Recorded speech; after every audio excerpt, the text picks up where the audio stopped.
Hello, dreamers, and welcome to Haunted Sleep. Just a small heads up, there are a few ads during the first 10 minutes. After that, the experience is completely ad-free. These stories are created with care, and I hope you'll give them a chance. There's something special here that's hard to find elsewhere. If you enjoy the atmosphere, a like or a subscribe means more than you know, but only if you genuinely want to. Before we begin, tell us where you're listening from and what time it is for you. It's always comforting to see how connected we all are across the world. Now settle in, and let's begin our night together. I grew up in the Flint Hills of Kansas, the one part of that broad, flat-looking state that can surprise an outsider with steep bluffs, hidden ravines, and grass so tall a grown man can walk among the blades and disappear. My parents managed a tiny ranch on the south edge of a shallow valley, nothing fancy, just a handful of red and black Angus cows for the calf program and a string of working horses that pulled double duty in the pastures and at weekend shows. All around our cabin, the land rolled like an ocean paused in mid-swell. I felt safer in those hills than in any town, because I knew every coyote trail, every bent fence post, every cottonwood with initials carved in the bark. Animals were my companions, my teachers, my alarm system, and in many ways my best friends. If the dog barked at the yard gate in the middle of the night, I knew whether it was greeting a neighbor or warning us about a trespassing bobcat. If the horses snorted restlessly, I could tell if they were spooked by lightning on the horizon or by a stray steer breaking boards in the corral. When you live far from bright light and paved streets, you learn to weigh every yip, hoot, and rustle. It was late July and hot enough that the heat collected in the house like smoke from an invisible fire. My parents had a simple way of cooling us down after sunset: open the windows, unlatch the screen door, and let whatever breeze wandered through the valley drift past the curtains. I usually helped with evening chores until the horses finished their grain and the last hen flapped up to her roost, then I reported indoors for supper. On this particular night, when I was 16, the temperature stuck in the high 80s even after the sun fell behind the ridge. Instead of tossing and sweating in my bedroom, I slung a blanket across the wooden hammock on the deck, propped a pillow against the rail, and settled in beneath a sky so crowded with stars I felt as though someone had scattered diamonds on black velvet just for me. At first every sound was familiar. The crickets kept time the way they always did, a slow chatter that flickered up and down like someone adjusting a radio dial. A lone whippoorwill called near the windmill. Two great horned owls exchanged distant greetings, as if discussing the best microhabitats for field mice. From the dry lot came the soft clink of horse shoes against the galvanized trough, a gentle slosh, a satisfied snort. And floating in layers beyond all that, the nightly chorus of coyote packs. One small group denayed somewhere north of us on the rocky slope. They were punctual creatures. Nearly every night, just after the first band of Milky Way brightened, the North Pack started its high, ragged yipping. Usually the Western Pack answered right away, longer howls, a deeper pitch, but on this night the echo I expected never arrived. The sudden gap in the pattern made me sit up. My blanket slid to the floorboards. The air turned strangely heavy, like a storm had crept up without thunderheads. For a minute or two I could not locate a single normal noise. The crickets stopped. The owls went mute. Even the insects in the gutter hushed before a predator moves. Then, from the tree line only 20 feet west of the deck, something spoke in the most primitive language possible. It growled. Calling it a growl feels small.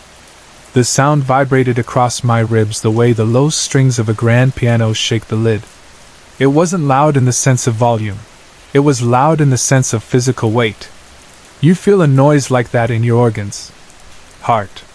Lungs. Gut. It crawls over bones and tells the back of your brain that your rightful place is somewhere far, far away.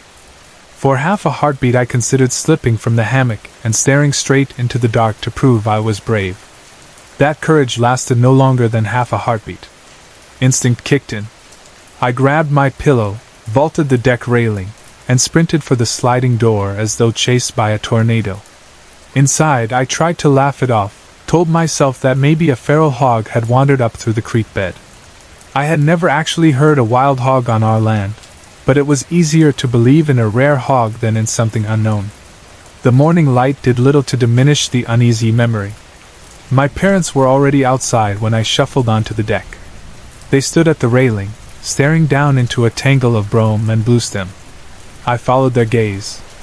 A white-tailed doe lay on her side, neck bent at an impossible angle, hide slashed just behind the front leg. Blood soaked into the grass in a dark stain 2 yards long. My mother, who loved wildlife as dearly as the tame beasts in her barn, closed her eyes and whispered a small prayer. My father muttered something about a mountain lion passing through. He pointed out parallel claw marks in the soil. I knelt for a closer look. The punctures reminded me of the bobcat my neighbor once trapped when it was sick with rabies. Claws extended, furious, desperate. But the scale was wrong. Each hole was easily the width of 2 fingers. Dad said the carcass belonged in the tree line before scavengers grew bold. He had fences to mend and wouldn't be back until midday, so he shrugged at me and said, "Be smart, move it quick, keep the dogs close." I grabbed the wagon we used for feed sacks, rolled it down the ramp, and hauled the deer by the hind legs. My collie mix, Scout, trotted at my heels with hackles half raised. When we approached the yard gate, Scout froze. He sniffed the wooden step and whined. That's when I saw the prints. Dew outlined them, silver beads clinging to each toe before sliding into the grain. They looked canine at first glance, heel pad, for long toes, claw tips digging in. But the ratio felt wrong, the shape too elongated, as though the creature had stretched per step. Even worse, each stair held only one print, one single pressure point, no left-right symmetry. A normal 4-legged predator would land 2 front paws or 2 back paws close together when it climbed.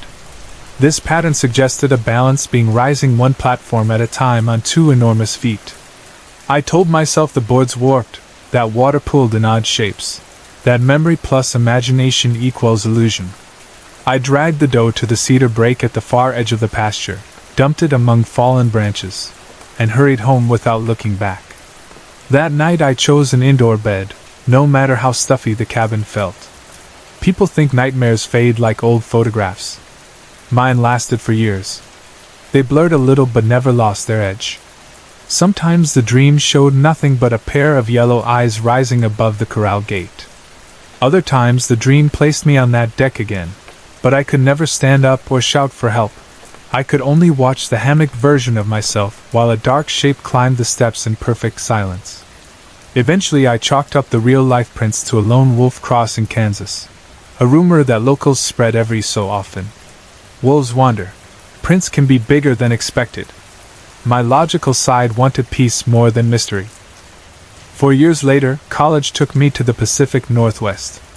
I traded limestone bluffs for craggy mountains, traded tallgrass seas for evergreen crowns, traded the hush of Kansas nights for wide plateaus where wind sculpts dust into curls you can follow for miles.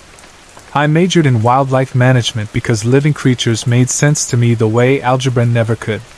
There I met Jay, a classmate who could name every duck on the flyway and score a mule deer rack by sight. Jay hunted elk, but he also respected predators, logged hours checking trail cams, and volunteered with a team that collared cougars for research. He was skeptical, decisive, and patient.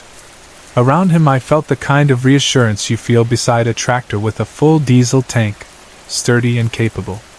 Our circle of friends formed quickly.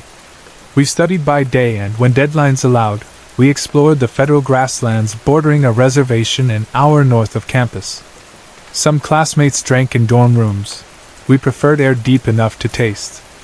Nobody in our crew used drugs, so our idea of rebellion was staging flashlight tag wars with foam dart guns at midnight, dodging sagebrush and laughing so loud we once woke an owl that seemed personally offended.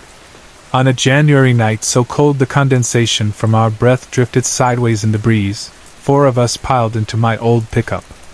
Jay followed in his own truck because he valued an early exit if anything went wrong. We parked on a dirt track miles from the nearest ranch light. My 3 girlfriends snapped on their headlamps and scattered like deer across the flats, shouting rules of engagement as they ran. I climbed onto the tailgate of Jay's truck, pulled an army blanket around my shoulders, and watched the beams bob across dark terrain. Jay opened a beer, took one sip, set it aside, and listened. At first I heard only our friend's footsteps rattling Frost's stiff stems. Then Jay asked, "Do you hear that?" He spoke so quietly I thought he was teasing. I shrugged. "I don't hear anything unusual." He didn't answer right away. He tipped his head to one side, scanning the horizon with hunter's ears. Finally he said, "That's the point. It's too quiet."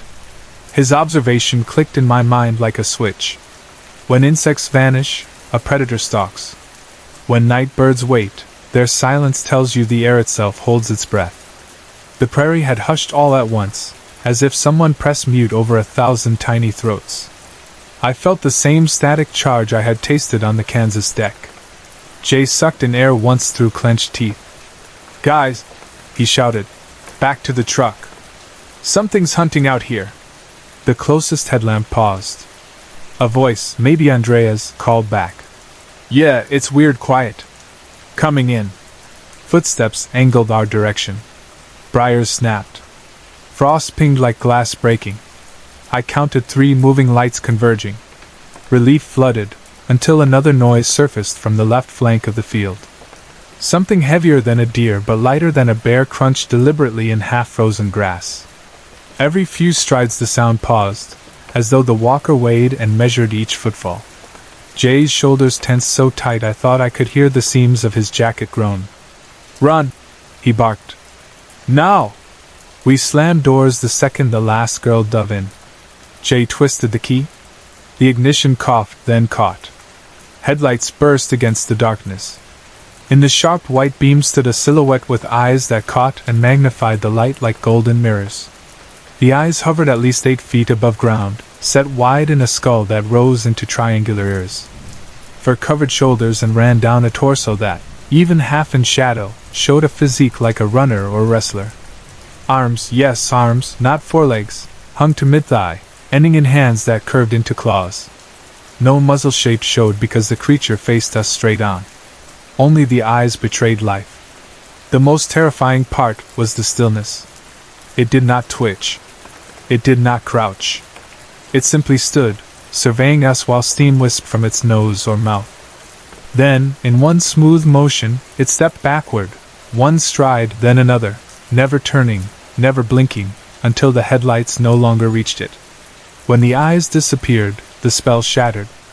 Jay jammed the gear's shift into reverse, kicked gravel in an exploding rooster tail, spun 90 degrees, and sped so fast the passenger tires floated above ruts. No one spoke until we crossed the city limits a full hour later. Even then, our words came out tangled: shock, fear, denial. We parked beneath the single streetlight outside Andrea's dorm, stumbled upstairs, and tried to find comfort in the drab green linoleum of a common room. We spread blankets and pillows across the floor because nobody wanted to sleep alone. Conversations circled like wounded birds. We inventoried possibilities: man in a costume, rare hybrid wolf, bear standing. Each suggestion collapsed under its own weight. A man in a suit could not hold a backward step that smooth. A wolf's eyes show green, not amber, under halogens. A bear's rear claws do not align with the forward hips in such a perfect human taper. Around 4 a.m. silence finally pinned us. Someone sniffled. Someone else prayed. I clutched Jay's hand until dawn. After that night, the prairie lost its innocence.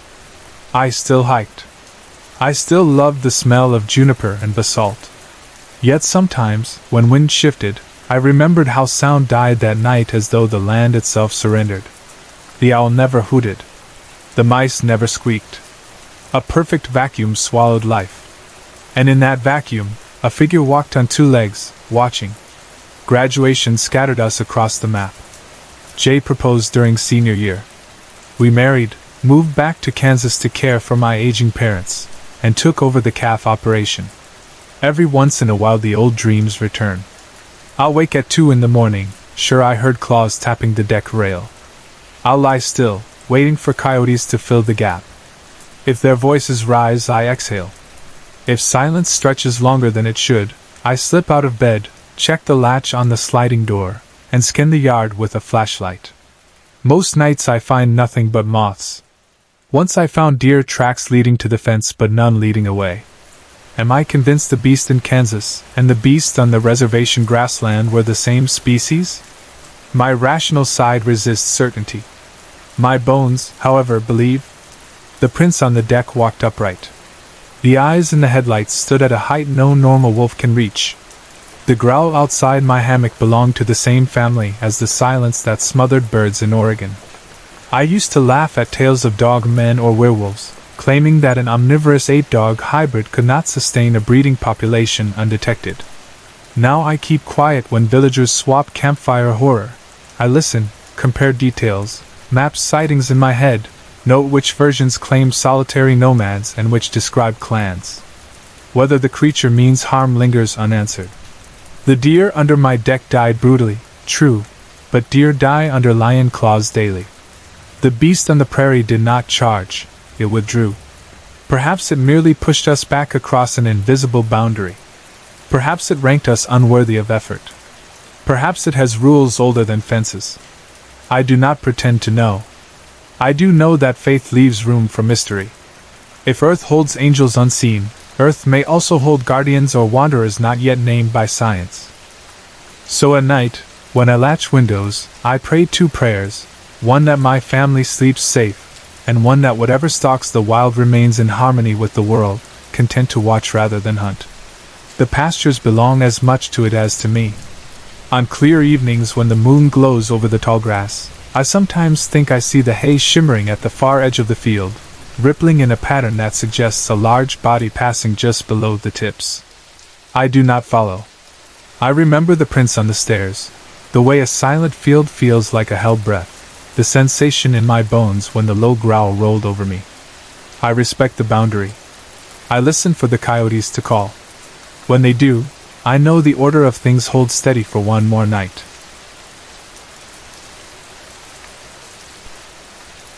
My mother spent the final decade of her life in a part of North Carolina many people know only from road signs that flashed by on the interstate. She moved there when I was still a little kid, about 11, and although she talked about coming back to visit us up north, circumstances, work schedules, and plain bad luck always seemed to intervene. Our phone and video calls were regular, but that is not the same as walking into the kitchen and smelling whatever she decided to bake on a Saturday evening or sitting beside her on a porch swing during a rainstorm. In the spring of 2020 she died unexpectedly from heart failure, well before anyone had braced for that kind of news, so most of what I know about the last years of her life arrives in fragments. The photographs she kept on her laptop, a smudge-thumbed journal she left in a nightstand, stories she told during long phone calls when my own apartment felt too quiet. She was not the sort of woman who layered exaggerations over daily life. If anything, she leaned hard toward skepticism. When I, as a child, asked if she believed in ghosts or in the strange beasts that magazine writers sometimes placed in the swamps and forests of the Carolinas, she would smile patiently and say imagination is wonderful, but imagination is not the same as evidence. A story is a story, she used to tell me, until you can put fingerprints on it. She treated Bigfoot, shapeshifters, and backroad haunts as the same category of amusement, enjoyable around a campfire, but not something to plan your life around. 3 years before she died, that attitude changed, though I did not understand how deeply it changed until after her funeral. She left behind a box labeled simply letters in black marker. Inside I found envelopes, scraps of paper, receipts with hurried notes scrawled across the back, printed articles from local newspapers, even weather reports clipped from her community newsletter. A larger envelope held 4 pages written in her small, neat script. Those pages, in effect, are the spine of the story I am about to share. I have rearranged a few sequences only to make the timeline clear, and I have filled in background details by speaking with 2 neighbors who still live on that same quiet road. Otherwise, the events belong to her. Whether you decide they describe an encounter with a flesh-and-blood creature, a series of elaborate coincidences, or something we do not yet have language to catalog is up to you. In late summer 2017 she rented a small house a few miles west of Camp Lejeune. Anyone stationed there or married to someone stationed there can picture the sprawl. Dense pine woods broken by long avenues of military housing, 2-lane roads cutting between training fields, convenience stores that sell diesel, gum, and scratch-offs, clusters of older cottages that predate the surge of chain restaurants. My grandmother owned one of those older cottages. She had reached the age where big city winters no longer felt like an adventure, so she invited my mother to move in and help with chores. A chain-link fence separated their property from an apartment complex where young Marines sometimes lived while waiting for permanent quarters. My mother told me the fence was stout enough, black powder-coated steel posts, no rust, set in concrete 2 feet deep. It was the sort of barrier you install once and forget about. In October of that year, half of it lay flattened like a child's discarded toy. Posts bent outward toward the apartment lot. Sections of the mesh curled in on themselves. It looked, she wrote, as though a garbage truck drove into it, then realized the mistake and backed away. She called the county office to report vandalism. The woman who answered suggested filing with the sheriff first because the county would not cover deliberate damage. The sheriff's deputy arrived, walked the length of the bent fence, raised his eyebrows, and asked if anyone in the house had enemies. My mother laughed. My grandmother told the deputy her closest friend was the local pharmacist, who offered senior day discounts. When the deputy could not match the wreckage to tire patterns or metal scrapes, he suggested kids from the apartment complex might have tried to remove the fence for a shortcut. My grandmother muttered that no kid could bend 3-inch steel posts. The deputy shrugged, filed a basic report, and left. 1 week later, my mother worked a late shift at a small hospital 10 miles north. She liked the drive at night because traffic thinned, and on clear evenings the moon poured silver over long stretches of loblolly and wetland. On a Monday she clocked out a little before 11, waved goodnight to the security guard, and steered her decade-old SUV south. The moon that night, she wrote, looked inflated, swollen like a pearl underwater. Near the end of her commute she approached a familiar T intersection. Her headlights caught something lying motionless in the middle of the asphalt. She assumed a pedestrian had been injured, or maybe someone's dog lay stunned after a glancing blow. She pulled close, switched on hazard lights, and lowered the driver's side window. Before words formed on her lips, the shape in the road jerked upright. It did not stand the way a person stands. Later she would describe it as unfolding, like someone opening an enormous folded map in one swift motion. The immediate impression was height, at least 8 feet, maybe 9. Moonlight and headlights met across its scales. Yes, she used the word scales, casting small glints that flickered as the creature pivoted. Eyes burned red in the combined beams, though she was uncertain whether the redness was inherent or simply reflection. The jaws opened. She saw a mouth full of teeth, like broken porcelain, white, jagged, uneven. She reached for the high beam toggle, flicked it twice, once bright, dark, bright, hoping to startle whatever it was. The gain and fade of light seemed to confuse it for the half-second she needed to yank the wheel, slam the accelerator, and veer onto the right branch of the T. She felt the tires bite, felt the engine complain, and heard gravel spit under the chassis as she reached 40, then 50. Her eyes flicked to the rear view. A silhouette sprinted after her, legs, or possibly a tail, propelling it in long, effortless bounds down the center line. She pushed 60. The silhouette gained. At 75 the distance finally lengthened. She spotted a diner ahead, its parking lot lit by 2 sodium lamps. She braked hard, fishtailed onto the gravel, stopped crooked across 2 spaces, left the engine running, and bolted inside. 3 patrons and a waitress turned. The waitress recognized the wild shock on her face, planted an elbow on the counter, and asked whether she needed the restroom or the phone. My mother shook her head, whispered that something was chasing her. The nearest patron, an older man in a seed company ball cap, climbed off his stool, lifted a rifle that had rested unnoticed against the window frame, and strolled outside. In the time it took my mother's heart to slow from jackhammer to regular beats, the man re-entered, cleared his throat, and said nothing was out there now. No footprints, no broken brush, no angry stranger looking for trouble. He suggested a strong coffee on the house. She stayed until her hands stopped trembling, then followed his pickup back toward the main road. He turned north at the intersection. She turned south. The route home remained empty. She parked beside the house, shut down the SUV, and forced herself to sit still until the night seemed ordinary again. Inside, my grandmother slept, unaware anything unusual had happened. The next day at work, my mother debated whether to file a second sheriff's report. She described to a coworker what she had witnessed. The coworker blinked, said, "Lizard man," and returned to her paperwork. Curious and secretly hoping for a rational explanation, my mother spent her lunch break browsing old stories. She found articles dating back to the late 1800s, though most early accounts were little more than rural gossip.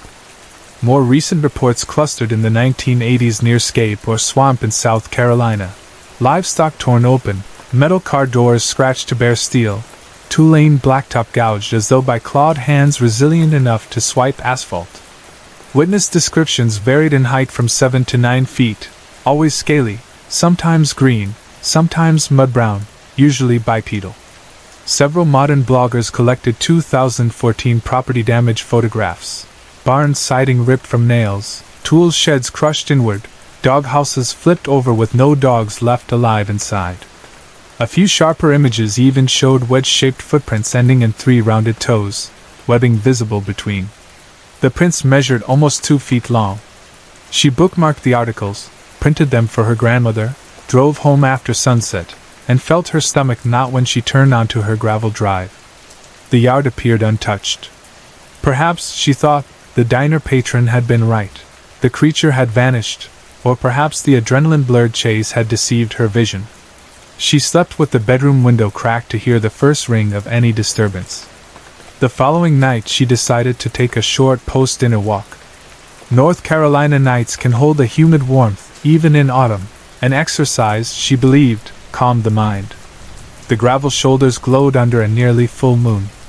She wore sneakers, carried no flashlight, trusting the roadway glimmer to guide her. A quarter-mile north of the cottage she heard a hiss. The sound stood directly behind her, but far enough that she suspected 30 or 40 feet of separation. She knew the oldest advice in every folk tale: do not look back. She did not look back. She did, however, quicken pace. The hiss remained steady, like an oversized car tire slowly losing air. Another hiss followed, louder, layered with a growl that never committed to either animal or machine. She breathed evenly, refused an urge to sprint, sprinting signals prey. When at last she counted 200 paces, enough, she hoped, to reach the front gate, she slipped through, latched the chain, and almost collapsed against the porch rail. Whatever stalked her did not cross the property line that night. Its hiss simply faded among cricket chirps until she was no longer sure whether she had imagined it. Morning revealed vandalism far more personal than any flattened fence. 3 windows of her SUV lay in jagged shards on the driveway. The driver's side mirror dangled by electrical tape. The paint on the hood looked as if someone had dug a maul with steel hooks down to the primer, perhaps down to the metal itself. My grandmother's older sedan remained untouched, possibly because mine sat closer to the gate. The grass around both vehicles flattened into wide, oddly symmetrical impressions. When my mother bent to inspect a track, she saw the same 3-toed pattern she had studied in those online photographs. A sheriff's cruiser arrived minutes later, summoned not by her but by an apartment resident across the fence who had noticed destruction on his own truck. The deputy found more prints circling both properties. He examined the front door of the cottage and pointed to deep scratches near the jamb, spaced shoulder-high to a tall adult. My mother asked if he believed the stories from Scape or Swamp. The deputy avoided the question. He said only that trouble sometimes moved in clusters. He recommended motion sensor lights and handed her a flimsy brochure titled Securing Your Rural Property Against Wildlife. That afternoon another deputy visited 2 houses on the opposite side of the main road. Both occupants described hearing metallic shrieks, like rebar bending, around midnight, followed by a thud and retreating heavy footsteps. One homeowner, a retired military mechanic, discovered bite marks in the rear quarter panel of his truck. The pattern matched no tool and no wildlife he had encountered in 30 years of hunting. The bite pierced through the exterior panel, crippling the wheel well. People at the apartment complex reported muffled growls behind the dumpster near dawn. 2 dogs went missing. The deputy collected statements and filled the report thick with language hinting at vandalism but never naming a suspect. My mother and grandmother drove into town, purchased new locks, hung fresh bulbs above every entrance, and installed a trail camera angled at the driveway. For 3 weeks nothing appeared on film except raccoons, feral cats, and one nervous deer. Nights became noisy again. Crickets sang. Coyotes yipped from 2 directions, then quieted in turn when the owl pair resumed calling. Ordinary life resumed, unless neighbors exaggerated stories, which, in my mother's mind, was entirely possible. She tried not to obsess. She focused on hospital shifts, on helping her grandmother sort medications, on the perfect pecan pie recipe they almost mastered for Thanksgiving. In December she decided to drive into mainland woods for a tree. She would drag it back, spend her day off decorating, invite 2 coworkers for hot chocolate. At dawn she opened the SUV's rear hatch to check her bungee cords. Frost etched the glass she had replaced a month earlier, but now more gouges crept across the paint, shallow lines like warnings rather than outright destruction. The trail camera pointed toward the front gate. Its memory card held only a single corrupted image, a gray blur, time-stamped 2:17 a.m. She told no one. She swallowed dread like cough syrup and decorated anyway, determined to let light win over fear. Around that same week, a local reporter compiled a feature on odd crimes: shipping crates smashed open along marsh roads, vacation homes with porch posts clawed, several boat trailers discovered inverted as though flipped by a forklift. The reporter noted that the pattern reminded old-timers of stories swapped in barber shops when cotton still dominated the outlying counties, stories of a lizard man that haunted river bottoms. The reporter interviewed 3 residents who described an 8-foot reptilian figure. None wanted their names in print. Anonymous confession is safer. People laugh less in your face when you remain a ghost in the article. Still, the piece ran alongside grainy phone photos of toppled tool sheds. My mother clipped the article, folded it into her journal, and wrote a single line beneath. It knows I'm here, but maybe it has rules. Spring pushed into summer. Humidity thickened the air into something you could almost slice. The trail camera captured a brief clip in late June, the mailbox door slamming at 2:41 a.m. No hand visible. Just the door rising, the door falling, as if struck by a gust of localized wind. Mail remained undisturbed. One afternoon my mother stepped outside to pull weeds and found a fish lying on the walkway, belly split, scales drying in the sun. No ponds sat within a half-mile. She hosed the walk clean, left a note for the sheriff on her fridge in case something worse followed, and decided to avoid dusk walks for a while.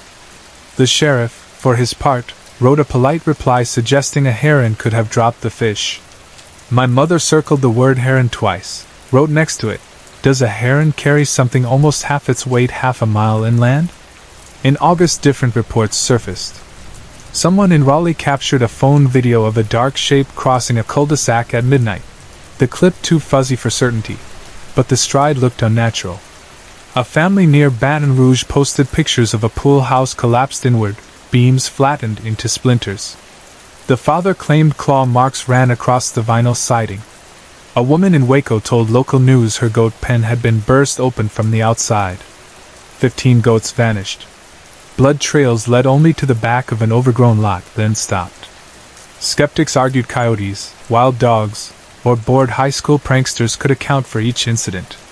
Believers drew crimson lines on maps linking everything in a loose crescent curve through the southeast, following coastlines, following rivers, following something older than county borders. My mother's last entry on the topic appeared in early October 2019.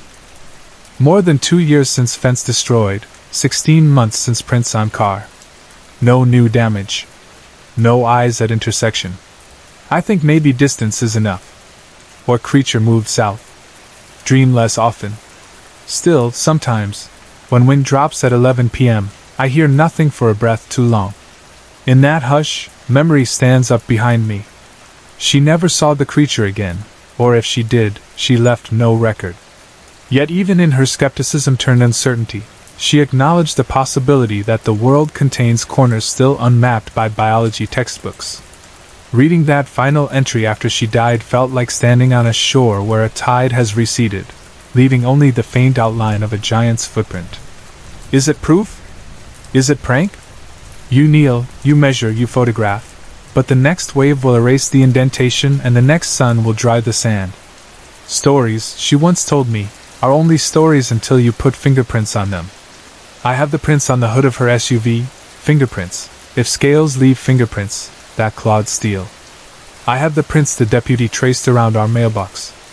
I have her 4 pages, careful cursive, describing red eyes and porcelain-sharp teeth.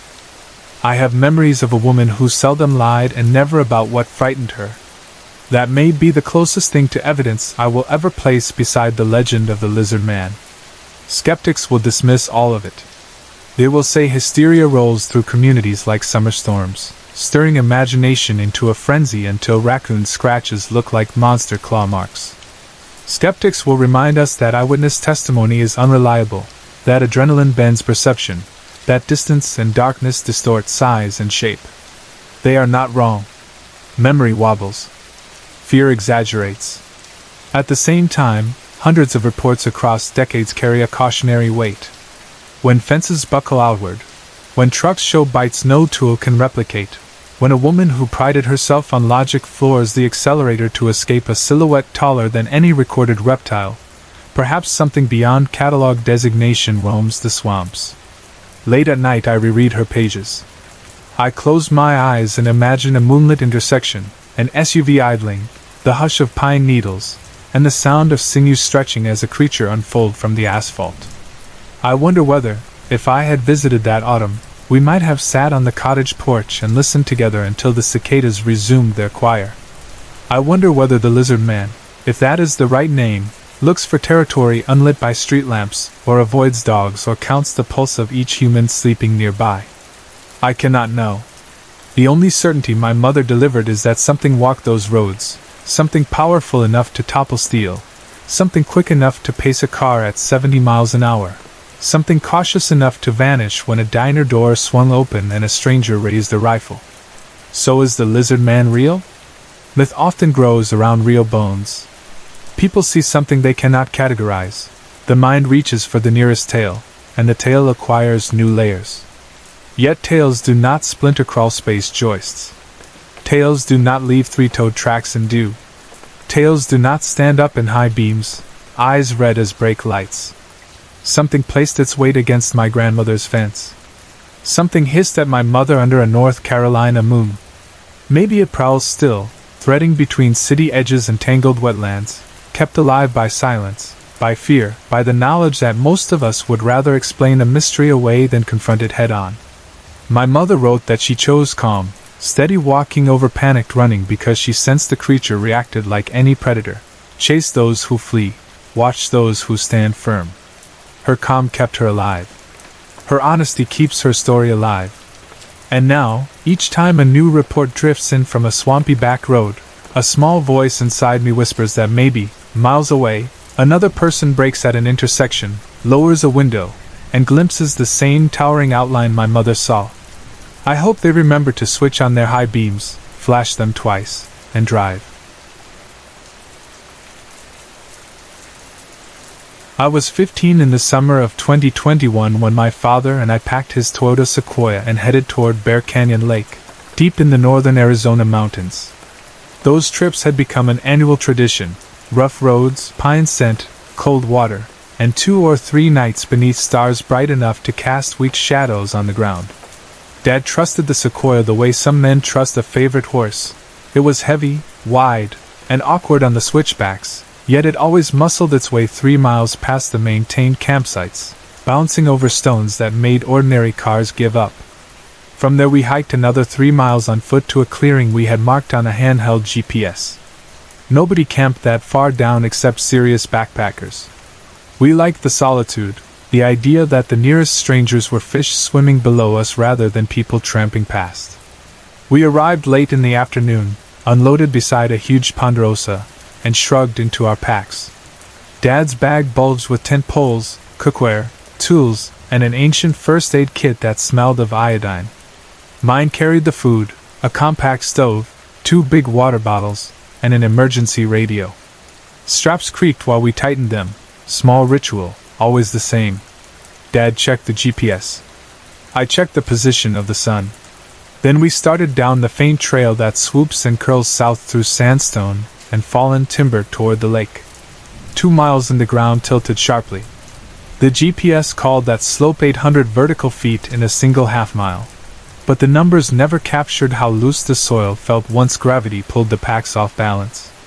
Each year we repeated the same cautious drill: unbuckle the hip belts, take the bags off, loop a nylon cord through the grab handles, and let the weights slide downhill.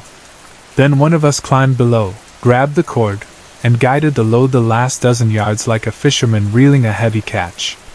It was clumsy but safer than stumbling with 60 pounds on our shoulders. That evening the shadows lengthened in the pines and daylight drained fast, turning the dirt track a deep bruised purple. We secured Dad's pack first, lowering it without trouble. Mine followed. I played out the line, saw the bag bump twice, then vanish beyond a fallen trunk with a muffled thud. I expected to find it resting against a rock. Instead, when we reached the bottom, only Dad's pack waited. My food bag had vanished. We scanned the ground in widening circles. The light was nearly gone. After 6 or 7 minutes, Dad called. "Over here!" He pointed to a long, smooth branch suspended 5 feet up between 2 saplings. On that branch, tied in a double clove hitch I did not make, hung my pack, swinging gently. No broken straps, no tears, no sign it had rolled downhill. Someone, or something, had lifted a 40-pound bag, slung it over his shoulder, stepped 30 paces through brush, climbed halfway up a narrow trunk, and secured an unfamiliar not my father, an army veteran who taught me half the knots I could not name. We stared at it until the half-moon cleared the ridge. Then Dad shrugged. "Probably slipped," he said, though the answer convinced neither of us. We cut the rope, shouldered the packs again, and trudged to our clearing. By the time we pitched the tent, the stars were out. Dad built a small fire. Sparks drifted until the darkness swallowed them. He eased the camp kettle onto the coals for tea, and I opened dehydrated meals, poured water, sealed the pouches, set them upright near the fire's edge, and waited for steam. Night air smelled of juniper and wood smoke, comfort smells I trust. The strange knot in the trees felt like a misplaced page in an otherwise predictable story. I told myself wind, gravity, coincidence each explain more than they hide. After dinner I wandered to the edge of the clearing to relieve myself. Firelight flickered behind me. My pupils adjusted quickly because I had left my headlamp in the tent, saving battery. When I finished fastening my belt I looked across the slope. Rough guess, 40 yards out, maybe 120 feet, stood a figure half hidden behind a thick ponderosa trunk. At first I assumed my eyes played tricks. Silhouettes always pile atop one another in that half-light.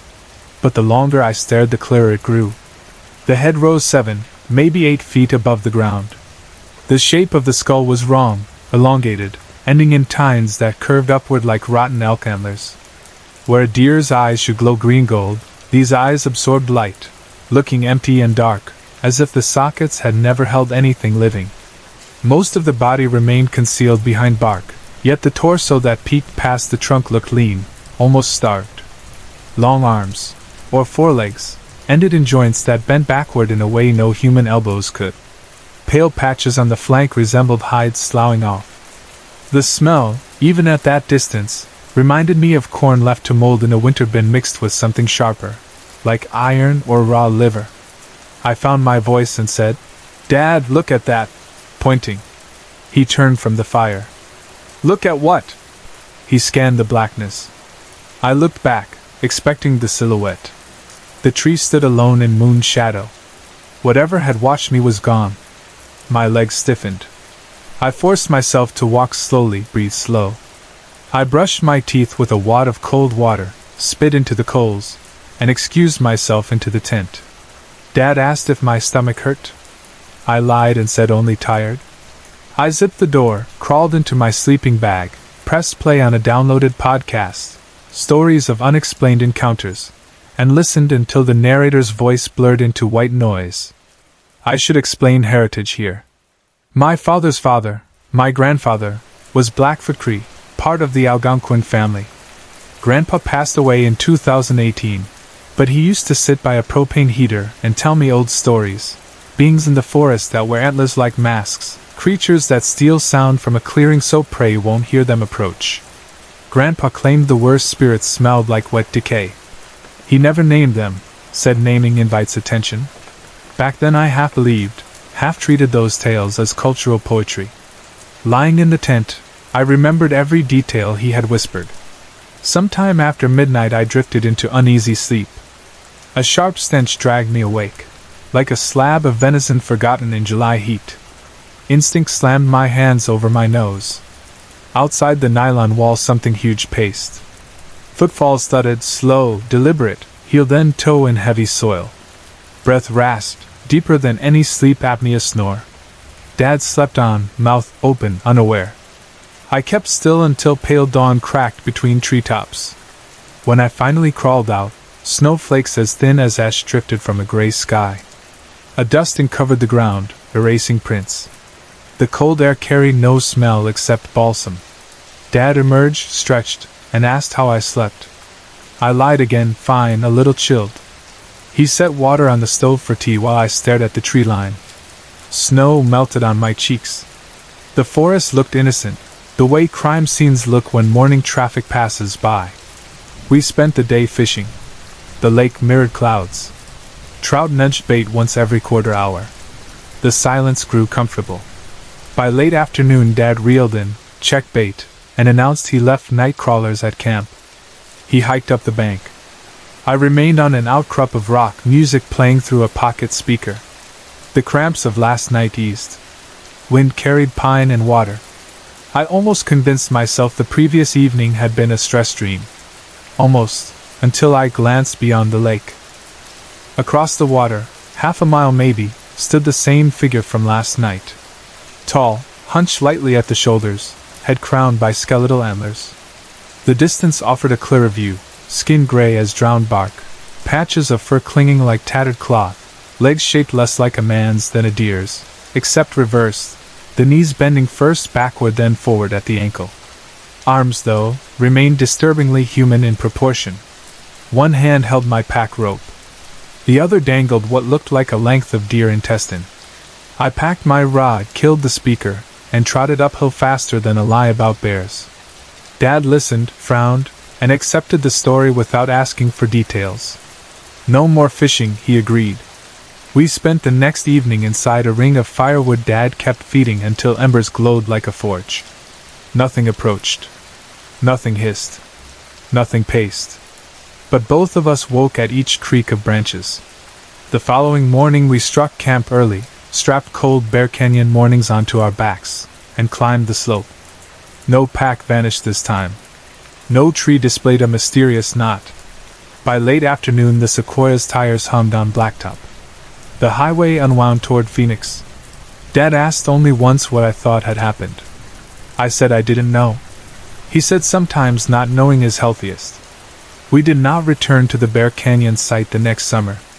We chose a different lake farther east, lower elevation, fewer deer, more people camping within shouting distance. Tradition, we decided, can adapt. Since then I have replayed the events from every angle. Predator puzzling over new prey, spirit curious about trespassers, hallucination born of fatigue and teenage nerves. Yet two facts refused to leave. My sealed food pack moved 50 feet and retied itself higher than any black bear's casual reach, and I smelled death moments before thunderous footsteps circled the tent. No mountain lion ties knots. No bear carries rotting elk masks.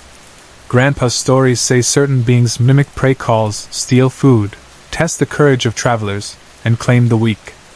They are neither fully animal nor fully ghost. They are reminders that wildness remains older than maps and older than human certainty. What did it want? I can guess, to see whether fear alone could drive us out. It didn't harm us. It simply let us know we were watched. Why only me? Maybe it chooses one witness, one person to carry the tale. Maybe Dad did see but will never admit it. Maybe some family lines walk closer to old things and therefore notice shapes others miss. I do know this. I'm grateful to be alive, grateful the thing never tested nylon walls, grateful the snow erased evidence so I am left only with memory, not photographs I would never dare post online. I haven't decided whether to camp that deep again. Part of me feels called back, as though leaving the story unfinished is disrespectful to the land. Part of me hears footsteps outside thin fabric and decides tradition can adapt once more.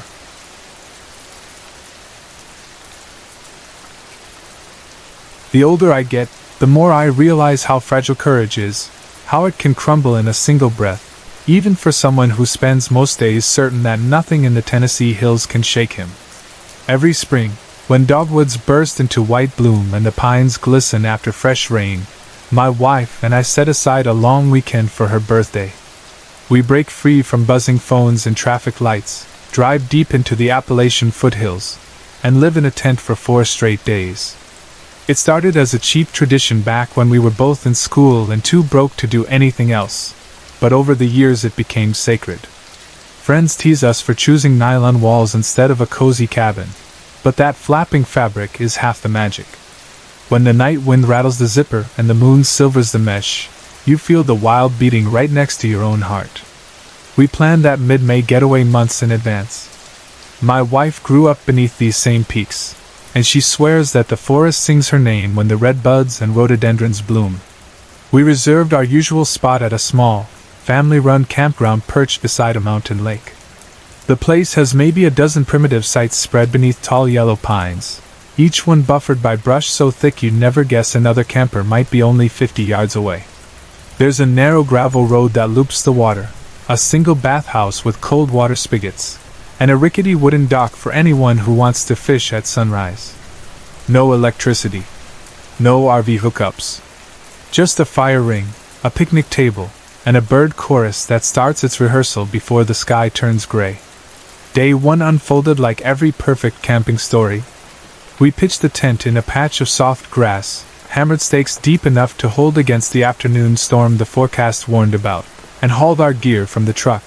2 sleeping bags, a cast iron skillet black with years of bacon grease, a cooler packed with steaks and shrimp for her birthday dinner, and an ancient coffee percolator I refused to replace. By twilight, we had a fire roaring hot enough to skim sparks into the low branches. My wife speared marshmallows while I laid foil packets of potatoes on the coals. The air smelled like hickory smoke and melted sugar. Later we unrolled a blanket on the shore, counted satellites drifting between constellations, and listened to frogs chanting from the marshy far end of the lake. The peace felt almost rehearsed, as if the forest wanted to remind us why we kept coming back. The second day was more of the same, easy laughter, sun-warmed rocks under our feet, cold lake water shocking the breath from our lungs when we dove in. We hiked the 3.5-mile path that loops the shoreline, stopping at every overlook to imagine how many decades the pines had stood there, silently trading whispers with the wind. We even found a patch of wild strawberries and stained our fingers red like a couple of kids playing hooky. That night we grilled the birthday steaks, cracked open a small bottle of wine I'd stowed in the cooler, and sang along to crickets sawing their fiddles in unison. By the time we zipped ourselves into the tent, the world felt the way it does in childhood memories, big, gentle, and endless. Day 3, though, kept a secret waiting for us in the pre-dawn dark. The chill snapped me out of sleep first. The temperature at that elevation drops fast before sunrise, but what woke me wasn't cold air so much as a sound unlike anything I'd heard. It started low, almost below hearing, then rose into a howl that rattled the thin aluminum poles of our tent. The notes stretched long enough to make my stomach flip, then cut off so abrupt that the silence afterward felt alive. My wife bolted upright, hair wild, eyes wide and the faint glow of the embers still burning outside. Before I could speak, the howl came again, closer, deeper, a second mournful wail piling onto the first as if some enormous throat were tuning itself. I am not a man who spooks easy. I grew up baling hay at dawn, skinning deer by lantern light, trudging through creek bottoms where bobcats scream like children in the dead of night. Predators obey instincts. and once you learn those instincts you can predict them. Nothing in these hills should have made that noise.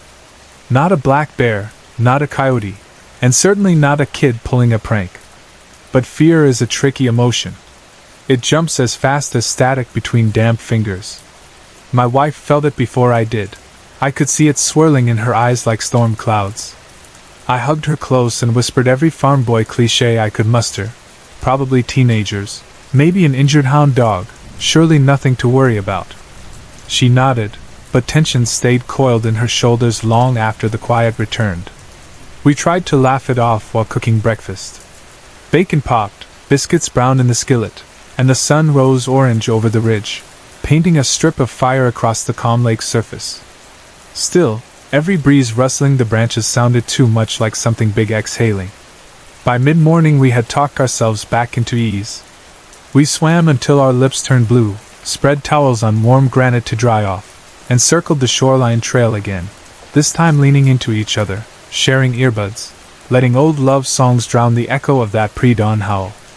All afternoon I thought about the fish I'd seen splash near the shallows just before sunset the night before. A swirl of water, a silver flash the size of my forearm, and the thrill of a challenge sank its hooks deep. I told my wife if I could land that brute, I'd fillet it for her birthday dinner number 2.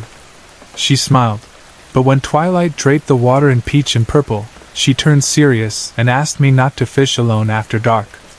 The look she gave me wasn't playful caution, it was bone-deep dread. I made jokes, promised to bring the pistol, promised to whistle the Andy Griffith theme every 5 minutes, promised to call her if I even thought I heard a twig snap. Humor didn't loosen the lines in her forehead.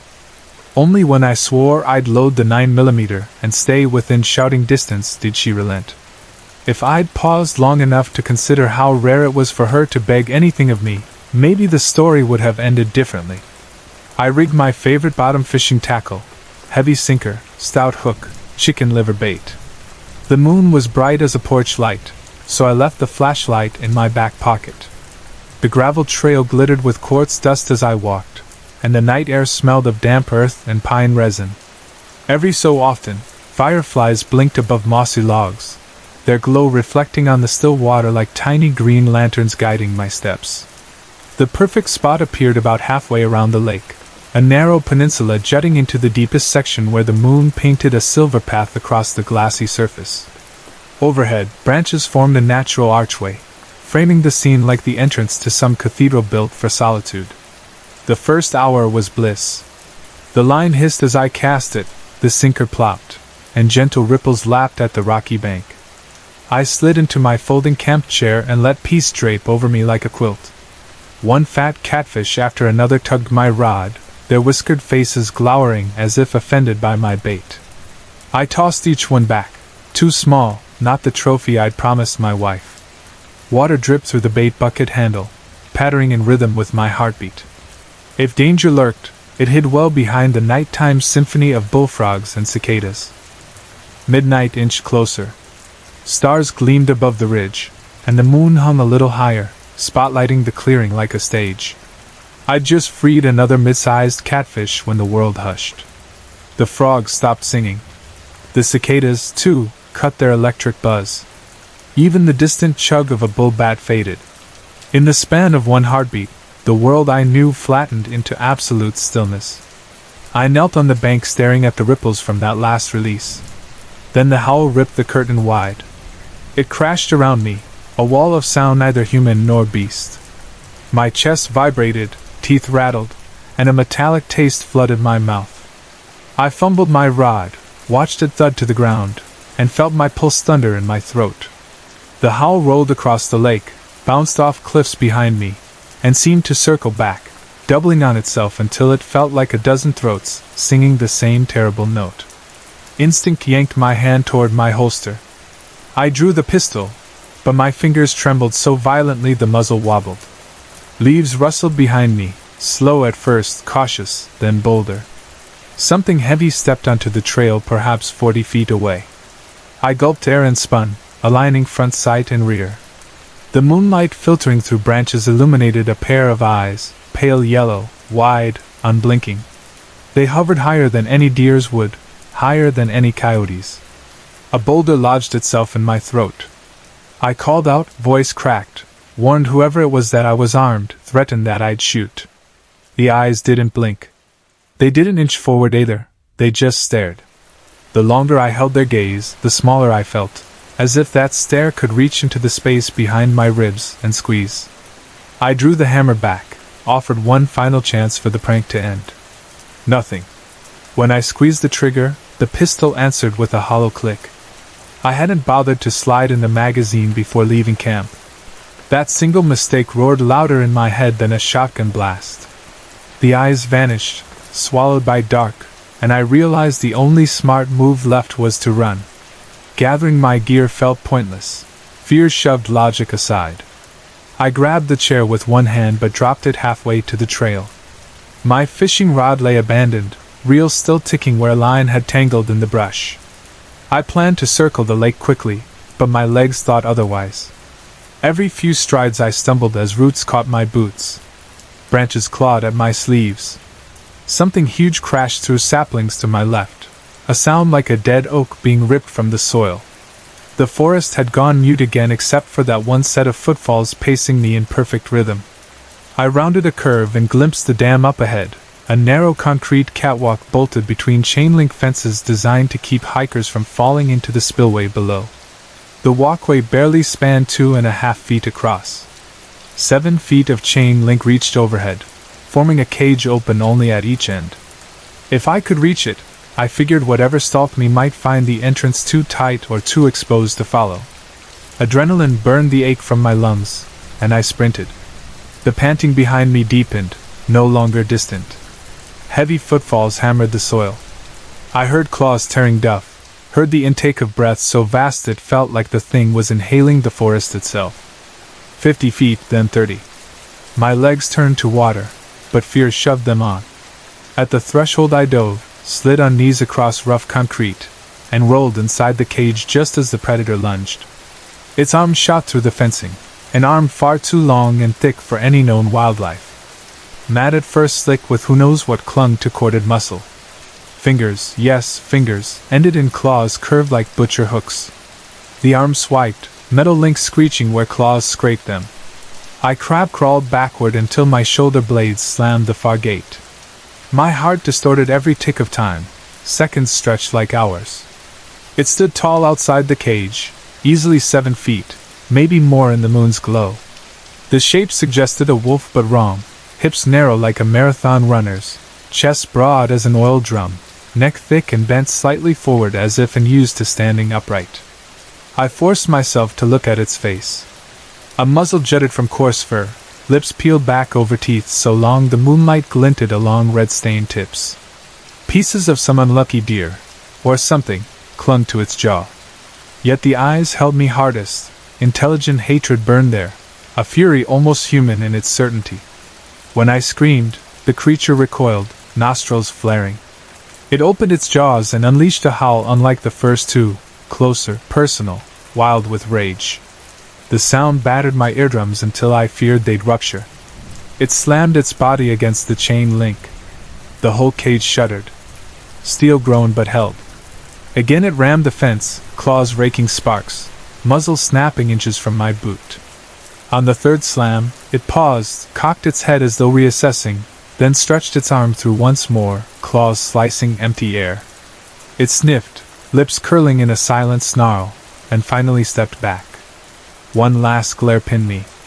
Then it bounded away, shoulders rolling like shadowy machinery as it leapt into underbrush. Branches whipped, leaves hissed, and the sounds dwindled until only my ragged breathing remained. I huddled in that cage until dawn, knees drawn to chest, pistol lying useless beside me. Every random snap of a twig made my heart spasm. I murmured half-remembered prayers, begged any higher power who'd listen to keep my wife safe back at camp. When first light ghosted over the treetops, I glimpsed streaks of blood smeared on the chain link where claws had scraped metal. Some patches looked fresh, others old and flaking, evidence I might not have been the first soul to cower there. Rangers doing their sunrise rounds found me crouched and shivering. My voice trembled as I tried to explain. but their eyes glazed the moment the story veered from bear or cougar into impossible territory. They escorted me back, offered coffee laced with polite disbelief, and left after assuring me no large predators lived around that lake. I packed in silence, words glued to my throat. My wife touched my shoulder over and over, waiting for an answer. I muttered that I'd seen a large animal, nothing more, and must have panicked. She didn't believe it, but she accepted the lie because love sometimes prefers a soft fable to a hard truth. That evening, after we reached home and she drifted into exhausted sleep, I sat at the kitchen table scrolling page after page of encounters I once would have labeled nonsense. Stories of upright, wolf-like beasts slipping through forests from Michigan to Alabama. Accounts of yellow eyes, of howls that silence every bird, of impossible speed that outpaces hunters. The word dogman appeared again and again, stitched through forums and grainy photographs. I read until sunrise tinted the curtains, stopping only when a distant neighbor's dog barked at nothing I could see. I still clean my firearms more carefully now, always double-checking magazines. I still hike, still fish, still salute the moonlit lake with quiet awe. But each time twilight settles thick, I listen harder than before, waiting for that unnatural hush that warns of a world older than the tidy maps and ranger stations. My wife asks if we'll camp again for her next birthday. I smile, promise we will, because I want her laughter echoing between those trees again. Yet in the back of my mind I draw invisible cages around our chosen site, lines of steel fence she can't see, but I pray will hold if anything ever comes watching from the dark.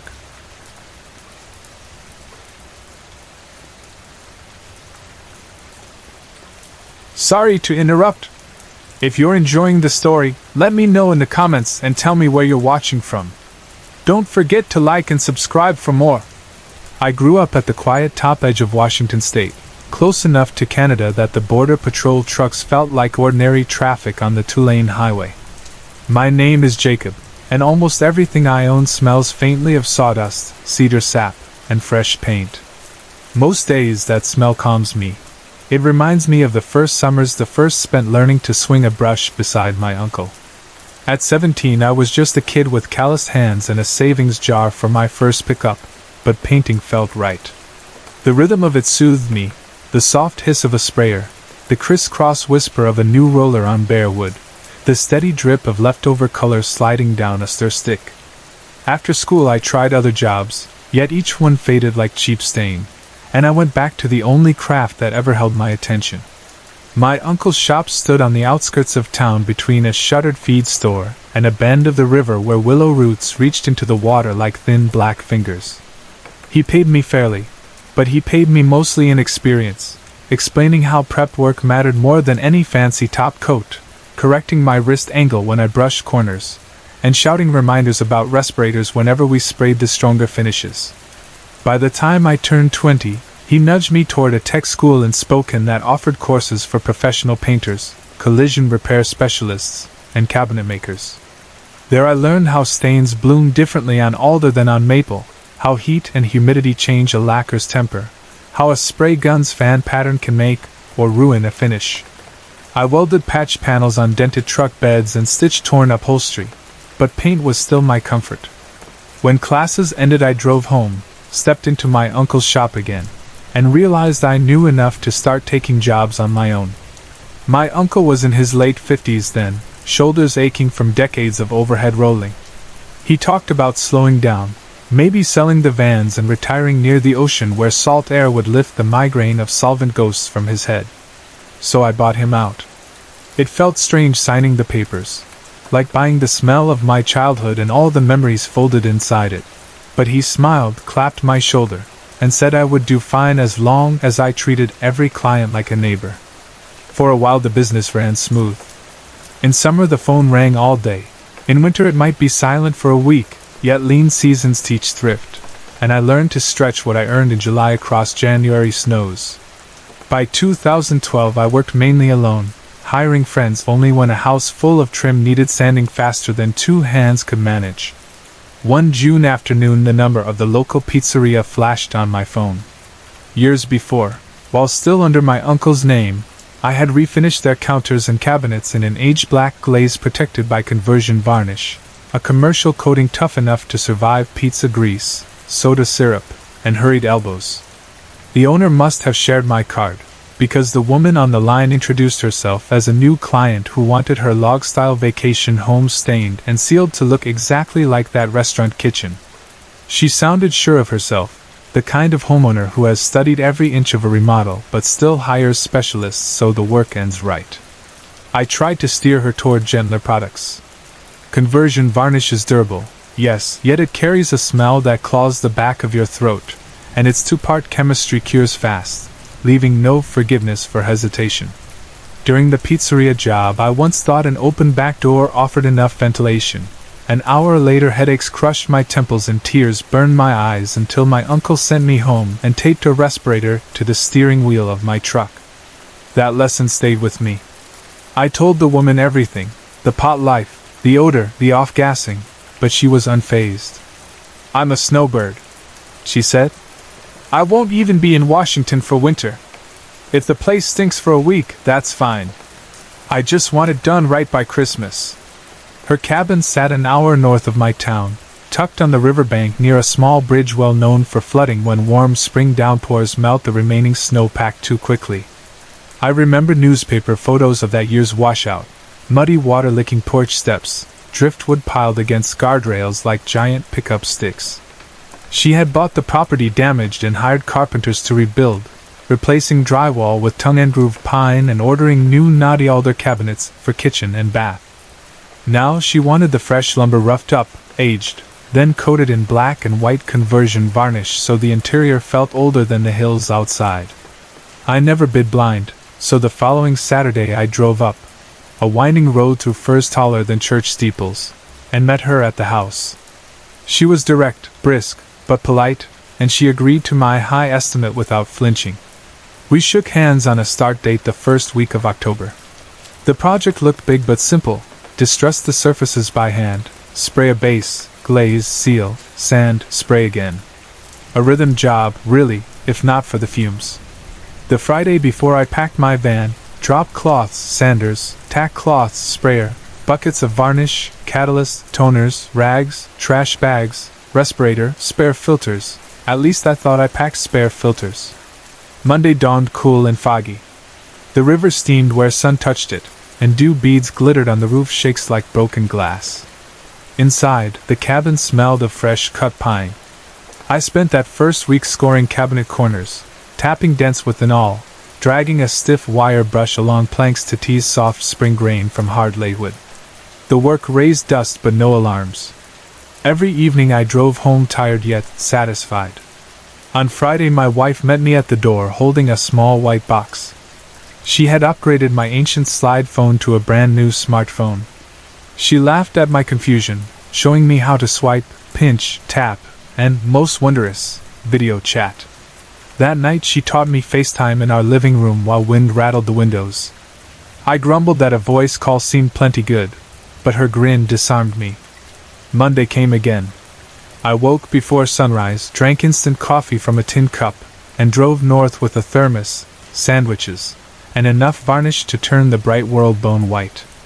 Unloading at the cabin, I discovered I had forgotten replacement cartridges for my respirator. Driving 2 hours round trip would waste daylight, so I rummaged the van for anything usable and struck gold. My uncle's old air-supplied suit crammed beside the spare tire. It looked ridiculous.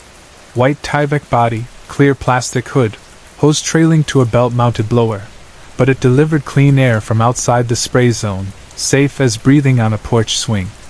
I decided no one would witness my fashion choice. By mid-afternoon I was spraying the first white coat on walls and ceiling boards. Compressed air roared, varnish fog drifted, and my suit whooshed softly each time I inhaled. The storm clouds outside darkened. Rain hammered the metal chimney, but I worked on, sealing the pine beneath a creamy hide. Around 4 my phone buzzed with an alert, flash flood warning, but I shrugged. Floods troubled valley roads, not hillside cabins. At 9 my wife rang via FaceTime. I shut off the turbine, stepped out of the kitchen, and unzipped the suit halfway, forgetting how raw vapors gnaw nostrils once you remove protection. Eyes watering, I ducked into the bathroom for privacy. She teased me about the futuristic garb. I joked about smelling like a chemistry set. Then, needing both hands free, I set the phone face up on the counter while I finished tugging the hood off. Her scream cracked through my earbuds. It was sharp, pure fear, the kind that stops your heart before your brain asks why. "Jake, the ceiling! Look up!" I spun. The square plywood attic hatch above the hallway was sliding aside. A dark hand, not a hand, a paw bigger than a skillet, pushed the panel then slipped back into shadow. Long claws glimmered where fluorescent light struck them. My wife kept shouting that someone was in the attic. My pulse thudded. Instinct said man or bear, but the shape fit neither. I zipped the suit closed again, snaked the headset cord through the seal, clipped the hose, and opened the air valve, all while telling her to stay calm and watch. I taped the phone to my chest with a loop of painter's tape so she could see what I saw, grabbed a flashlight and my sprayer with a 12-inch extension wand, and hauled the aluminum ladder to the hatch. Sweat beaded despite the cool air swirling through my suit. I tried to sound brave for her. "If something happens, call the sheriff. Just keep the video steady." I cracked the panel with the wand and paused. Attic darkness pressed back. On the framing beside the opening sat a light switch, something any contractor might install for convenience yet few homeowners ever notice. I flicked it with the aluminum tube. 3 bulb housings overhead buzzed to life, drenching blown-in insulation and OSB sheathing in pale yellow. Nothing stirred. Cautiously I climbed and poked my head through. The attic was wide, floored, mostly empty. My light swept across trusses, along the angled roof until it landed on what I thought was a heap of old rugs. Rug fur, though, usually doesn't breathe. The heap shifted. 2 forms separated. The nearer one rose, unfolded might be a better word, onto legs that bent like a digitigrade animal but ended in hock joints narrower than I expected. Standing, it nearly brushed the rafters. Dense fur covered it, so dark it borrowed color from the shadows. Arms hung low, elbows backward, and hands, yes, hands, ended in black claws that curved like roofing nails. Behind that creature crouched another slightly smaller, its back turned toward us. Alongside her belly huddled 3 pups, tiny, dun-colored, mewling softly the way newborn mammals do when chilled. My wife sobbed in my ear, but the sound seemed far away.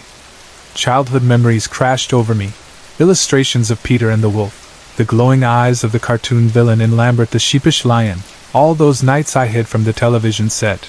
Yet nothing drawn in ink felt half so real as this towering nightmare only 10 feet away. Its snout tapered like a timber wolf's, lips lifted above ivory canines. Its eyes, rimmed in wetness from the fumes, glowed amber under the attic bulbs. It rocked gently side to side, nostrils flaring, chest heaving short breaths as if the chemicals had stolen half its oxygen. I whispered into the mic that the smell must have driven them up through the louvered gable vent. My wife begged me to leave, but I needed to ensure they had a way out. I spotted the louver behind them, several wooden slats bowed open by something that must have clawed or shouldered through. Muddy streaks marked the wall beneath. I backed toward my side of the attic and tilted the louver on my end open wider, drawing a fresh draft of rain-clean air. Then I moved forward, waved the wand, and shouted, garbled through the suit but loud. The upright beast lifted its muzzle and growled low. Sound vibrated through the plywood into my boots. I kept retreating toward the ladder. It stepped after me, cautious but intent. Fear overrode training. I squeezed the trigger. The pump hissed. White varnish fanned out, striking the creature's chest and dripping down its belly. It bellowed, a raw, furious roar, and twisted away, back arching while one hand clawed at the sticky stripe. I swung the wand again, this time across its back. More varnish splattered, painting a thick stripe that looked, absurdly, like a skunk's dorsal stripe. The smell, sharp solvents, wet fur, hot breath, filled the attic even inside my filtered air. The monster snarled but did not charge. Instead, blinded by odor and maybe by stinging catalyst, it pressed against the truss and scraped, smearing the stripe darker. I seized that moment, reaching the hatch, dropping the panel into place, and half falling down the ladder. My wife's voice cut in and out as the phone jostled, but I answered that I was alive, leaving now, please stay on the line. I tore the suit zipper, gulped air that seemed clean only by comparison, and ran into the sheeting rain outside, keys shaking between my fingers. The drive home blurred except for the rearview mirror, which I refused to glance at. My wife waited with dry towels and trembling hands. She checked me for scratches, then made coffee strong enough to steady my shaking. When the story spilled out, we decided to call my oldest friend, Max, who wore a sheriff's badge in our county. He had known me since kindergarten and would hear me out without laughter. He promised to meet me the following afternoon at the cabin. We returned under cloudy skies.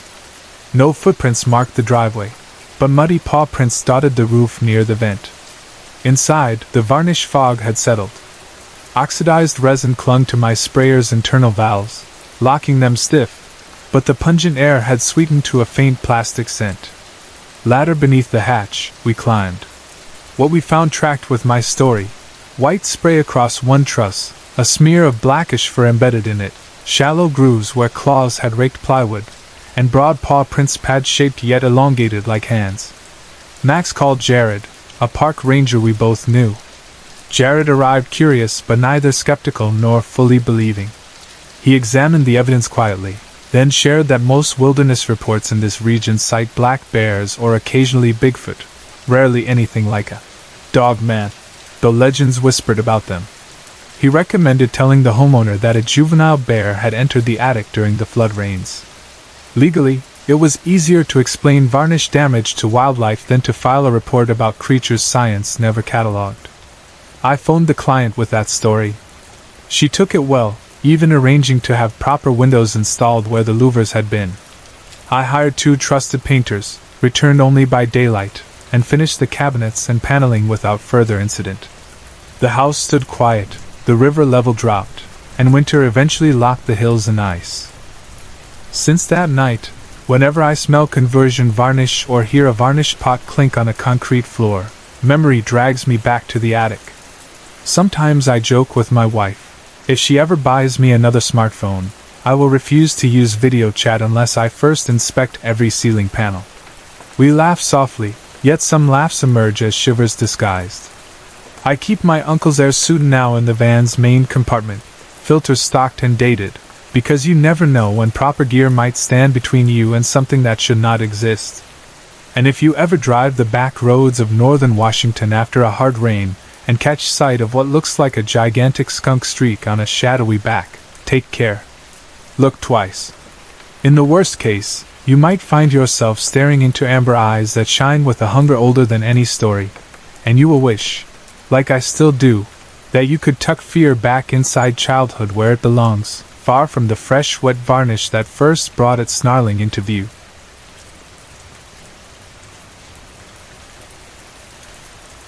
The first memory still rises in my mind the way a half-hidden root lifts through forest soil, quiet, sudden, impossible to ignore once you trip over it.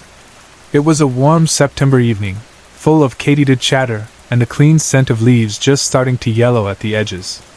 My cousins and I were 11, maybe 12, young enough to believe every patch of darkness was an open doorway to adventure, yet old enough to chase one another without tripping over our own feet. We spent most weekends at Nana's place in the rural hills outside Tiny Nebo, a stretch of western North Carolina so quiet that the background noise was mostly crickets and the low rumble of trucks climbing the distant interstate. Her yard sloped toward a band of hardwoods that grew thick between the gravel drive and the two-lane blacktop. We called those trees the front woods, as if Nana also owned separate backwoods and side woods, and we ruled them like princes and princesses of a secret kingdom. On that particular night the crew included Marty, stocky, fearless, and forever the mischief spark, and his taller sister Lorelei, who never seemed to forget a rule but loved bending them. Marty's friend Blaine had tagged along, short and wiry, quick with sarcastic one-liners delivered in a stage whisper.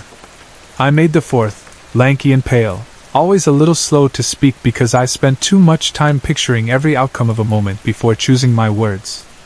Our parents drank sweet tea on Nana's porch, rocking in creaky white chairs and trading stories about work, while Nana fussed in the kitchen where the smell of cinnamon biscuits drifted through the screen door. As soon as dusk painted the treetops in copper, Marty decided we should play our special version of Manhunt. Standard Manhunt works like group tag in the dark. Some players hide, others seek, everyone sprints until a knee gets skinned. We added a twist, call it shadow swapping. If you felt seekers closing in, you could slip from one hiding place to another, as long as no flashlight beam caught you mid-move. The rule rewarded stealth and risk in equal measure, and every round ended with laughter echoing between the trunks. That night teams formed fast. Marty and I nodded at each other. Lorelei rolled her eyes but teamed with Blaine. Lorelei's long limbs made her a natural hunter, which she found amusing. Blaine, eager to prove himself, practiced silent steps on the driveway gravel while Marty outlined a plan. The front woods looked ordinary beneath twilight, but once the sun vanished behind the hills, the space between trees thickened into layered rows of shadow. One corner in particular, the stand where the pines grew unnaturally straight, like orchard trees, always gave us an eerie thrill. Marty whispered it was the best spot to vanish if we killed our flashlights, so we padded there, leaves crunching under sneakers. Every trunk stood precisely offset from the next, evenly spaced in ruler-perfect lines, proof they'd been planted decades before to reclaim an old field. Even in starlight we could peer down one row and see 30 yards clear through, vertical stripes alternating dark bark and darker gaps. Marty and I eased deeper until the road lights faded behind cedar branches. We crouched against a pine, clicked off our lamps, and let silence wrap around us. For half a minute we heard only our own breathing. Then a faint rustle scraped across dry leaves to the west, maybe 15 yards off. We froze, ears straining. A second rustle followed from the east, lighter, almost careful.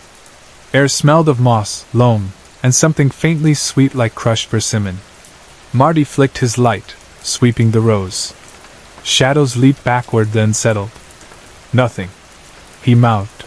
Lorelei? Toward me, but I pointed 2 fingers at my eyes and then down each row, meaning we should keep watching. We called both names in stage whispers. Lorelei? Blaine? Silence. Marty's phone buzzed. He thumbed the screen, frowning. A moment later my own phone chimed, group text. Blaine had answered from Marty and Lorelei's house up the hill. Dude, I'm on the couch with your dog.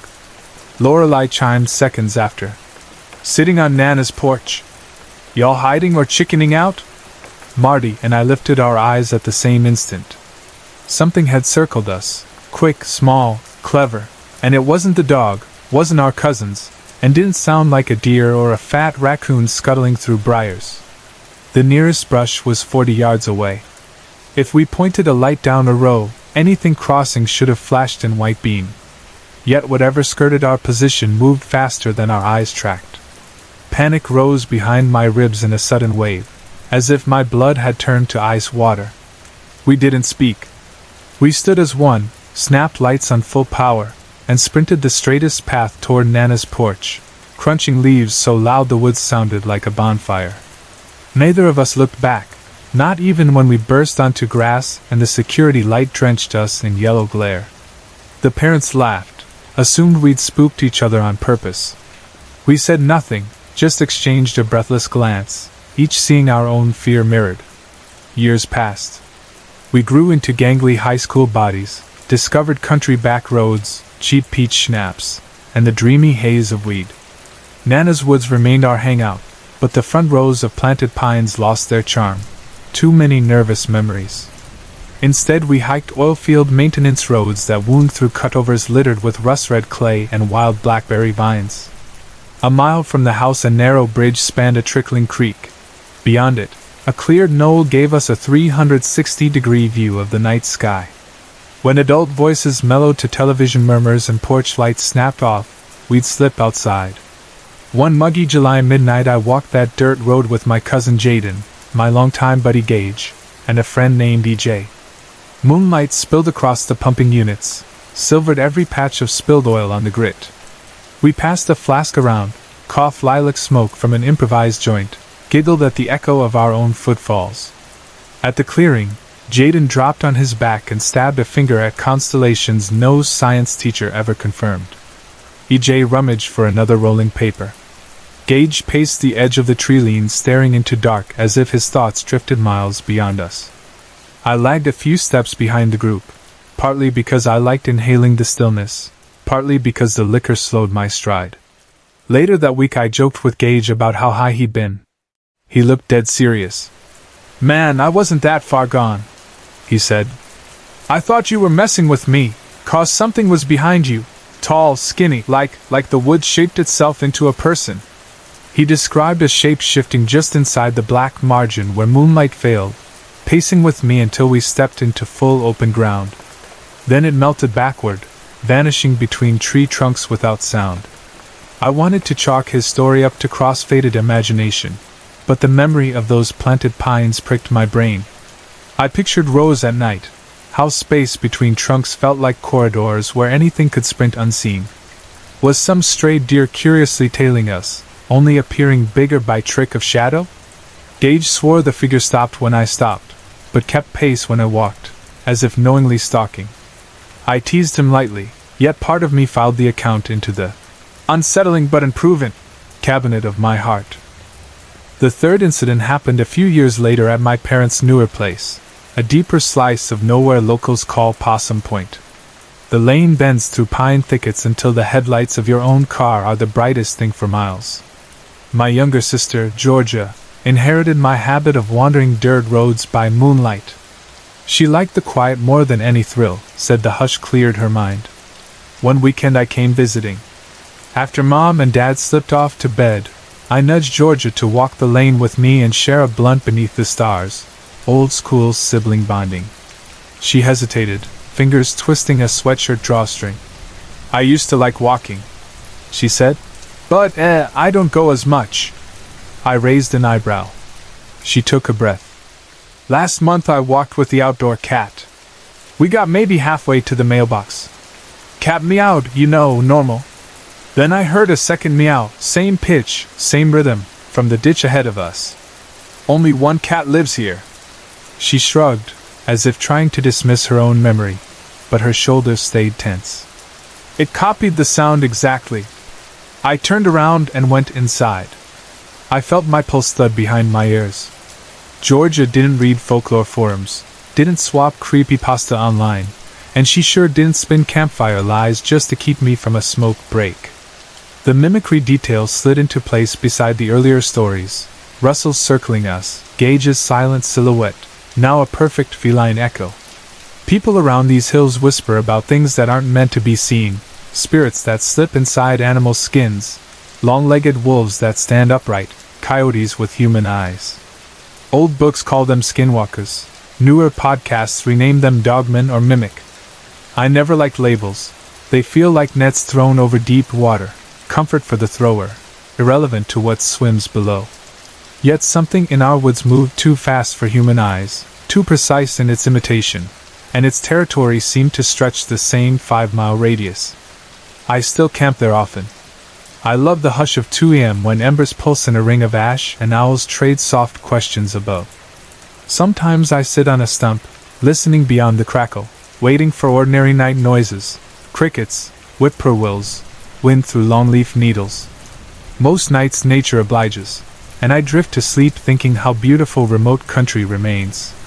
But once in a great, while the insects fade all at once, the breeze stills even though leaves tremble, as if brushed by something unseen. Then I remember Marty's wide eyes, Blaine's couch text, Gage's unfinished warning, George's duplicate meow. I remind myself to keep calm, to respect whatever shares the night with me. I imagine it watching, curious, cautious, maybe wondering why the hairless ones light fires and laugh at stars. If the hush lingers too long, I bank the coals, slip inside my tent, and close my eyes. Morning always comes. Birds scold the dawn, squirrels knock acorns loose, and the previous night's worry feels like a half-remembered dream, until I brush leaves from my boots and notice fresh prints beside my own. Prints too deep for a fox, too narrow for a bear, toes splayed like fingers in soft earth.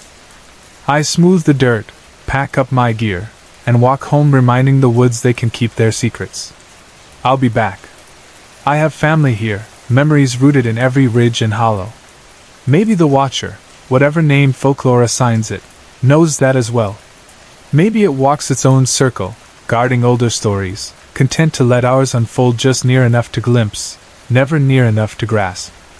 And if one night it finally steps from the pines into the campfire glow, I hope my heart stays steady, because the tale I'll return to Nana's porch with will need more than whispered marvel. It will need the plain, honest courage required to tell the truth of what lies in the quiet gap between leaf crunch and flashlight beam.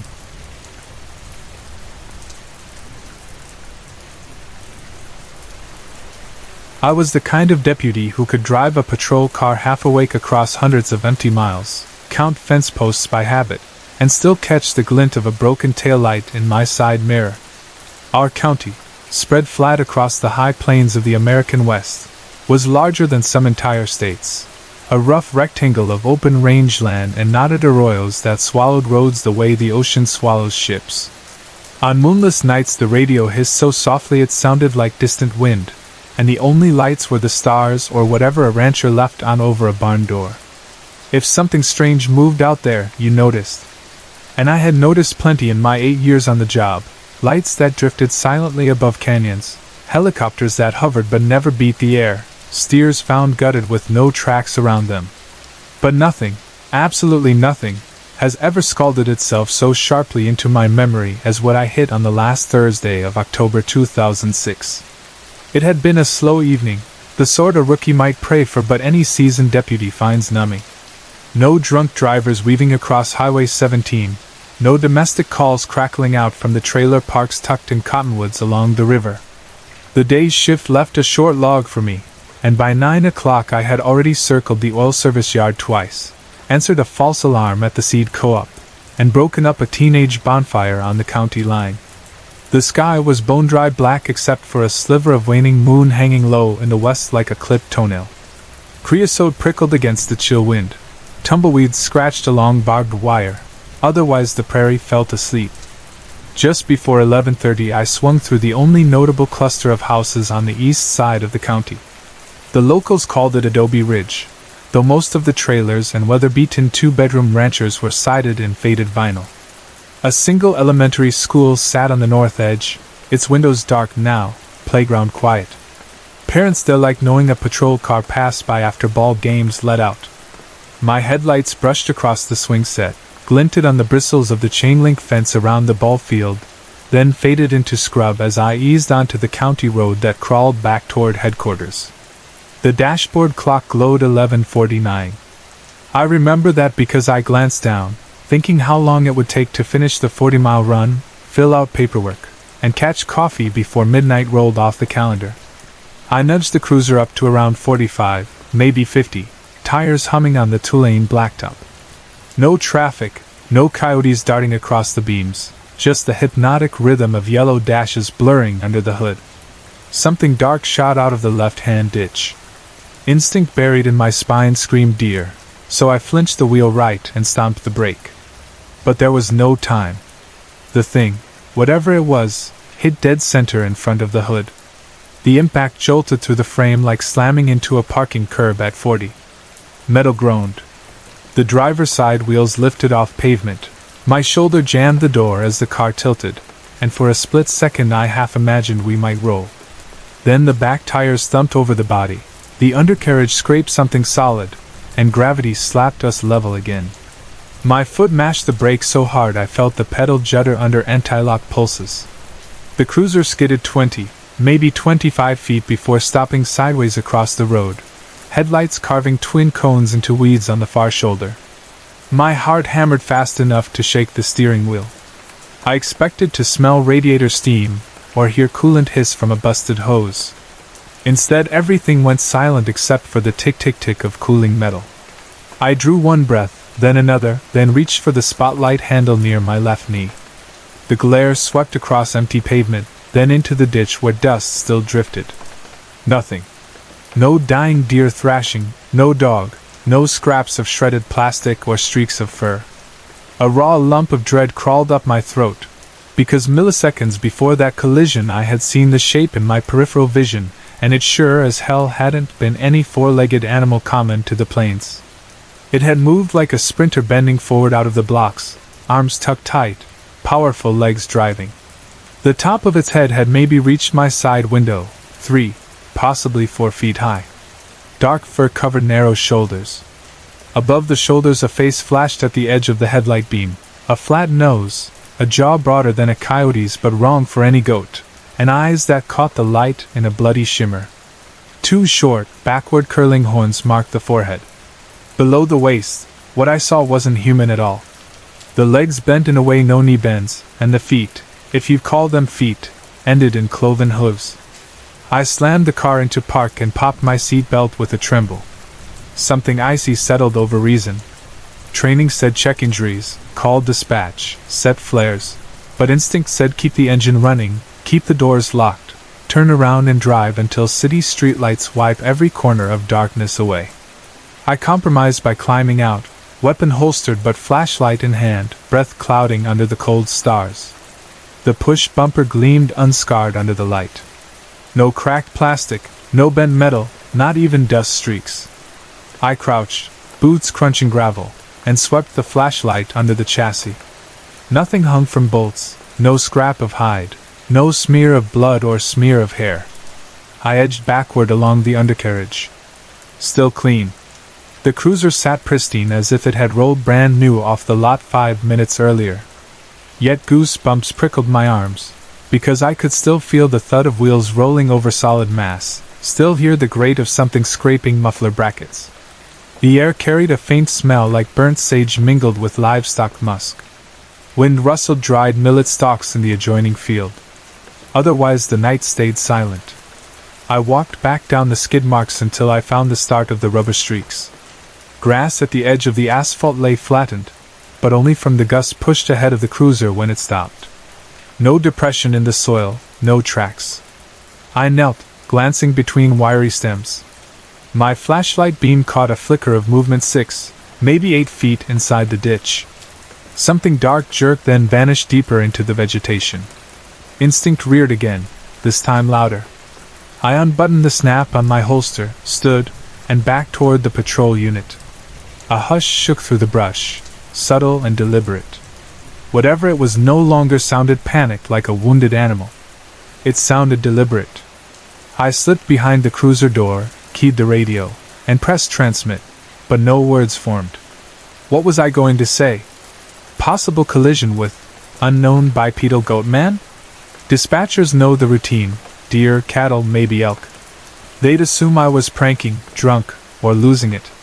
An officer's credibility dies fast once the wrong rumor hits the lunch counter. Static sputtered from the speaker, then dispatch called my badge number. Routine welfare check. I swallowed, keyed up, reported code 4, no assistance needed, and threw the car into drive. On the cruise back to town I gripped the wheel at 10 and 2, knuckles pale. Each mile marker felt slower than the last. In the rearview mirror I half expected to see red eyes reflecting taillights, Shade crouched in the back seat, absurd horns brushing the headliner. But the back seat stayed empty. The station's fluorescent lights looked too bright when I rolled in.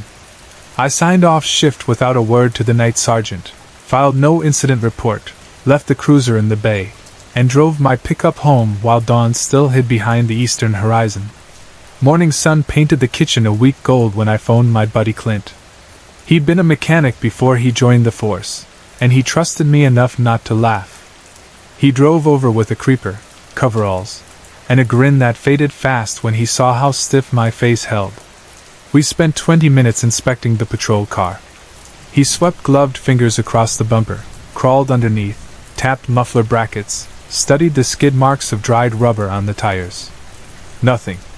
The cruiser might have rolled straight from the dealership.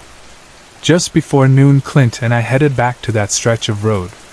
We parked, walked the ditch, and combed the field beyond. Wheat stubble snapped under our boots. Grasshoppers rattled. The air smelled only of dust and sun-cooked sage. The skid marks still glistened faintly where fresh rubber had burned the asphalt smooth, yet not so much as a hair clung to the edge. No drag trail led into the field. No blood-speckled gravel. Nothing. Late afternoon I swallowed pride and told the sheriff. He listened, elbows propped on his oak desk, thumbs gliding slow across his belt buckle. Gray whiskers shadowed his jaw, and for 2 minutes that office grew so quiet the wall clock drowned out every noise from dispatch down the hall. When I finished, he cleared his throat and leaned back. "Coal mine west of here," he said, voice soft, different from his usual bark. "Back in the 80s, we had crews swear they saw something in the spoil piles after dark. Said it ran on hocks like a deer but upright, for black as pitch, little horns. Called it the goat man. Miners seen a lot of things, and most times they're half drunk. But you're sober, and I trust what you say you saw." He tapped a fingertip on the blotter. "Write anything up, they'll ship you for a fitness eval. Maybe keep this between us." I left his office with a short nod and a longer shiver. For weeks afterward, every time my spotlight swept the ditch I braced for red eyes to bloom inside the beam. But no goat man stepped into view, no hooves clattered on asphalt. Life on the plains rolled on. Drunks fought in the bars, teenagers raced Mustangs on gravel roads, blizzards swallowed plow trucks, and spring calves bawled behind barbed wire. Yet even now, years later, a part of me scans each lonely highway stretch for a dark blur streaking from the weeds. Sometimes I imagine the creature watching patrol cars slide by, waiting for the one night you drop your guard. Maybe it will never be seen again. Maybe its hooves leave no trace, its fur no DNA, its body no broken bones. But I know what the wheel felt like lifting off pavement, what the scrapes sounded like under the chassis, what the eyes, red as fresh blood on snow, looked like moments before impact. My job taught me to recognize patterns, to trust evidence, to mark facts in neat black ink. Yet one night on an empty county road my cruiser crushed the rules of evidence flat and drove on without so much as a dent. Believe me or don't. Call it a trick of adrenaline, an illusion of prairie night, an animal so rare none of us could name it. But when dust hangs motionless under your headlights, and the silence of the plains weighs thicker than stone, remember there are corners of this country big enough to hide old legends. Drive carefully. Keep your doors locked. And if the darkness shifts into a shape half human, half beast, pray your brakes bite quick. Because even if you feel tires bounce over solid flesh, what lies in the road may leave nothing for daylight to prove. Sorry to interrupt. If you're enjoying the story, let me know in the comments and tell me where you're watching from. Don't forget to like and subscribe for more. I grew up in a place where the forest begins right behind the last row of houses and rolls over the hills like a thick, dark blanket. Our village is small, just a cluster of steep-roofed homes, one stone church, a weather-worn pub, and a bakery that smells of rye every dawn. From the village center you can follow a gravel lane into the woods, cross a footbridge over a narrow stream, and reach a clearing where the town council built a grill hut decades ago. That hut has hosted countless birthdays, wedding receptions, and midsummer dances. Its timber posts are carved with initials and the dates stretch back to the 70s. Every family keeps a few stories from that clearing. Some are cheerful, some are half-remembered ghost tales whispered after a pint too many. The night I am thinking about started like any other village celebration. It was early autumn, the air cool enough for jackets but warm enough for outdoor laughter to carry down the hills. My friend Lucas turned 27 and invited everyone he knew to roast sausages, drink sweet wine, and sing off-key folk songs until the embers died. People showed up with lanterns swinging from their hands, children chased each other between picnic tables, and the old accordion player, Herr Schneider, pressed buttons until his fingers cramped. By 10 the little courtyard of the grill hut glowed amber from oil lamps and the wide steel fire bowl, and stars peered between the leaves overhead. I remember the smells most clearly: pork fat sizzling, wood sap bubbling in the flames, damp moss when the wind shifted. Lucas's uncle told a joke about a hunter and a stubborn goat that made everyone groan. Someone passed me a mug of mulled wine, and the steam fogged my glasses. All the ordinary comforts of the woods were there. Familiar faces, familiar songs, safe shadows. At 1:45 I checked my watch, clapped Lucas on the shoulder, and said I ought to head home. I still had chores in the morning. He tried to hand me another drink, but I shook my head, thanked him, and walk to the edge of the clearing where the two paths fork. One route curves along the old cart road. The council resurfaced that stretch years ago, added low posts with solar lamps, and set a speed limit so elderly cyclists wouldn't complain. It winds gently, crosses the creek twice, and empties onto the main street beside the church.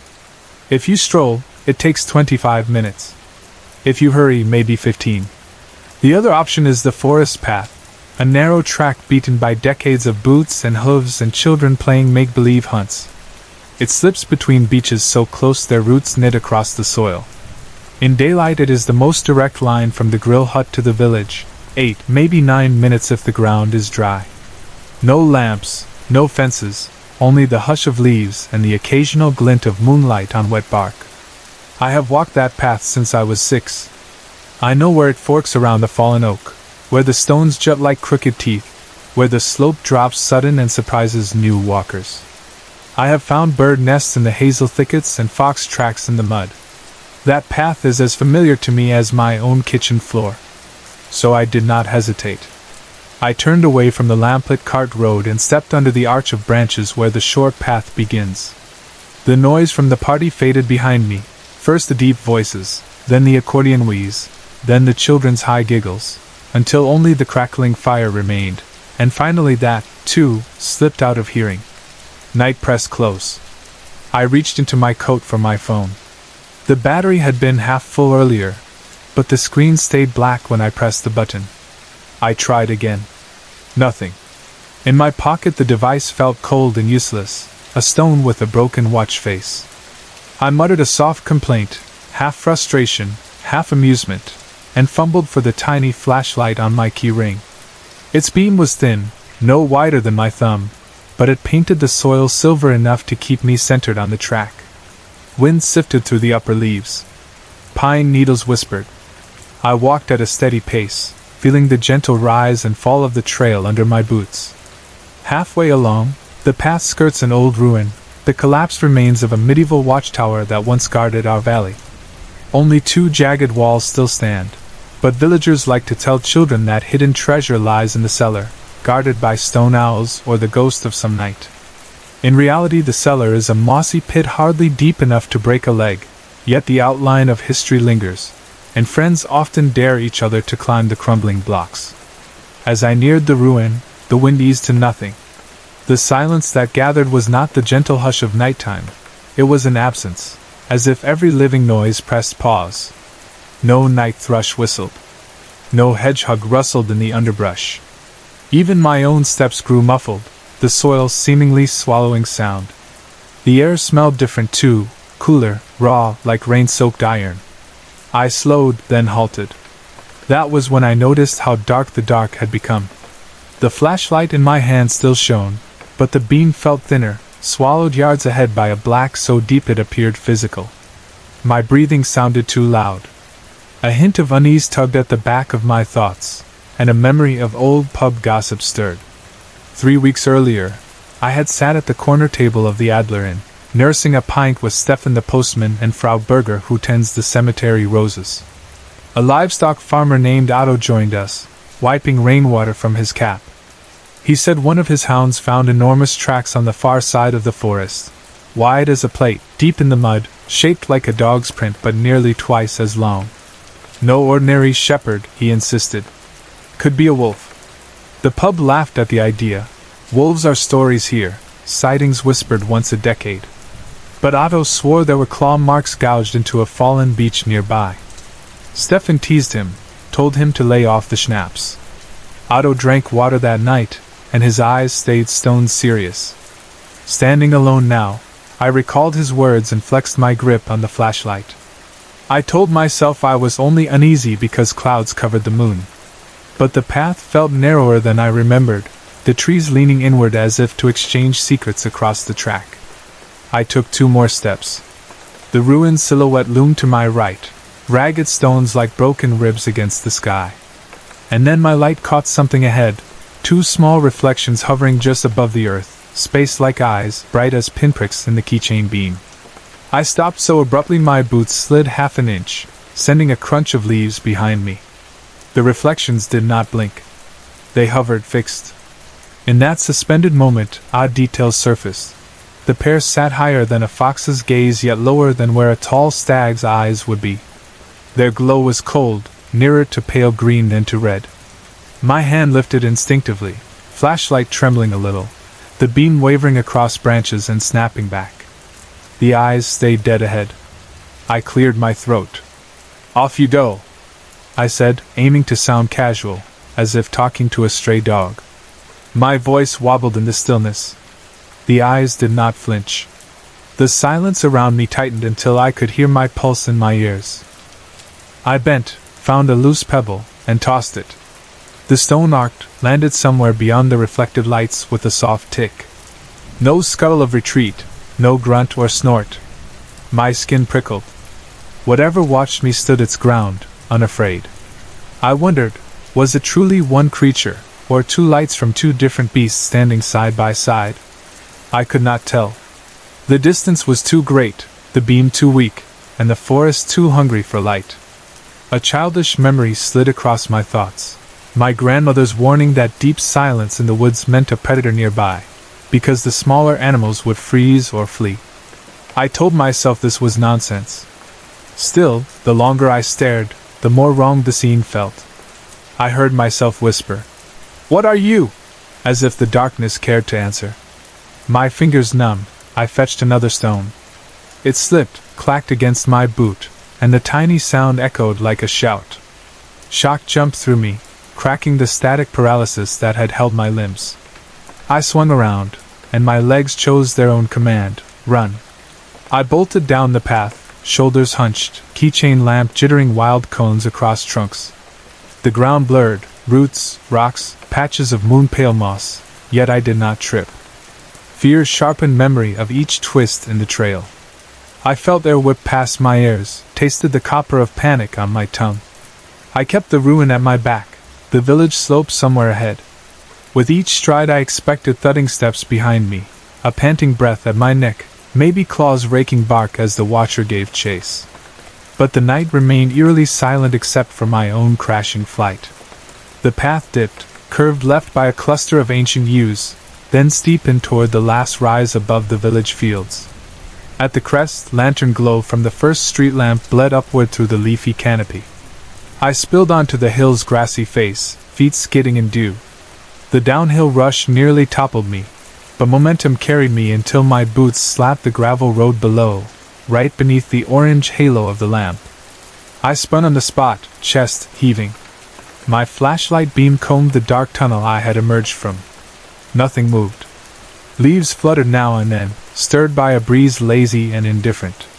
Whatever had watched remained hidden or perhaps had never existed beyond those two unwavering specks of light. Rain began as a surprise, a sparse pattering that quickened into cool droplets on my forehead. I tipped my head back, letting the water sting my heated skin, and tried to slow my breathing. Behind me, the village windows glimmered with warm rectangles. Farther off, thunder rumbled like distant stones tumbling down a slope. I walked home under the street lamps, every footstep measured, senses stretched thin, half expecting the silence to follow. But I reached my door without incident. Inside, the kettle sat on the stove, and the clock ticked like always. Only then did I notice my hand aching. The flashlight casing had left shallow grooves in my palm from how hard I had gripped it. I slept poorly.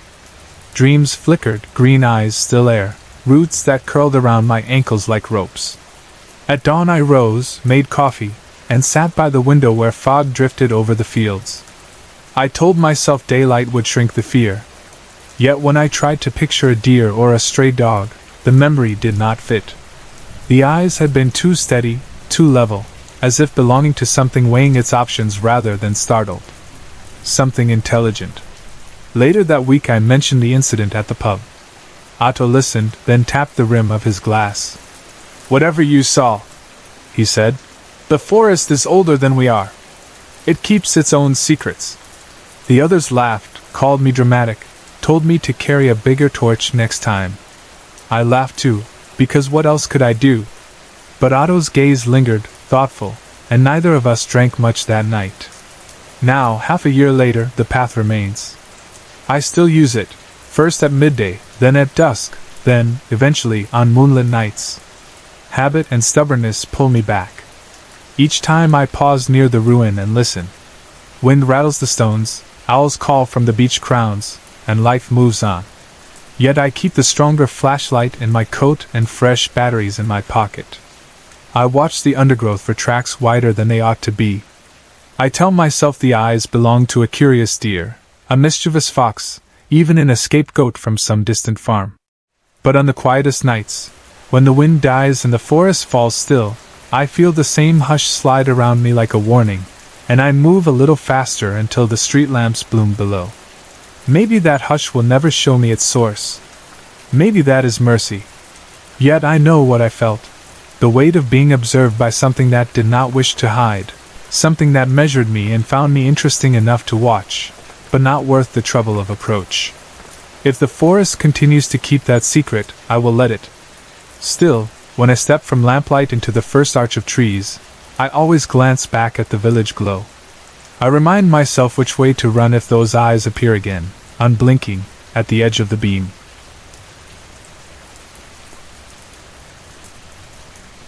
I still remember the bite of the wind on that late October evening in 1998, the way the cold curled around my jacket collar and slipped beneath the layers I thought would keep me warm.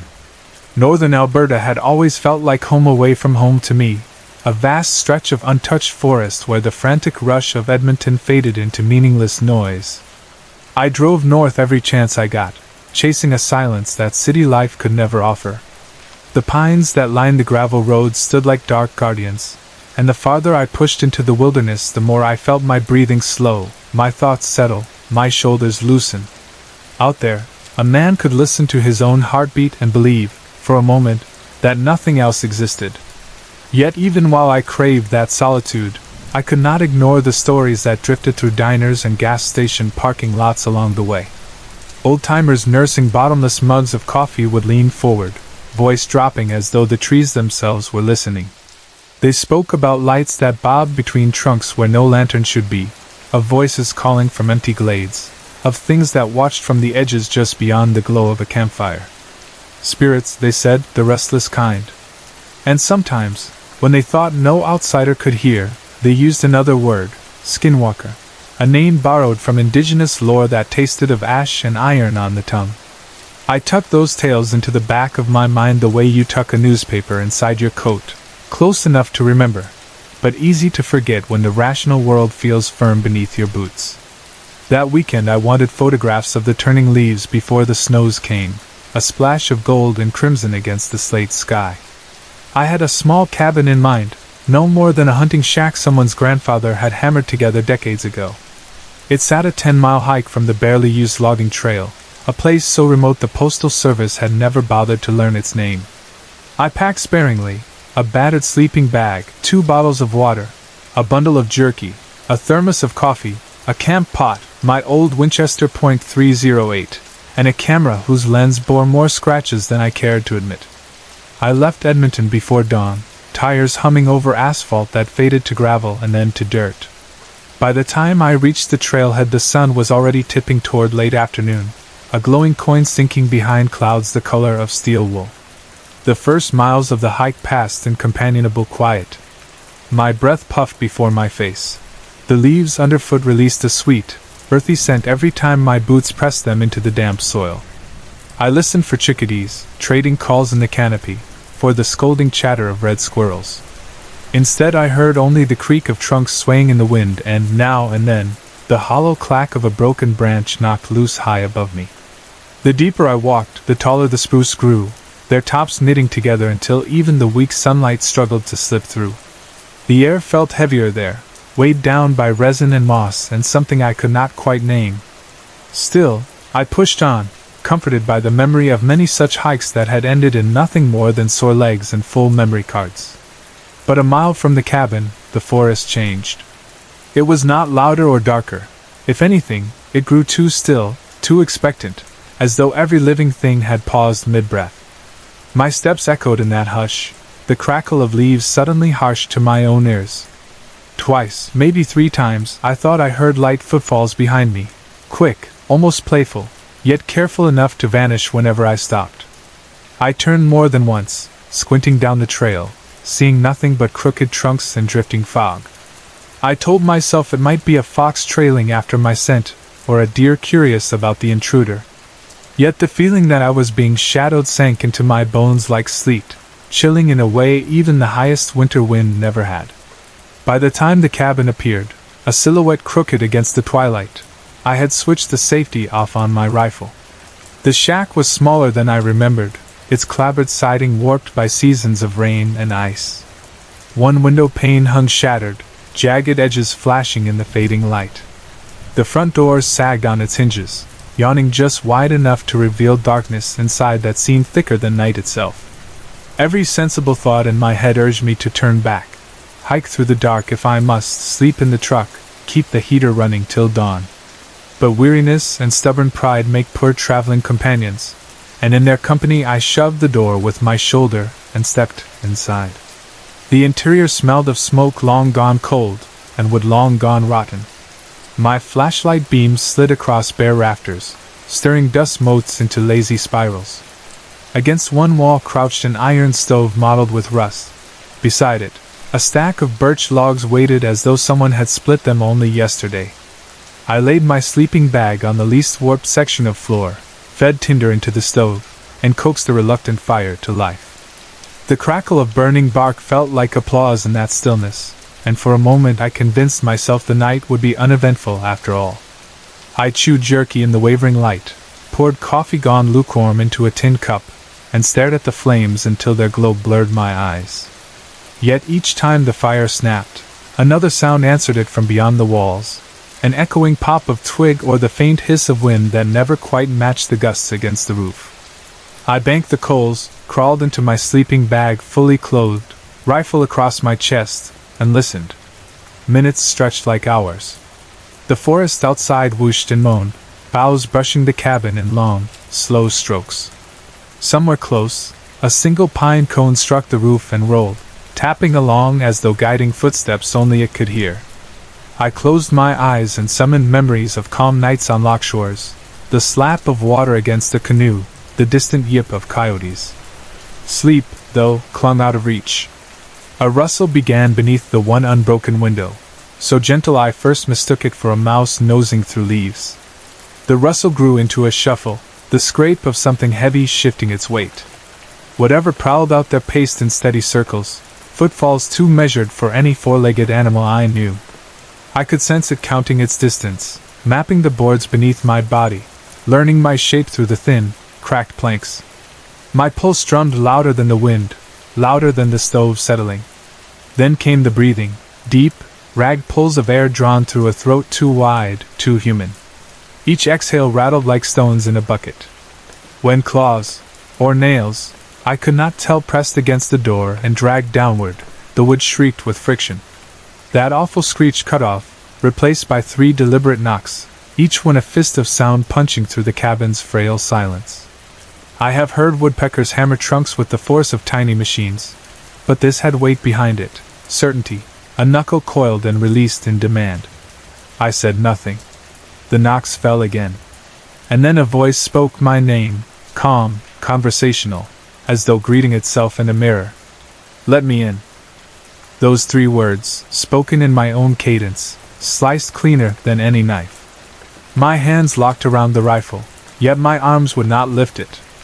In the trembling glow of the stove the door latch twitched, rattling like the teeth of something starving. The voice slid through the cracks once more, dragging my own inflections behind it like a puppet on strings. "Let me in." Each repetition sounded closer, fuller, as though throat and tongue were rehearsing until the copy would be perfect. Every hunting tale I had brushed off and bars crashed back into me, skinwalkers who steal the shapes of beasts, who borrow the voices of kin to coax the unsuspecting outside. I had laughed then, over foamy beer, but no laughter rose in my throat now. The voice changed, stretched, as though it could not decide what version of me to wear.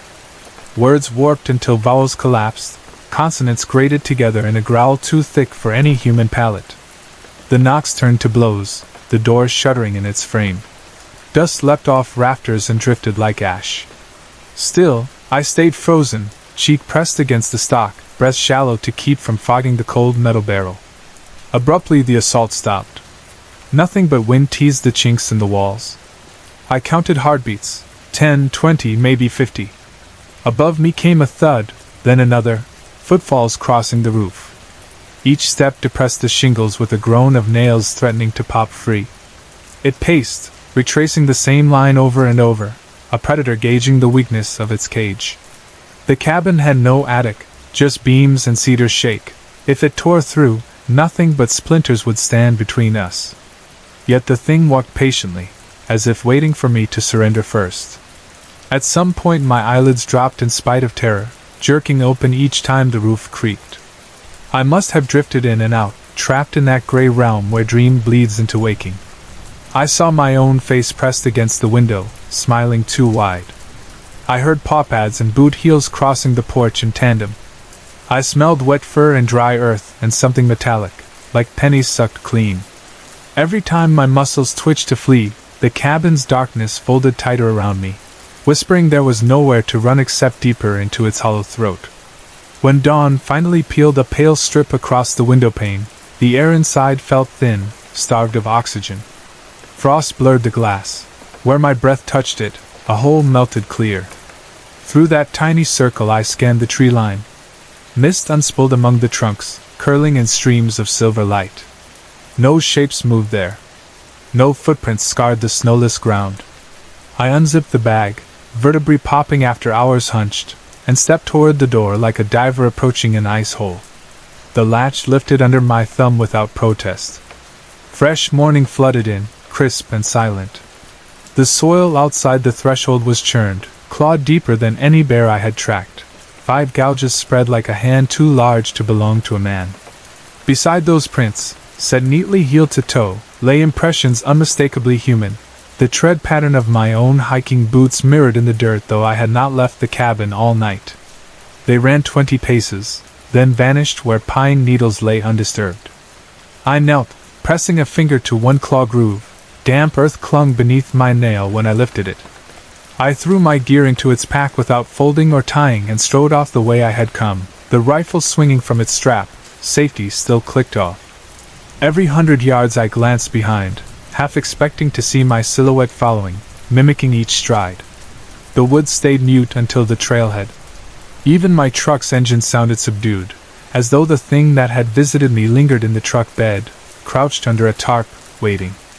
I reached Edmonton by early afternoon, sunlight glaring off storefront windows, traffic lights blinking predictable patterns. People hurried along sidewalks, unaware of the nightmare that paced cabins and crawled across roofs not 200 miles away. I washed the cabin scent from my clothes, but the stench of those borrowed words clung to my memory. Weeks passed. I spoke to no one about that night. When friends invited me for coffee, I begged fatigue. When colleagues planned another weekend hunt, I demurred, citing deadlines I did not have. Sometimes, lying awake, I practiced speaking aloud, reminding myself of the rhythm in my voice, in case something else tried to copy it again. I listened for faint echoes outside my apartment door, measured my footprints when snow blanketed the balcony, and told myself they were exactly where I had left them. Yet even now, after all these years, when autumn sharpens the wind and the city's street lamps tremble in that hour before dawn, I find my gaze drawn northward. I recall frost on broken glass, the scrape of claws across wood, and a voice like mine asking to be let inside. It waits, patient as ever, in a clearing I will never return to, wearing a face that is almost mine, and it remembers my name.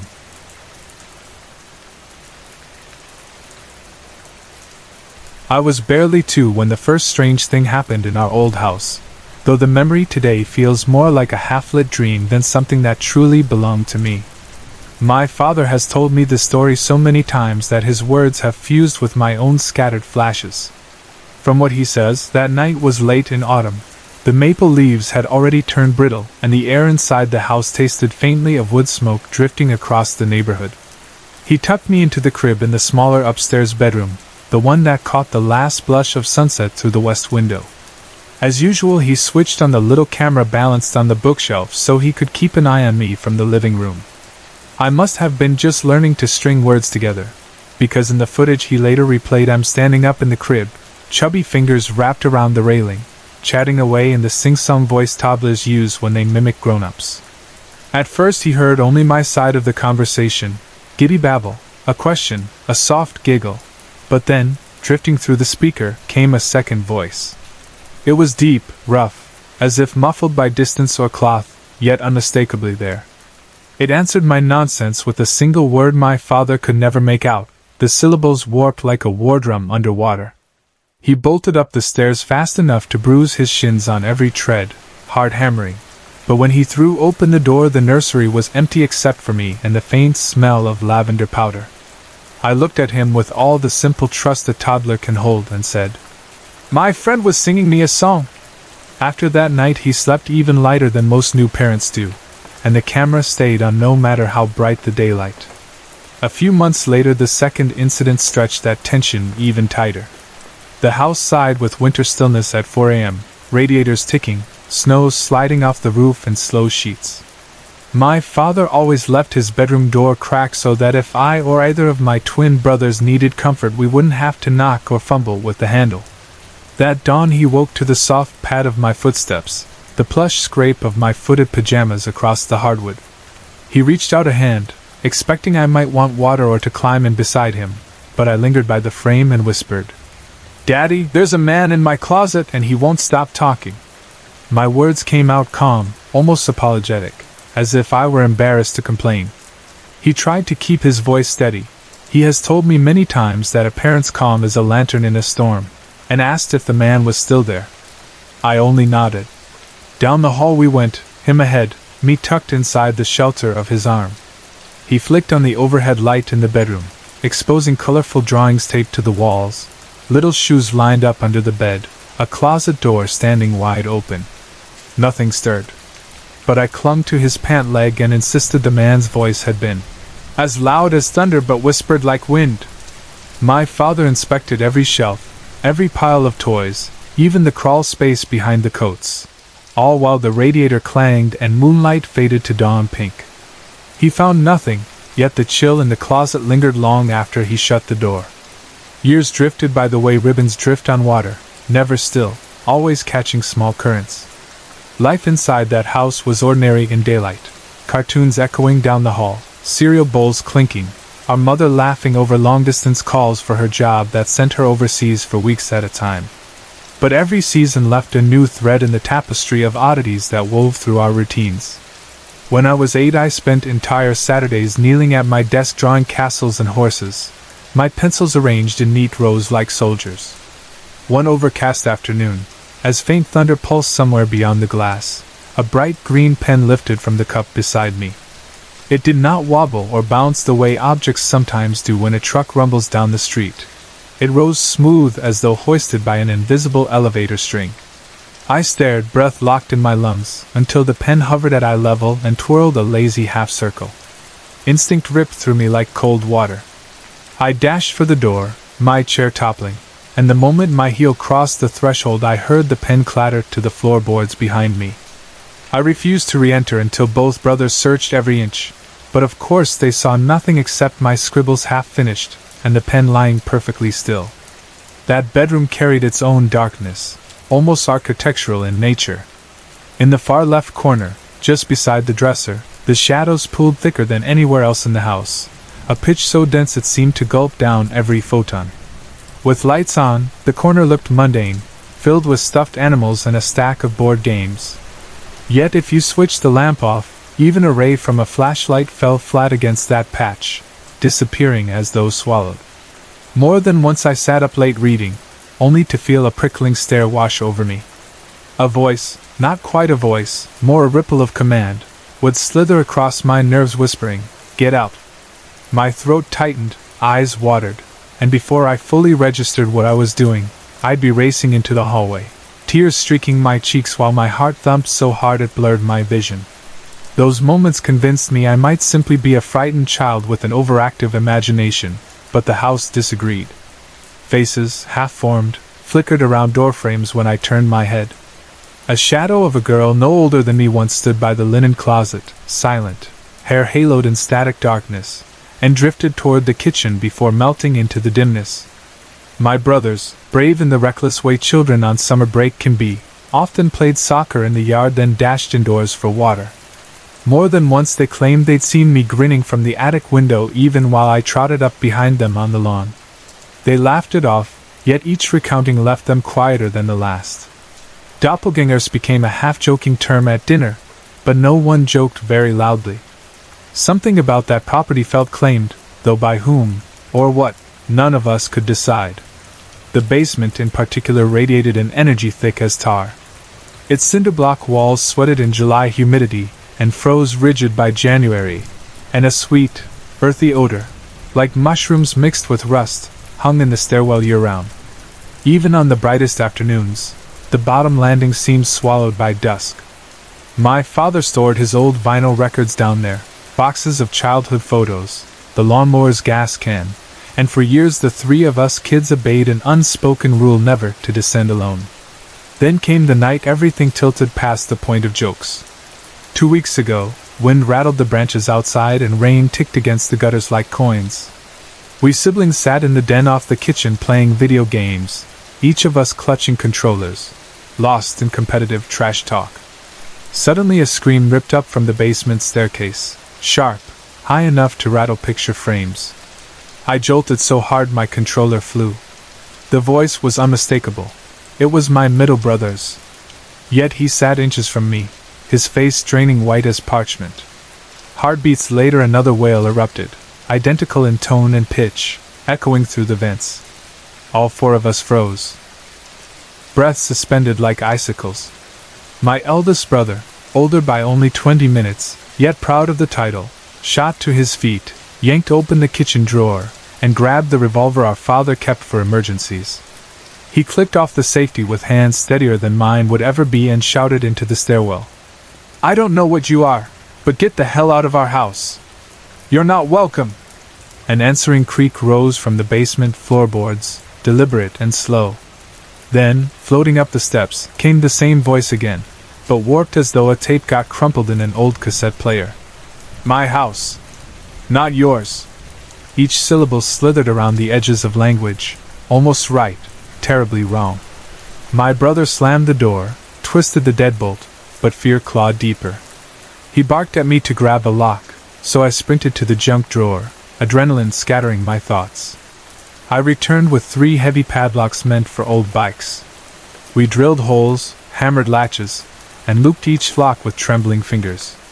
Metal clinked like distant church bells with every snap. Only then did we realize how silent the rest of the house had become, as if the walls waited to see what we'd do next. Father came home an hour later, rain dripping from the hem of his coat, and listened to our overlapping story. Lines appeared in his forehead I had never seen before, deep grooves of worry and resignation. He said few words except to forbid us from opening the basement again until he could figure something out. Mother was overseas on a project, unreachable for another week, so our uneasy truce with the locked door stretched thinner each night. 6 days passed, and I convinced myself extra bolts rendered us safe. Courage is fickle. When sunbeams fill a hallway you start to believe night fears were childish. That evening I finished homework late, bid my brothers good night, and decided I no longer needed to barricade myself in their bunk-filled room. My own mattress called with the promise of familiar blankets, and the stuffed bear still living on my pillow from kindergarten. I shut the door but left it cracked, letting the hallway nightlight cast a dim stripe across the carpet. The house settled, pipes ticking like steady heartbeats in the walls. Yet shortly after midnight a sound threaded through my doze, breathing. It was slow, ragged, almost liquid, growing louder with each inhale as though drawn through a throat lined with gravel. I stiffened, listening in the dark. The breath drew nearer, dragging itself along the baseboards until it reached directly outside my door. The click of the latch nudged the silence apart. A long groan followed as the door inched inward. I could not see the hall. The gap remained just wide enough to suggest a figure might be standing there, waiting. Then came a laugh, low, wet, as if forced through a smoker's lungs, scraping like sandpaper. Every muscle locked. I was 16, nearly grown, but terror sliced age to ribbons. I yanked my quilt over my head, pulse pounding so loud it drowned everything but that laugh. It echoed once more, then thick silence smothered the room. I whispered every prayer I half remembered from childhood catechism, words tangled by fear. Something creaked, maybe the floorboard beside the bed, maybe my imagination snapping. My skull seemed to swell with pressure, eyesight bursting into sparks behind closed lids, and the world tilted. When consciousness returned, pale dawn grayed the windows and my father knelt beside the bed shaking my shoulders. His eyes darted over my arms, my neck, searching. "Are you hurt?" he asked, voice hoarse. I blinked, throat raw, and croaked. "Define hurt." He explained my brother had heard me scream but found my door closed, nothing inside except me sprawled unconscious. That single sentence sent frost blooming beneath my skin. My feet wouldn't carry me back into that room the next night, or any night since. I hauled my blanket downstairs to the bedroom my eldest brother used, the brother who had brandished the gun. He rubbed at tired eyes and said I could crash on the futon. But he confessed the moment I drifted off he dreamt of an emaciated man prowling the hallway, whispering ownership over every wall. Even the dog sensed the shift. She used to nap under my desk while I studied. Now every time she trots past the hallway leading to my door, hackles rise and she growls, a guttural warning aimed at the shadowed stairwell beyond. Father tried smudging the thresholds with sage ant mailed from the southwest, letting curls of fragrant smoke fill corners like small clouds. For 2 days the house felt lighter, laughter returning during breakfast, sunlight seeming brighter. But the reprieve slipped away. Yesterday I caught movement out of the corner of my eye, a blur half my height darting from the basement door into the laundry room. When I convinced myself to peek, nothing waited but piles of sweaters.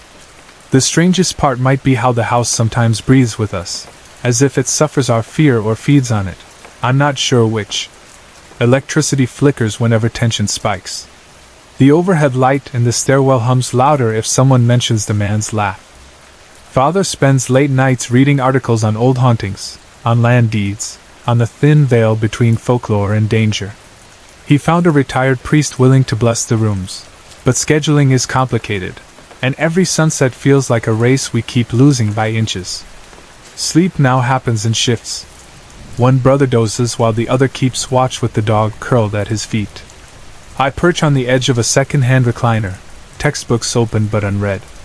In the hush between 2 a.m. and whatever comes after, the basement door rattles against its frame like something pacing, testing the locks we installed, tapping each one in turn. Sometimes it speaks in voices we love, my mother's soft German lilt, our cousin's mischievous drawl, trying keys of memory to see which might fit. Other times it chooses the voice of no one at all, a wrongness that prickles the eardrums until you want to claw them out. I keep thinking of the pen that floated beside me, of the closet chilled by a man who spoke thunder in whispers, of my father's face bathed in the nursery camera's gray glow as he realized someone answered his toddler daughter. I wonder whether each event marked a knot in a rope pulling something closer, tighter, until now that rope has looped around the foundation and refuses to loosen. My brothers debate breaking the basement window and dumping concrete through until the entire space is sealed like a tomb. Father half smiles, half shakes his head. He knows whatever claimed the house won't be bricked behind stone so easily. Tonight I write these words at the kitchen table, the only room still bright enough to feel safe. Rain drums the shingles, wind keens down the chimney, and somewhere beneath my feet the padlocks jiggle like teeth chattering. The dog lifts her head sometimes, ears cocked, then settles again, though her tail thumps uneasy patterns. My brothers have dozed off in armchairs, shotgun laid across one lap, my favorite flashlight clutched in another. Father paces the hallway, phone pressed to his ear, voice hushed but urgent, arranging for the priest, begging him to come sooner. If the house quiets long enough for me to sleep, I will try. But I know the night still has many hours to spend, and whatever lives below us, my house, not yours, may want to spend them all. If more happens, I'll put it to paper, because stories carry weight, and maybe words shared aloud can pry open a crack wide enough for light to crawl in. Until then, we wait, counting breaths, hoping dawn finds every lock still holding.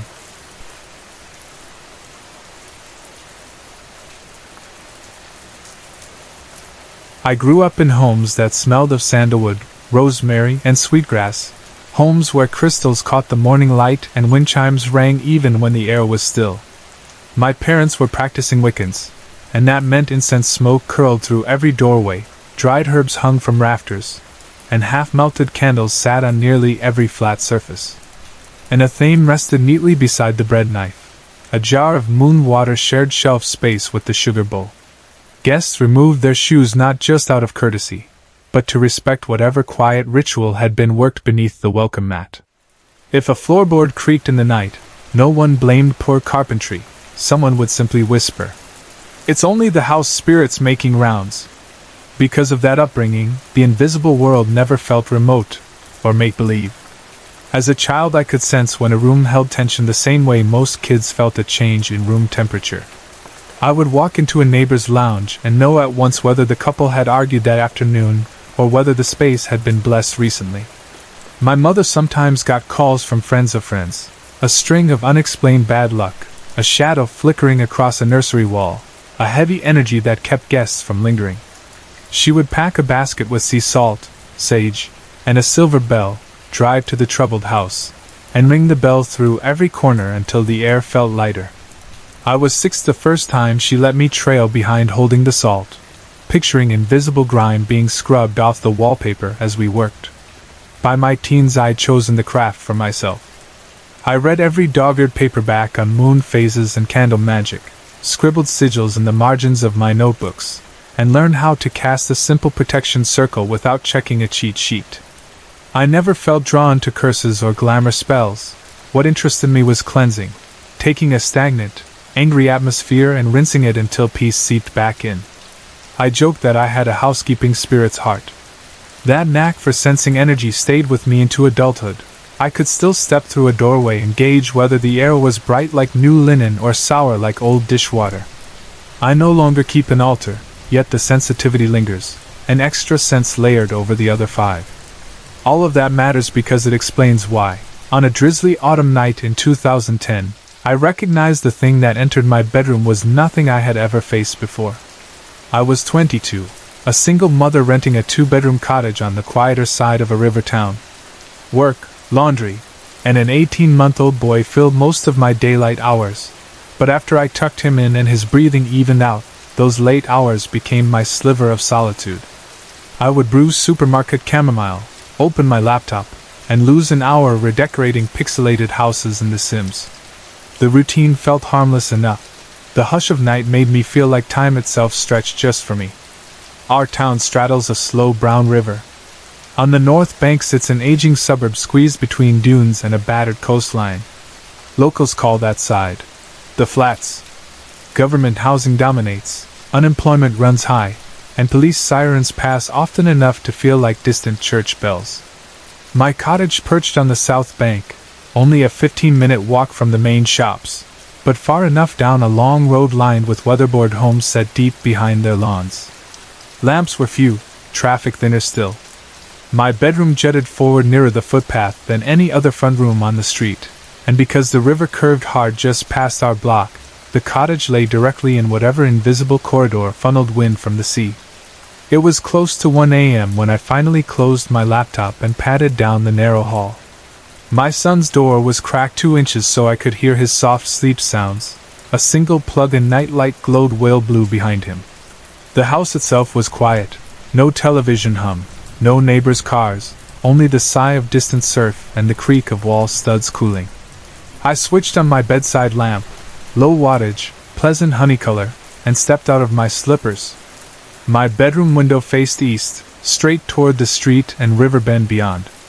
That night the glass was black, mirroring the little pool of lamplight and the silhouette of my own shoulders.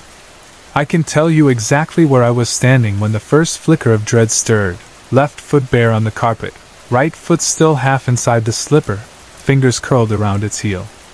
The feeling arrived like a cold draft, but it wasn't cold air, it was an awareness, a pressure sliding in from the south side of the house, down the street, straight from my window. Imagine sensing a wasp veering toward your face before you see it, that snap of nerves, that hair-trigger certainty of incoming threat. In less than a heartbeat I knew something malevolent was rushing toward my facade. I could picture it racing low and fast over lawns, skimming hedges, locked onto a destination that had nothing to do with me, until it realized, too late, that someone inside this jutting room could feel its approach. Fear punched my gut so hard I forgot to drop the slipper. My pulse slammed into my throat. The air tasted metallic. Some part of me flicked through old memories, bickering ghosts, petulant house sprites I'd shooed away, moody residual energy left after violent arguments, and discarded them all. Those presences felt like irritated neighbors. What barreled toward me now felt like pure, concentrated hostility, ancient and impersonal, as if hatred itself put on a shape and took flight. 10, maybe 12 seconds passed from first awareness to impact. My gaze locked on the upper right corner of the window frame. Without sound, without breaking glass, a swirling black mass slid through the wall and halted midair near the ceiling. It looked like smoke moving underwater, opaque at the roiling edges but densely concentrated at the core, about 2 feet across. The way it stopped reminded me of a cyclist squeezing brakes too late, a quick overshoot, a jerk backward, then stillness. In that stutter I sensed its surprise, its double take, the same way you sense a hand clap behind your head. It hadn't expected to be noticed. I want to stress, my physical eyes saw the lamp, the curtains, the wardrobe mirror, but my mind superimposed that black vortex so vividly that my optic nerves might as well have carried its image. It hovered, considering me the way a hawk studies field mice. And I felt its curiosity, cold, clinical, hungry, trying to decide if I were worth pausing its original errand. One thought slammed through my fear: my son is down the hall. Maternal instinct fused with every cleansing ritual I'd ever learned. I didn't whisper Latin or cast a salt line. Instead I rooted both feet to the carpet, inhaled until my ribs ached, and summoned the invisible boundary I'd raised countless times before. Some practitioners picture white light. I picture heat, crackling orange-blue flames curling outward from my sternum. It isn't literal fire, it's willpower given shape. It hums in my bones, prickles my scalp, and in that moment it radiated outward like a shockwave. I did not speak aloud, but my entire being declared, not my house, not my child. Find your feast elsewhere. The entity's response was immediate and terrifying in its simplicity. It withdrew its focus, dismissed me, the way a person flicks lint off a sleeve. I tasted the shift, a sudden vacuum of attention. Then, faster than any burr shot, it zipped across the ceiling and out through the north wall, resuming its original path toward the river and the flats beyond. Its malice trailed behind like a wind wake, thinning quickly, until the only presence left in my room was my own ragged breath and the faint smell of my son's strawberry shampoo drifting from the hallway. I collapsed onto the mattress, slippers forgotten, lamp still burning. Muscles I'd never noticed protested with tremors, hips to fingertips. When the adrenaline drained, nausea rose. I pressed knuckles to my lips until the waves passed. For 10 minutes, maybe 20, I listened. Nothing. No echo of wings, no creak of boards, no cry from the baby monitor. The cottage was only plaster again, the street just asphalt, the night no more than ordinary darkness. Sleep would not come. I lay under the duvet, eyes fixed on that corner of ceiling, replaying every instant. My mind worked cold equations. It traveled south to north. The flats lie north. If it feeds on misery, there are easy pickings there. I pictured dim flats, addiction, arguments behind thin walls, children flinching from slammed doors. The idea that a faceless thing might hover unseen above that suffering, drinking it in, chilled me deeper than any October wind. Morning brought no reports of sudden tragedy, no house fire, no fatal crash, no front-page violence. But absence of evidence didn't comfort me. The ache in my stomach persisted for days, a churning question that could not be solved by police blotters or gossip pages. Eventually, daily routine reasserted itself. Daycare drop-offs, grocery runs, bills, cartoon-themed songs stuck in my head. Weeks passed. No thud against the window, no whisper under the door, no vortex pausing at my ceiling. Whatever mission that entity pursued did not require a return visit. I was, it seemed, beneath its notice. Months later I moved to a larger unit closer to downtown, partly for space, partly for better lighting, partly because some primal compass insisted the new place sat out of the corridor the shadow had flown. I still consider the nature of that dark cloud. Was it ancient, born before human sorrow? Or did millennia of anguish coalesce into something sentient enough to seek more? If faith shapes reality, perhaps centuries of people believing in demons forged one. I don't know. But I believe such entities exist outside tidy moral anecdotes. They do not twirl pitchforks or hiss scripture. They travel like storms, drawn to warm fronts of despair. Here is what I do know: willpower matters. Call it prayer, spellcraft, positive visualization. It is the act of asserting sovereignty over your own space. You don't need Latin or saints' medals, though those help if they help you. You need conviction, the unwavering certainty that your home, your body, your mind are inviolable. That night I was nothing more than a sleep-deprived 22-year-old in mismatched pajamas. But I stood between the darkest thing I'd ever sensed and the child I loved more than my own heartbeat, and for those 10 heartbeats, that was enough. So if you ever feel the air tighten and taste metal on your tongue, if the hairs on your arms rise though the room is warm, plant your feet. Picture whatever shield feels strongest: flame, light, ancestral arms locked around you, 1,000 dandelion seeds swirling in sunlit wind. Claim the space. Even ancient hunger respects a door slammed in its face. And when the threat withdraws, breathe, shake, cry if you must, then rest. You won't forget the encounter, but memory is lighter to carry than fear. I haven't seen a swirling shadow since. Perhaps that road no longer lies between its hunting grounds. Perhaps it brushed my oar once, sampled my defiance, and judged me too costly a meal. Either way, on quiet nights I still light a single stick of jasmine incense, the scent my mother favored for protection, and watch the smoke curl upward. If somewhere beyond the river another mother senses dread sliding toward her window, I hope she finds her own shield in time. I hope the old spirits who guard hearths and cradles answer when called.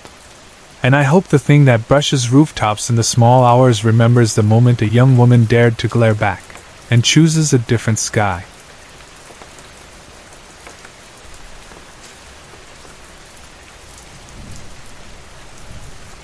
I grew up in rural Iowa, on a patch of land that sat where the flat cornfields began to crumple into shallow ravines and timbered ditches.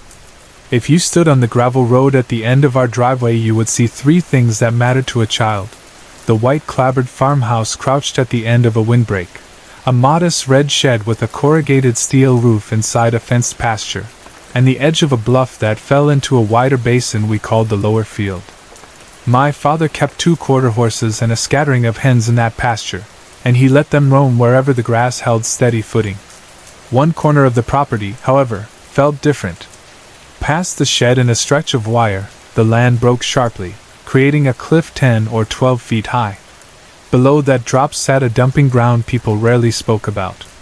The previous owner, long gone by the time my parents signed the mortgage, had allowed a construction crew to unload their waste there: fractured slabs of concrete, twisted rebar, metal rods, leftover masonry, half-crumbled cinder blocks, and rusting lengths of reinforced pipe.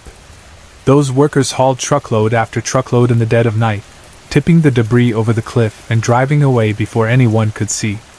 Years passed. The junk lay where it landed, bleaching under sun, frosting under snow, baking again in midsummer heat. My father found out after we moved in, pressed the county to deal with it, and eventually convinced the judge to fine the crew chief. But no one forced them to come back and haul the mess away. It remained, a forgotten scar half hidden by briars and trumpet vines. Just beyond that cliff was a stand of timber we called the mini forest.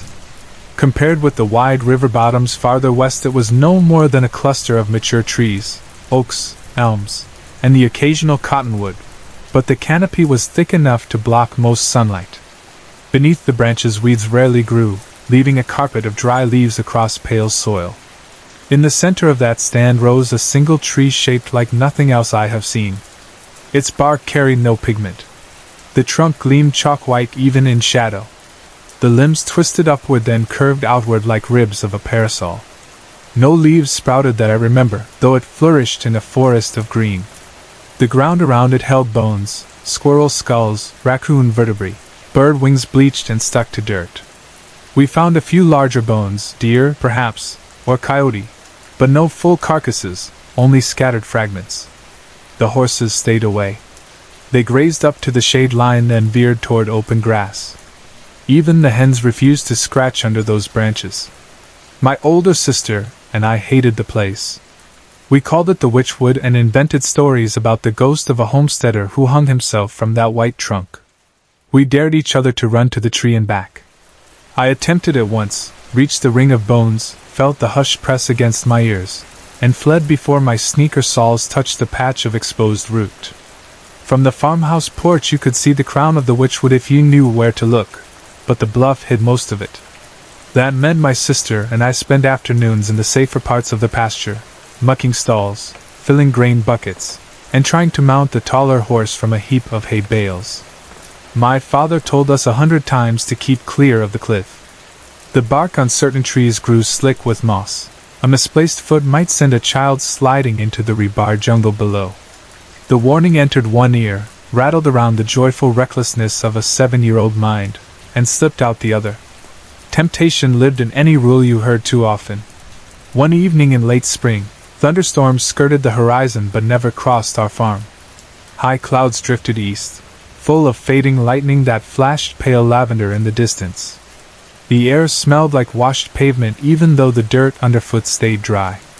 My father finished mending a broken latch on the henhouse and led my sister and me toward the back door of the farmhouse.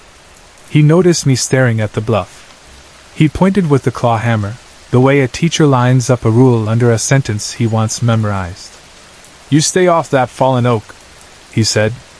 A week earlier, straight-line winds had shoved one of the larger oaks sideways so its crown snapped. The trunk now angled across the cliff edge, half-rooted, half bridging the gap to midair. "Bark slick. You'll slide like butter on a skillet. You hear?" I nodded with the earnest intensity every child wears when they want their parents to think the lecture took hold. He went inside. My sister followed. The screen door banged against its frame. I waited 5 seconds, spun on my heel, and jogged across the pasture toward the bluff.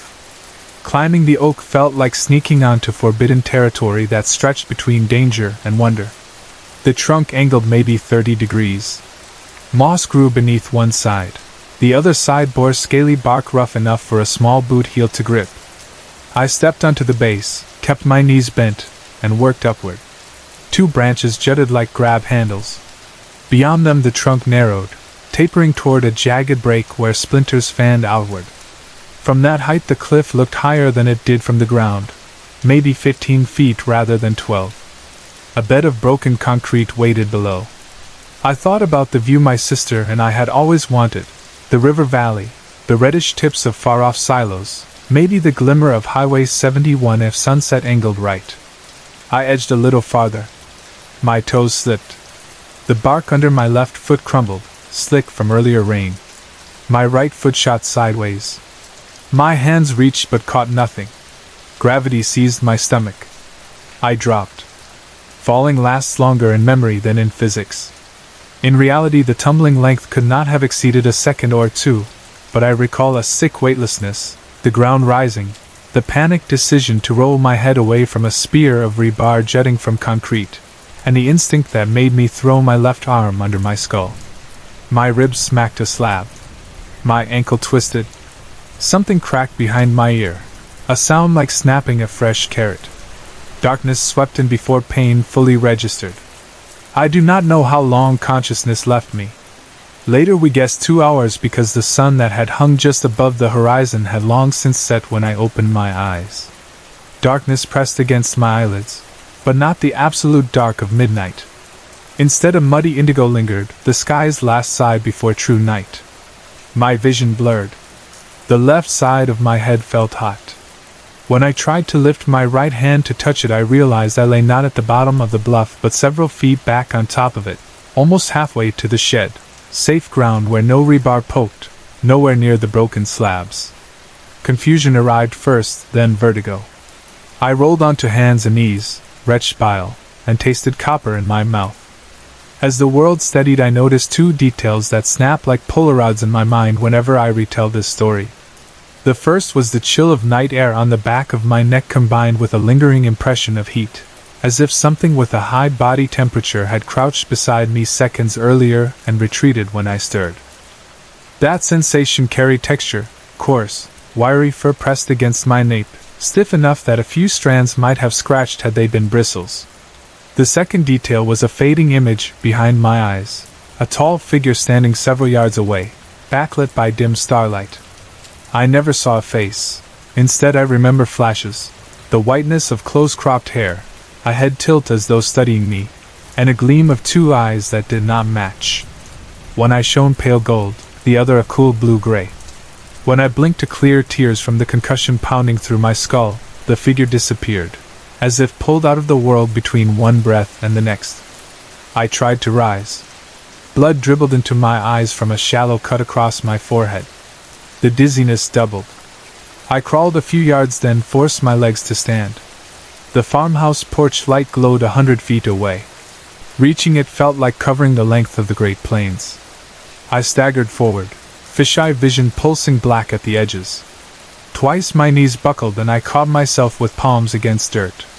My left ankle screamed each time weight pressed on it, but I hobbled on because something primal urged me to leave the edge of that bluff, to get under lamplight, near panels of cedar siding, somewhere normal night sounds could drown the memory of whatever heat had been breathing against my neck.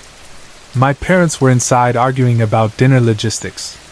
When I swung the screen door open, my mother gasped at the sight of my blood-matted hair. My father's face strained. In the frantic minutes that followed, they shouted about hospitals. My mother wanted the emergency room. My father, perhaps spooked by medical bills or ashamed he had not noticed his son sneak away, insisted I seemed lucid. They used phrases like just a little cut and probably only twisted. In the end, they cleaned the gash with peroxide, wrapped gauze around my head, and paced the hall until exhaustion sent them to bed. They did not notice the split in my shirt until 2 days later when laundry day arrived. That shirt was my favorite, John Deere green, soft from repeated washings, the tractor logo cracked like old paint. When my mother found it, she called me to the utility room. She held the fabric up to neon light. A ragged bite mark gaped across the left shoulder. The impression looked as if a canine jaw had clamped and tugged. But no single ring of teeth shaped the hole. Instead, 3 concentric arcs of punctures curved from collar to sleeve seam, jagged outer teeth, smaller inner points, a third tiny ring near the center. No animal in Iowa has 3 rows of teeth. The fabric around each puncture felt stiff, not damp, not shredded, but singed in a way that left no black soot. Imagine heat blasting cotton long enough to dry it without scorching color, brittle yet green, edges sealed rather than frayed. My mother stared, mouth parting. She set the shirt down, eyes shifting toward the kitchen where my father hammered nails into replacement window trim. She said nothing to him. She folded the shirt, placed it in my dresser, and avoided looking at that bite when I insisted on wearing it to school the next morning. Kids in 2nd grade notice scabs more than torn cotton. I spent recess answering questions about the butterfly-shaped bandage on my forehead. That afternoon, after homework, I limped back to the bluff. I needed proof I had not imagined the fall or the strange rescue. Grass glistened with dew, so prints of boots and hooves showed in soft patches. I found a pool of rusty brown where my head had struck concrete, blood dried, edges flaked like old paint. Around the stain lay 2 shallow grooves about the width of my small palms, as if someone had planted my hands in the gravel and dragged me backward up the cliff. Parallel to those marks stretched 2 deeper ruts spaced like feet. No paw prints framed the path. No hoof indentations. Just the signature of something strong enough to haul a limp child up a slope without stumbling. I searched for tracks in the soft soil near the witchwood but found none. The horses grazed far from the trees, swishing tails. The white trunk glowed under cloud-filtered sun, indifferent to my presence. For months I mulled the mystery. Nightly headaches faded, the ankle healed. Yet each time thunder rolled over the plains, I pictured the lightning that had flickered on the horizon that evening, and I wondered whether storm energy had opened a doorway for something prowling that mini forest. I tried to draw what I had glimpsed when consciousness fluttered back. The mismatched eyes, the robe that seemed more Greek than biblical, the curve of a jaw either male nor female. My sketches looked like statues come alive, stone given breath. Angels? That word flickered, but my family's Lutheran background told simpler stories of halos and wings. The figure I saw wore no wings. And what of the heat and wiry fur that told me a beast, not a human shape, had crouched at my nape? Years later, internet searches offered the legend of a hellhound, massive black dog, glowing eyes, protector at times, harbinger of death at others. But every drawing showed a brute on 4 legs or a shapeless shadow with fangs. My rescuer, if rescuer was the right label, felt like neither. The shirt bore a bite, yes, but the absence of paw tracks or body weight in the dirt contradicted a quadruped. One possible conclusion settled in the quiet back room of my mind. The woods housed a guardian no animal shared, no human claimed, a creature of boundary and balance. When a foolhardy child broke the rule of staying off the fallen tree and tumbled toward jagged steel, that guardian yanked him back from the edge, not out of love but duty. Maybe it dragged me by the shoulder, searing cotton with supernatural heat, and maybe I glimpsed an echo of its true form, white-haired, heterochromatic, clothed in folds older than local history, just as the body it normally wears to prowl the witchwood slipped away. I tell the story as an adult now, my own children yawning when I lecture them about staying away from old construction debris. I carry no scar except a faint ridge under my hairline. The John Deere shirt, threadbare, rests in a cedar chest because I can't bring myself to toss it. On damp spring mornings when mist pools in hollows, I sometimes imagine a large shadow moving between the white trunk and the tree line, keeping watch where horses refuse to tread. If I have learned anything, it is the wisdom in small superstitions. Fence the dangerous places. Respect the hush beneath old branches. And when something impossible lifts you from jagged rebar to safe earth, accept that not every savior arrives with feathers or prayers. Some walk on silent paths, flash teeth that burn cloth, and vanish before a child wakes.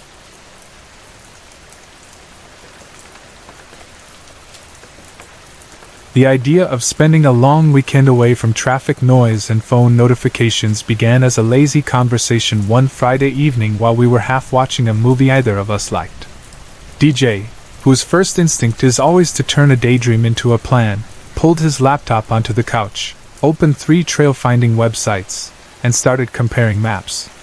I stretched across the cushions with my head in his lap, scrolling on my phone for Instagrammable campsites near water, because I wanted a spot that would make pretty photographs as well as quiet memories. We were both restless, tired of the suburbs, craving tall trees and the kind of silence that belongs to birds, wind, and flowing water. He is 23, I am 18, and the outdoors still feels like a place that belongs to anyone bold enough to lace boots and follow a trail. By midnight we had chosen a location that looked perfect on every screen. The online write-ups agreed it was 3 steep miles from the trailhead to a rocky bluff, then another 2 gentle miles down to a broad creek that widened into a beaver pond. One photograph, taken at sunset, showed water so clear the sky's orange bloom mirrored itself like glass. Another showed pine trunks wider than DJ's shoulders standing guard over ferns. The user comments raved, quiet except for owls, no cell service, bring bug spray, the view is worth the grind.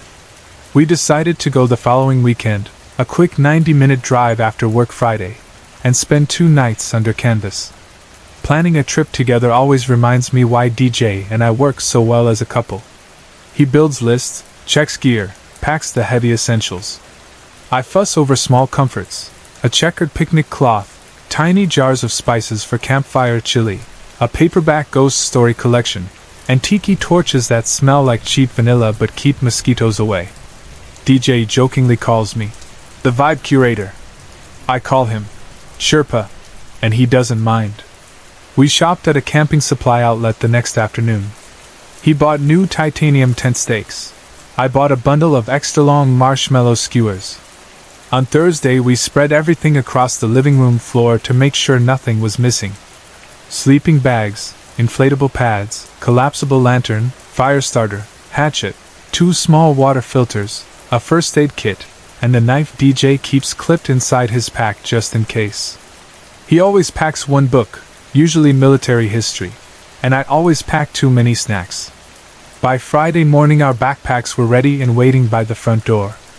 We left after lunch, chasing a stretch of blue sky that grew steadily wider as city blocks fell behind. DJ drove. I kept the windows down so warm wind could tangle my hair. The highway cut between rolling hills and roadside fruit stands. It surprised me every time I glanced at the dashboard clock how quickly miles disappeared. We turned off at a country junction where an old wooden sign pointed toward Lake Juniper Recreation Area. From there the road narrowed to cracked asphalt lined with scrub pines. Finally we pulled into a gravel parking lot stenciled with a handmade map, 2 faded brown dumpsters, and no other cars. A good omen, fewer people, more quiet. The late afternoon sun angled through branches when we locked the car and swung packs on our backs. The first mile felt easy because we were fresh, chattering about everything from our favorite campsite meals to which Marvel character we would each be if we could choose. DJ voted himself Star-Lord. Because he gets the best soundtrack. I called dibs on Scarlet Witch. The trail became steeper at the 2nd mile marker. Tree roots knotted across the path like wooden snakes. Small stones rolled underfoot. Our breath turned shallow. Conversation slowed. DJ kept asking if I needed to rest, but stubbornness and pride insisted I keep pace. We reached the overlook, exactly as online photos promised, around 5. The view stretched across a treetop canopy that seemed to ripple like an emerald ocean, right up to a distant ridge glowing bronze in late sun. We took pictures, guzzled water, and shouldered packs again for the easier descent toward the creek. I first heard water before I saw it, a hush like distant applause drifting on the breeze. 10 minutes later we stepped through a curtain of willow branches and stood on sandy soil at the edge of a broad, still pool. A lace of foam circled a crooked log. Dragonflies sewed quick silver stitches across mirror-smooth water. When we looked back at the trees we realized how tall they truly were. Sunlight slipped between columns, gilding particles of dust and pollen so that, from certain angles, the entire clearing sparkled. My first instinct was to whisper, afraid human noise might crush the delicate hush, but DJ laughed softly and said, "Baby, this is perfect." We set our tent at the edge of a gentle rise overlooking the water. DJ is quicker with poles and clips, so while he worked I carried tiki torches to strategic places, 2 close to the fire pit ring, 2 near the tent door, 1 between our site and the water to cast light over the shoreline. I sprinkled cedar chips and lavender buds below the torches because I once read it helps repel biting midges. DJ finished the tent in record time, hammered stakes until the guy lines thrummed, then unrolled the sleeping pads inside. When he emerged, chest damp with sweat, he caught me staring at the orange-pink light pooling between torches. He wiped his forehead with a sleeve and said, "You're thinking about how nice a cold drink would be." I laughed. He knows me too well. To mark the beginning of the fun part of any camping trip, DJ insists we each do a big sigh when camp chores are done. We stood side by side, inhaled deeply, and exhaled with theatrical relief.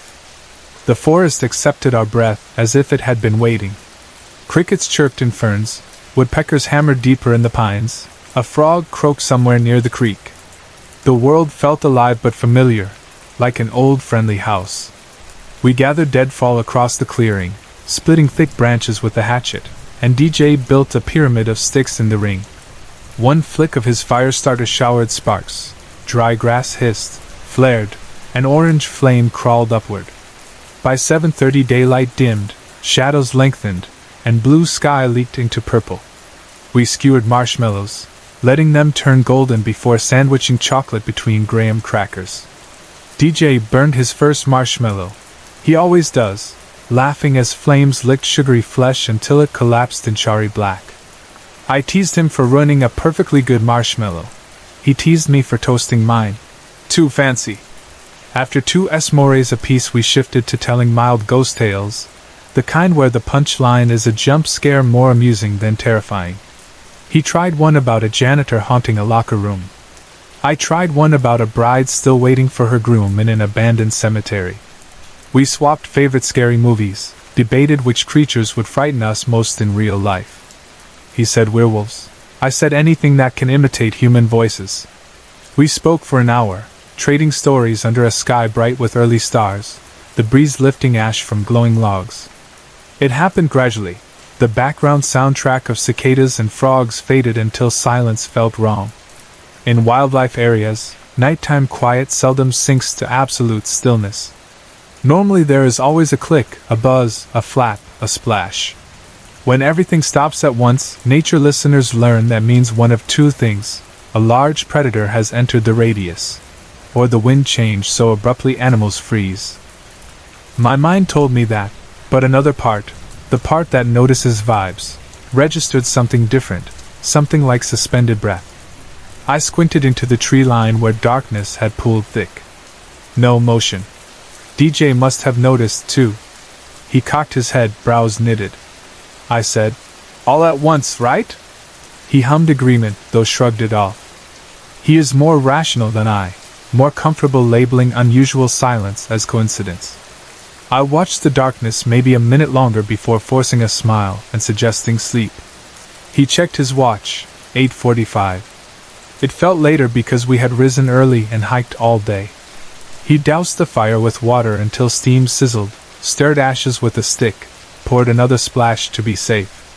We zipped the tent closed, slid into bags still smelling of soap, and DJ fell asleep so fast he must have been out before his eyes fully closed. I lay with my back pressed against his, staring at nylon fluttering in light wind. When you cannot sleep in the woods, each sound grows louder: the flap of fabric, the creak of a tree, your own heartbeat. My mind replayed the hush that had blanketed the forest. The hush felt less like emptiness and more like expectation, as if something just outside torchlight observed our small flicker of humanity, measuring whether to approach. I told myself I watched too many horror videos before bed, that fear finds patterns where none exist. I focused on DJ's slow breathing and let it soothe me. A while later, minutes or hours, time is slippery in darkness, I awoke to definite footfalls crunching old leaves. They circled the perimeter of our camp, 10 feet away, then 5, rhythm slow like a person exploring with caution. I lifted elbows, propped on forearms, and listened. My first guess was a hiker who lost the trail, or maybe a ranger doing a late patrol. But rangers carry flashlights. I saw no light. I fumbled for the zipper, poked my head through. Tiki torches still burned low but offered enough glow to illuminate any figure. There was no one. Only darkness between trunks. Wind must have shifted. Torch flames swayed, spitting sparks that died before landing. My scalp prickled. I told myself small animals sometimes sound like footsteps when leaves are dry. A raccoon. A deer. Anything but the sense rising in my spine that something bigger than a raccoon had passed, and would pass again. I zipped the tent and pressed against DJ's back, careful not to wake him. Eventually exhaustion overcame worry. The next time my eyes opened the tent felt colder, air sharper, and outside remained silent. Silent like the moment before a scream. I checked my phone, 4:02. Battery showed 30% but no signal bars, only emergency calls. I considered waking DJ, but he needed rest for the return hike. Maybe I drifted in and out because the next time I looked it was 4:21. That was when the scream tore the night. Imagine metal scraping metal, layered with the high pitch of a woman in panic and the raw throatiness of a large cat. It ripped through stillness, echoed off unknown ridges, and cut off mid-wail as if yanked from the air. My blood went cold. I bolted upright, pressed fingertips to DJ's shoulder, but he slept. I shook him gently, whispered his name. No response. Why hadn't the scream woken him? I listened. Nothing. Silence heavy enough to throb. Footsteps again. A lumbering gait, weighty and deliberate, circling. My skin crawled. Something struck wood, 3 slow thumps, spaced like a warning. Not casual. Deliberate. Every nerve insisted I stay still. Then heavy breathing reached the tent, the kind you hear when someone runs hard then stops, chest heaving. The breath felt close enough to stir nylon. I tasted tin in my mouth, realized I was biting my tongue to stay silent. Another scream, louder, right outside. I convulsed, a squeal escaping me. DJ remained motionless. I shook him harder, voice cracking. "Babe, wake up, someone's outside." It took 3 shakes before his eyelids fluttered. He squinted, confusion turning to concern as I whispered what I'd heard. He grabbed the knife from the pocket sewn into the tent wall and crawled toward the door. The moment he slipped outside, I felt exposed, air colder without his body. 2 minutes, maybe 3, time dragged like syrup, before he yelled, voice hoarse, urgent. "Run to the car now!" No explanation. Just pure command. Panic jolted me out of the bag. I shoved bare feet into boots, didn't bother tying laces, grabbed my phone, and burst through the flap. DJ sprinted behind me, knife still in hand. I didn't look until something heavy snapped a branch to our left. Curiosity, cruel partner to fear, twisted my head mid-stride. Torchlight caught a shape that should not exist. Its height alone stunned, easily 8 feet, maybe taller if it straightened. It moved half upright, half hunched, shoulders narrow but hips elongated like a deer's hindquarters, yet the torso appeared almost human, ribcage visible under sickly pale gray skin stretched tight. Arms hung long, ending in narrow, claw-tipped fingers. The skull resembled a deer stripped of fur, long snout, thin jaw, but the mouth opened wider than natural, full of crocodile teeth. Its eyes glowed yellow, not like reflection but like internal flame. Movement was jerky, unnatural, like a marionette manipulated by uncertain hands, yet quick, covering ground in silent bounds. In one blink it closed the gap between the tree line and the extinguished fire ring. I screamed DJ's name, but my throat produced a strangled whimper. Feet pounded dirt in a blur, lungs burning. The trail in daylight had felt friendly, now it felt endless. DJ gripped my wrist, dragging me when my pace flagged. The creature charged. Heavy hoof or claw thudded earth behind us. I saw nothing but black trunks whipping by, but heard the crash of underbrush as the thing flanked us. My toe clipped a protruding rock. I pitched forward, arms flailing. Pain flared in my ankle as I toppled. In that heartbeat, weight crashed on me from behind. Claws, sharp as broken glass, hooked into my calf muscle. A cry ripped my throat raw. I kicked blindly, heel connecting with something hard. The grip loosened.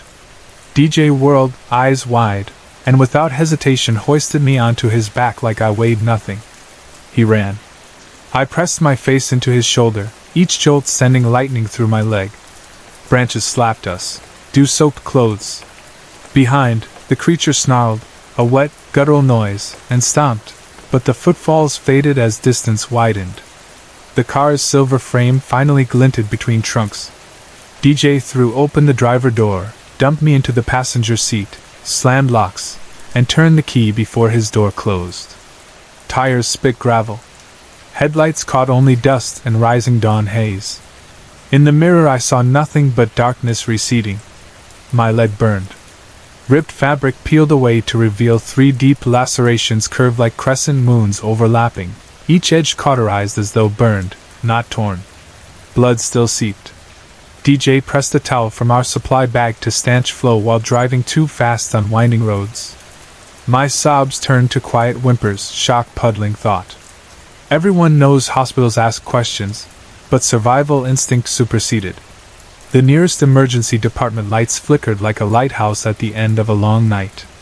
Inside, fluorescent glare felt alien. Nurses cut away shredded jeans, irrigated wounds, counted 3 layers of muscle torn, ordered x-rays that found a hairline fracture mid-tibia. 36 stitches closed the skin. When asked, DJ described, "A wild animal, maybe deformed, maybe rabid."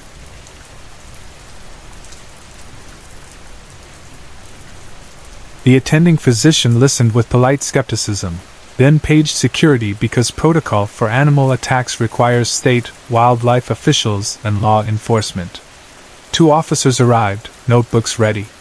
By then adrenaline crashed. Exhaustion weighed my eyelids. DJ recounted events in plain facts, leaving out glowing eyes and impossible posture. The officers exchanged glances but noted our coordinates, promised to investigate. Paperwork signed, leg braced, prescription handed over. We drove home as dawn burned pastel pink. 8:30 by the time we fell on the bed, clothes smelling of antiseptic. Sleep wrapped us like heavy wool, dreamless. We woke mid-afternoon, hearts still thrumming. Logic battled memory. We debated driving back in daylight to collect gear. Part of me wanted to never return, but leaving equipment meant hundreds of dollars lost and a location easily traced to us if rangers found abandoned torches and a tent. DJ argued daylight revealed rational explanations, maybe a moose with white fungus disease, maybe hallucinations from fatigue.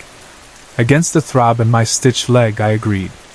The drive felt shorter than before because we spoke little, each replaying night images. Afternoon sun-bathed pines. Birds chirped, sound restored. At the campsite, everything appeared undisturbed. Tiki torches stood extinguished, the tent walls intact, no giant footprint where the creature had stood. My blood dots spattered leaves but bore no clear claw prints. DJ packed fast, scanning trees constantly. We spoke only once, when a breeze rustled leaves overhead and both of us startled. His hand tightened on the knife again. When packs were loaded we left, glancing back only when the path curved out of sight. At home we tried to lighten mood, ordering pizza, joking that we would camp solely in KOA campgrounds henceforth. We stretched blankets on the couch, turned on cartoons, pretended like childhood. Laughter came easier after pizza. The setting sun painted warm rectangles on the hardwood.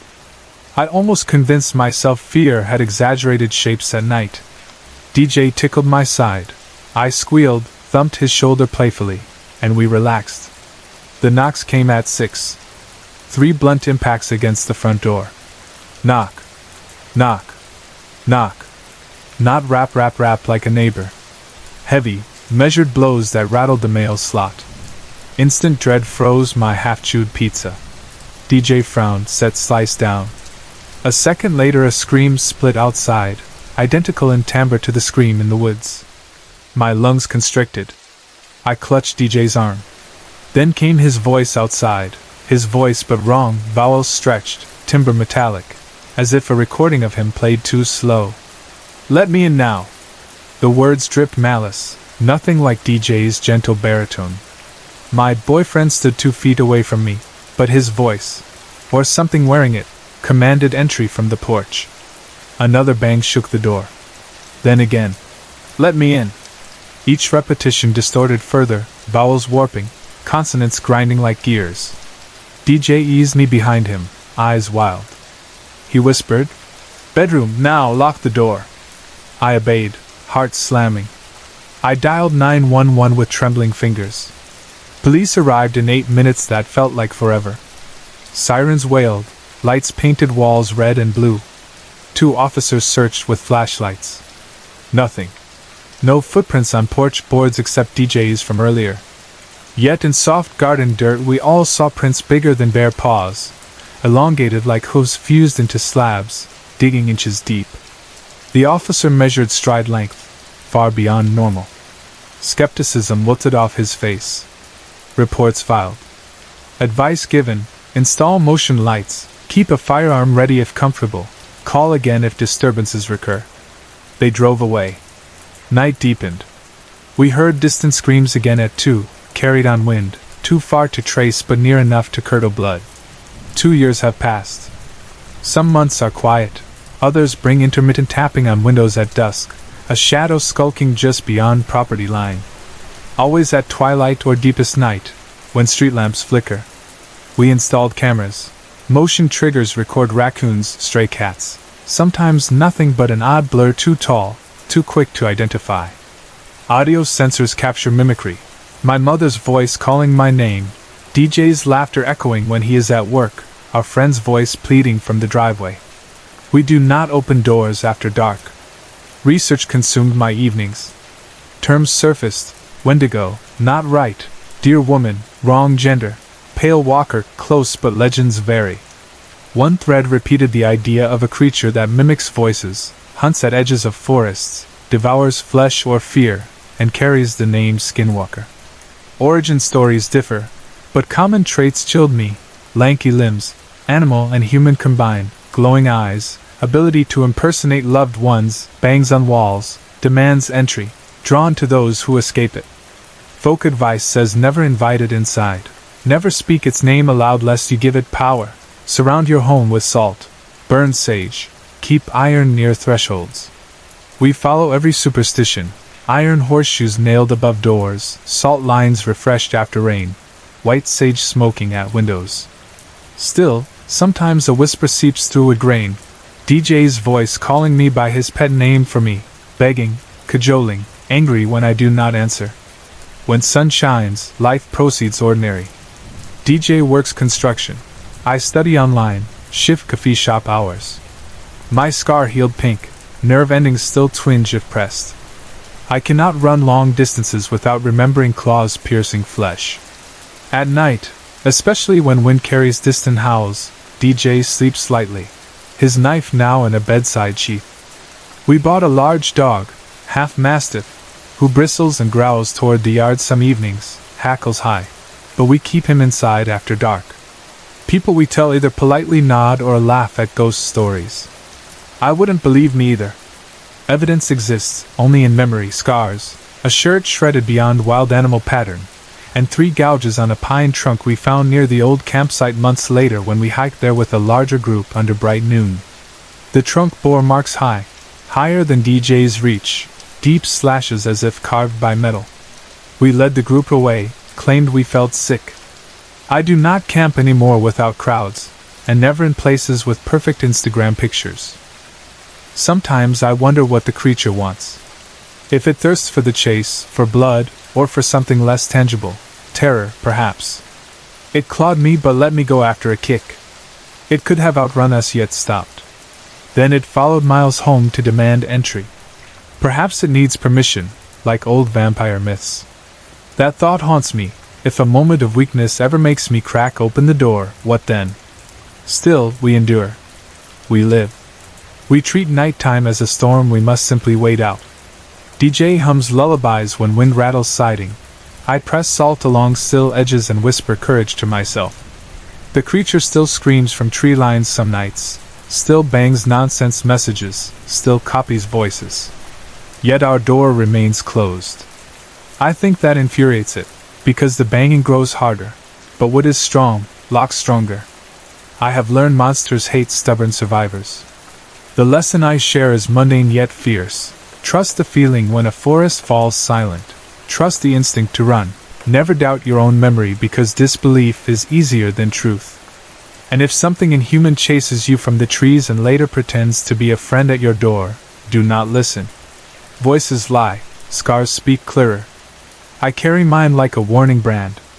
And every dusk, when shadows lengthen across our quiet street, I pour a circle of salt at the threshold, pat the dog's massive head, and remember the night crystalline water and tall trees turned into the border between the known world and a creature shaped like dread. Sorry to interrupt. If you're enjoying the story, let me know in the comments and tell me where you're watching from. Don't forget to like and subscribe for more.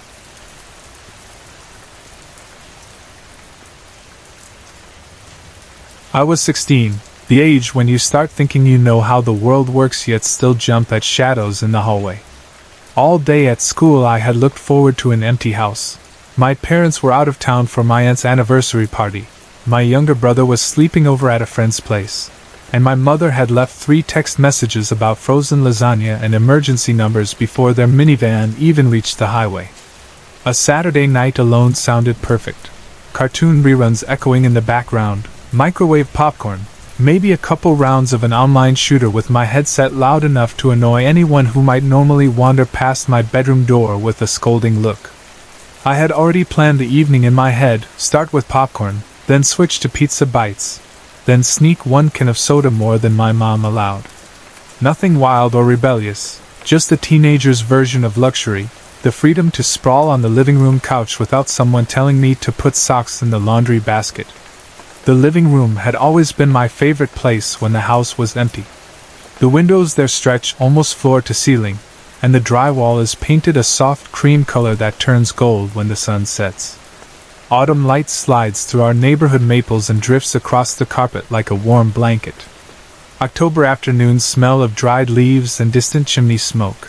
I opened the front windows to let a little of that air swirl inside. Around 5 p.m., I reheated lasagna, carried the plate to the couch, and flicked on the TV. Cartoon voices filled the room, cheerful, almost too cheerful, the kind of dialogue that feels like background buzz more than entertainment. I half-watched while scrolling messages on my phone. My girlfriend Val had typed a whole paragraph about the new Taylor Swift song and how its bridge was practically a thesis on heartbreak. I answered with heart emojis and a silly gif. She was planning an evening with her cousins and wouldn't be able to call until later. I told her I'd probably be playing games anyway. Outside, daylight slid down the sky, draping itself across treetops in deeper and deeper orange. The moment the sun finally dipped behind the neighbor's garage, the inside of our house changed personality. Rooms that looked cozy minutes earlier now looked hollow. It's always been like that in our subdivision. The second night falls, every house transforms into an aquarium, each room backlit by the glow of television sets or reading lamps while the world outside the glass becomes an indistinct abyss. Porch lights snap on automatically. Our front porch bulb is old, the kind that clicks a beat later than you expect. Most nights I hardly notice, but something about being alone sharpened my awareness. I remember glancing at the window and thinking the lawn looked darker than usual. I shrugged it off. The sun had set, of course it looked darker, yet noticed a knot just below my ribcage begin to tighten. Around 7 I decided to turn on the PlayStation. I'm half decent at shooters, good enough to talk trash when a match goes surprisingly in my favor, but not good enough to believe my own bragging. I slipped the headset on, pumped the volume too loud, and lost an hour barking strategy into the mic. Each time I died I expected to hear someone from the kitchen or upstairs complain about the noise, which was the weirdest part of being alone. My brain kept waiting for familiar interruptions that never arrived. After another round I set the controller aside, yanked the headset off, and for a heartbeat thought the power had gone out because I heard nothing. No fridge hum, no furnace kick, no neighbor dog barking 4 houses down. I listened harder. The hush seemed thick, like a blanket stuffed in my ears. Then came the pounding. It didn't start as a timid knock. It started as a brute force blow, a flat-palmed slam so strong the hinges must have rattled. It echoed through the entrance hall, bounced down the staircase, rippled beneath the couch cushions. The sound felt big enough to be felt in my chest. Instinct fired first. Somebody's trying to break in. My phone lay inches from my thigh, but I froze, half expecting the next blow to splinter the wood. Instead came a second impact, then a third, each spaced by maybe 2 seconds. Boom, boom, boom. Too forceful for a neighbor with a package. Too methodical for a drunk prankster. A chill rippled through me. I'm not the toughest kid, but I've always told myself I'd be smart under pressure. Smart meant staying put, listening, evaluating. I found myself holding my breath, one hand gripping the couch arm, the other curling into a fist around my phone. I didn't dial 911. I hardly dared blink. The banging paused. Silence rushed back into the house like vacuum. My pulse drummed in my ears. For 5, 10, maybe 15 seconds nothing happened. I considered creeping through the kitchen to peek through the side window. The glass there is partly frosted, but a lump of dread anchored me. Then the banging came again. 3 more hits. Wood groaned. A picture frame rattled off-key on the wall. Whoever or whatever stood at the door had to weigh 200 pounds at least. I whispered, "Stop," without meaning to. My voice sounded alien in the quiet. Then came the first words. My mother's voice calling my name through the front door, as if she were home early. "Honey, open up, I forgot my keys." Normal words, an ordinary request, yet wrong in subtle ways. Her tone an octave too low, edges clipped, the accent missing the little lilt she always gets when she's flustered. Mothers can fake cheerful or stern, calm or irritated, but they rarely lose the root rhythms of their voice. Whatever spoke now had studied my mother and missed some nuance. The wrongness prickled worse than any pounding. I stayed rooted to the couch. My mind raced through possibilities. An elaborate prank, a recorded voice, maybe my brother's friends messing around. But the words came again, perfect mimicry except for that off-pitch. "Let me in, sweetheart." This time the voice faltered at the final syllable, like a computer reading a sentence it didn't fully grasp. I imagined a figure on the porch wearing my mother's face but not her smile, wearing her clothes but moving wrong. The thought made my stomach flip. Instead of checking the door, I bolted to the back of the room, flipped the light switch off, and pressed against the wall. Darkness inside felt safer than someplace visible. My phone buzzed. Val had responded to my earlier meme. I stared at her message bubble a moment, then typed, "Someone's outside my house. Banging on the door. I think it's trying to sound like my mom." 3 dots, she was typing, then her reply. "It's a mimic." 2 words. Casual, almost.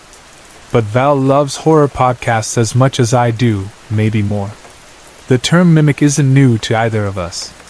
We've sent each other creepy folklore threads in the middle of the night, stories of creatures on forest edges repeating a friend's voice or a baby's cry until the victim steps outside to investigate. Sometimes the victim simply disappears. Sometimes search parties find claw marks in doorframes, footprints that don't match any animal, blood streaks up trees. We always laugh off the gore with, "So fake," typed between laughing emojis. Alone in my dim living room, I wasn't laughing. I tried to swallow logic. Mimics aren't real, skinwalkers are stories, wendigos are old legends. But my body answered with sweat on my face and goose flesh down my arms. I typed back, "I'm scared." She replied, "Lock everything." I tapped out, "Already did." I scanned the room. Curtains were half drawn. I rushed to pull them shut. The kitchen windows, closed, locked. Back door, bolted. Footfalls sounded near the front step, soft, deliberate, pacing. No dogs barking, no cars passing, as if the neighborhood itself held its breath. 8 o'clock came and went. The banging continued. Always 3 hits, pause, 3 hits, then sometimes that almost mom voice pleading. Once I heard what sounded like my brother. "Bro, let me in, dude, forgot my charger." My brother never calls me bro or dude. He calls me by my name, or by the family nickname only he uses. The creature, or prankster or whatever, didn't know that detail. It filled me with grim relief. Something about the attempt and failure to be perfect convinced me it couldn't truly fool me into opening the door. I typed Val updates. She kept me calm, though text bubbles felt slow between thuds. I asked her to call later, said hearing her real voice might steady me. She promised. Hours trickled. I sat on the floor to the right of the couch where our wall angles inward, a blind spot from the front windows. I kept the TV off, listening. Sometimes footsteps padded across the porch, down the walkway. I leaned, craned, but never saw anything past the window slit. Then pounding returned, always sudden and violent, as though a battering ram wielded by an unseen hand. The front door is solid oak. My dad installed it after a break-in attempt last year, but the frame creaked with each blow. Around 10:30 I nearly jumped out of my skin when the house phone rang. Who still calls the landline? Only my grandmother and telemarketers. The sound shattered silence like a siren. I crawled across carpet and yanked the corded handset off the base. Yeah, we still have a corded phone, convinced by my dad that cordless fail in storms. Static greeted me, then a choppy version of Val's voice. "Open the door, babe, it's me," she said. But Val's cell would never show up as our house line, and the distortion bent each syllable. I slammed the receiver, unplugged the phone. That felt decisive, cutting one more potential access point for the mimic. My cell buzzed again, Val calling, real Val. I answered on first ring, whispered. She heard the fear, told me to breathe. She put her cousins on speaker so I wouldn't feel alone. They told funny stories about their cat chasing a laser pointer. We laughed a shaky laugh. Minutes later, Val's real laugh overlapped with another version of her laugh drifting from the porch. Goosebumps prickled my scalp. The mimic was copying her in real time, maybe listening somehow, maybe pressing an ear to the door. It repeated phrases. "It's okay, babe, open up." Slightly warped. One cousin shouted in the background that he'd punch the mimic if he could. Hearing other human voices empowered me. Still, dread lingered. A new tactic kicked in, scratching on the wood like nails dragging down the door skin. Then a squeal on metal. The handle jiggled though it was locked. The chain rattled. My father's extra deadbolt groaned under a shove. A bizarre calm flooded me then. I realized doors and windows were locked tight and I had a lifeline on the phone. I told Val. "It can't get in unless I let it." She agreed, voice gentle. "Don't give it what it wants." The banging started alternating, door, then window, as though circling the house. Thud on the south wall, glass shutter. Then on the north side. No pattern, pure harassment. I crouched behind furniture, imagined invisible lines of salt like in those ghost shows. I whispered a stupid rhyme I'd read once for banishing negativity. It made me feel 10% braver. 11:30. The mimic grew vocal, snarls, half-choked growls, like a dog and a man overlaying each other. It spat curses. "My mother doesn't curse," my name again and again. The voice cracked, deepened, glitched like a broken record. Each failed attempt felt like proof it couldn't perfect the disguise. I pictured it outside, forced into an in-between shape, stuck trying stolen voices on for fit the way someone flips through TV channels. That mental image both horrified and comforted me. Val stayed on call. She told me her phone battery was low but she'd plug in. I whispered thank you so many times. Then, something I still can't explain, the pounding stopped. 1 minute it was there, next total stillness. The silence felt even heavier now. Aftershocks inside my body kept me quivering like the sound still rang on. Val spoke softly, asked if I wanted police. I considered.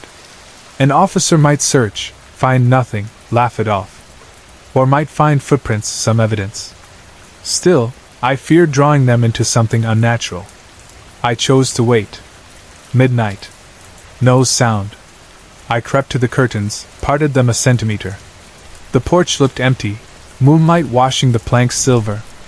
Our yard lay still. Wind rustled oak leaves. I watched 5 minutes, nothing stirred. At 12:15 Val's cousins needed to drive home, so she asked to hang up and call later. She reminded me to check locks. I said I would.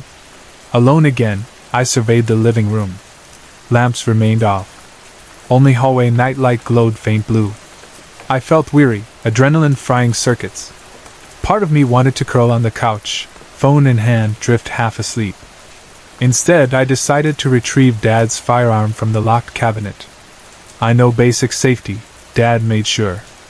I loaded one magazine, engaged safety, kept barrel pointed down. Just holding cold metal steadied me. Minutes crawled.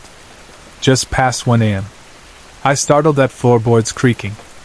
House is settled, sure, but these steps came in deliberate pairs, creak, pause, creak, moving toward the living room from the back hallway. My parents' room lies back there. My pulse spiked.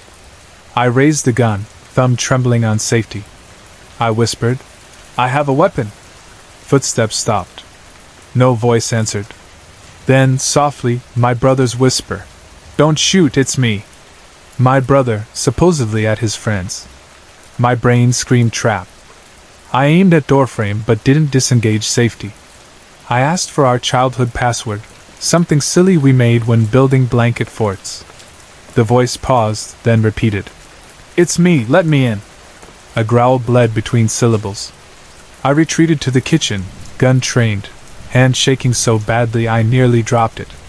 The footsteps reversed, back down hallway, then nothing. 2 a.m. When Val called again, real voice bright over speaker, I nearly cried. I relayed the newest details. She insisted I phone the police. Eventually I agreed. Dispatcher sounded calm. I tried to sound sane. "Someone keeps trying to break in, they're mimicking voices," I said. He promised officers would arrive within 10, Those 10 felt infinite. Mimic didn't return.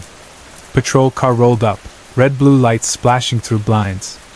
2 officers, one older, one younger, searched porch, yard, interior. They found scratches on front door, 4 parallel gouges 3 feet long, 2 deep for a key, 2 spaced for human nails. 1 window frame bore dents. They failed to find footprints. Rain earlier had left mud but nothing marked. They took my statement, radioed a note to increase patrols. After they left, I locked up again. I didn't sleep until dawn smudged the horizon pale gray. First rays felt like an four of courage. Birds chirped, traffic murmured, and ordinary life resumed. When my parents returned mid-afternoon, I debated telling them. I described hearing banging, said officers checked. I omitted mimics. Dad inspected door scratches, frowned. Big raccoon? He guessed, unconvinced. In days after, night noises returned to normal.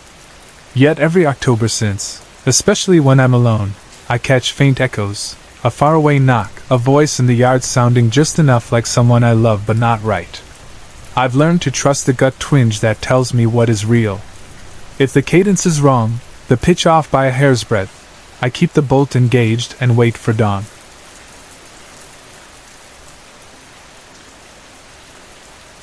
Jonathan was already a gray-haired man by the early 1960s, the sort of lone observer people notice only when he appears at the edge of an empty lot or leans against the fence during a county fair. His back had curled a little from decades of fieldwork, but he seldom carried a cane. Instead, he walked slowly with both hands clasped behind him, pausing at regular intervals as though he were measuring distance by thought alone. When talk spread through the farming communities outside Louisville that an elevated railroad line, later labeled the Public Trestle, would be extended across the woods east of Taylorsville Road, Jonathan came to watch. There was no fanfare on that first morning. 3 trucks eased down the rutted path, brakes squealing, tires squelching in half-thawed mud.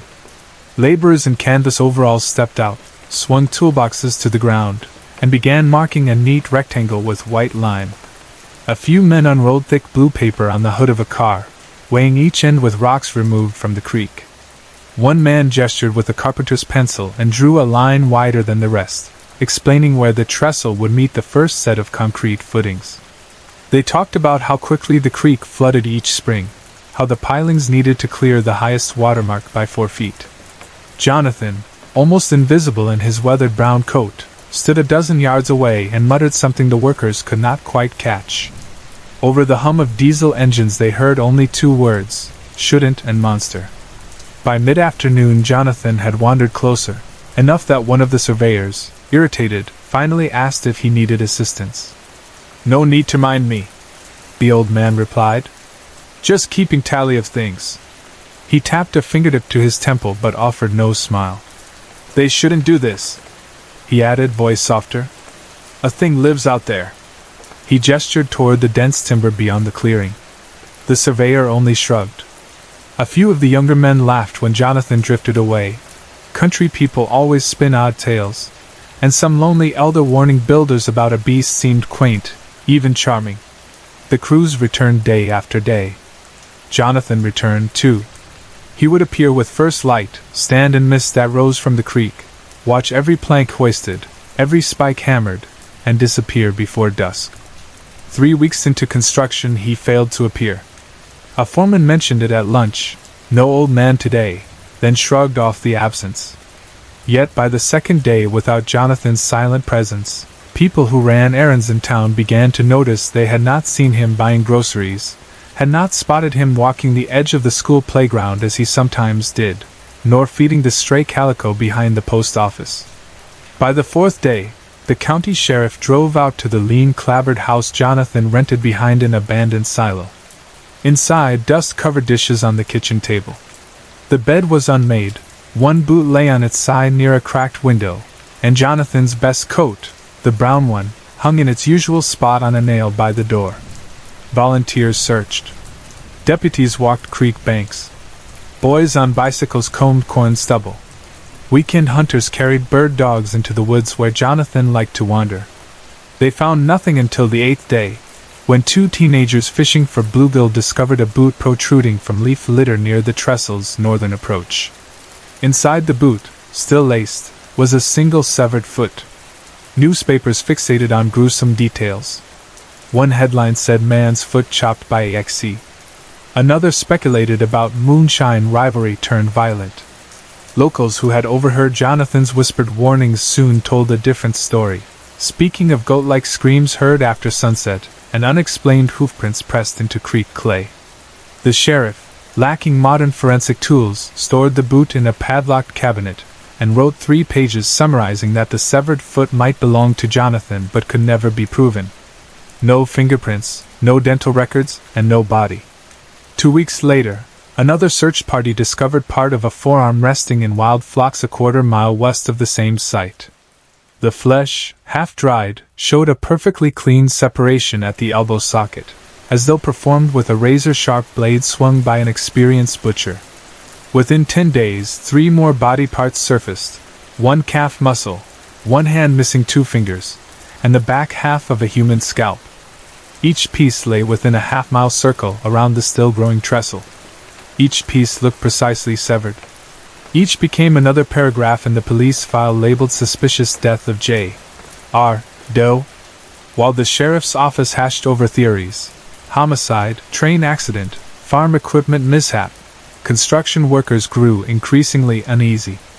The first loss on their side came quietly. A riveter named Wallace failed to show up for supper in the bunkhouse. His roommate assumed he had gone to town to drink.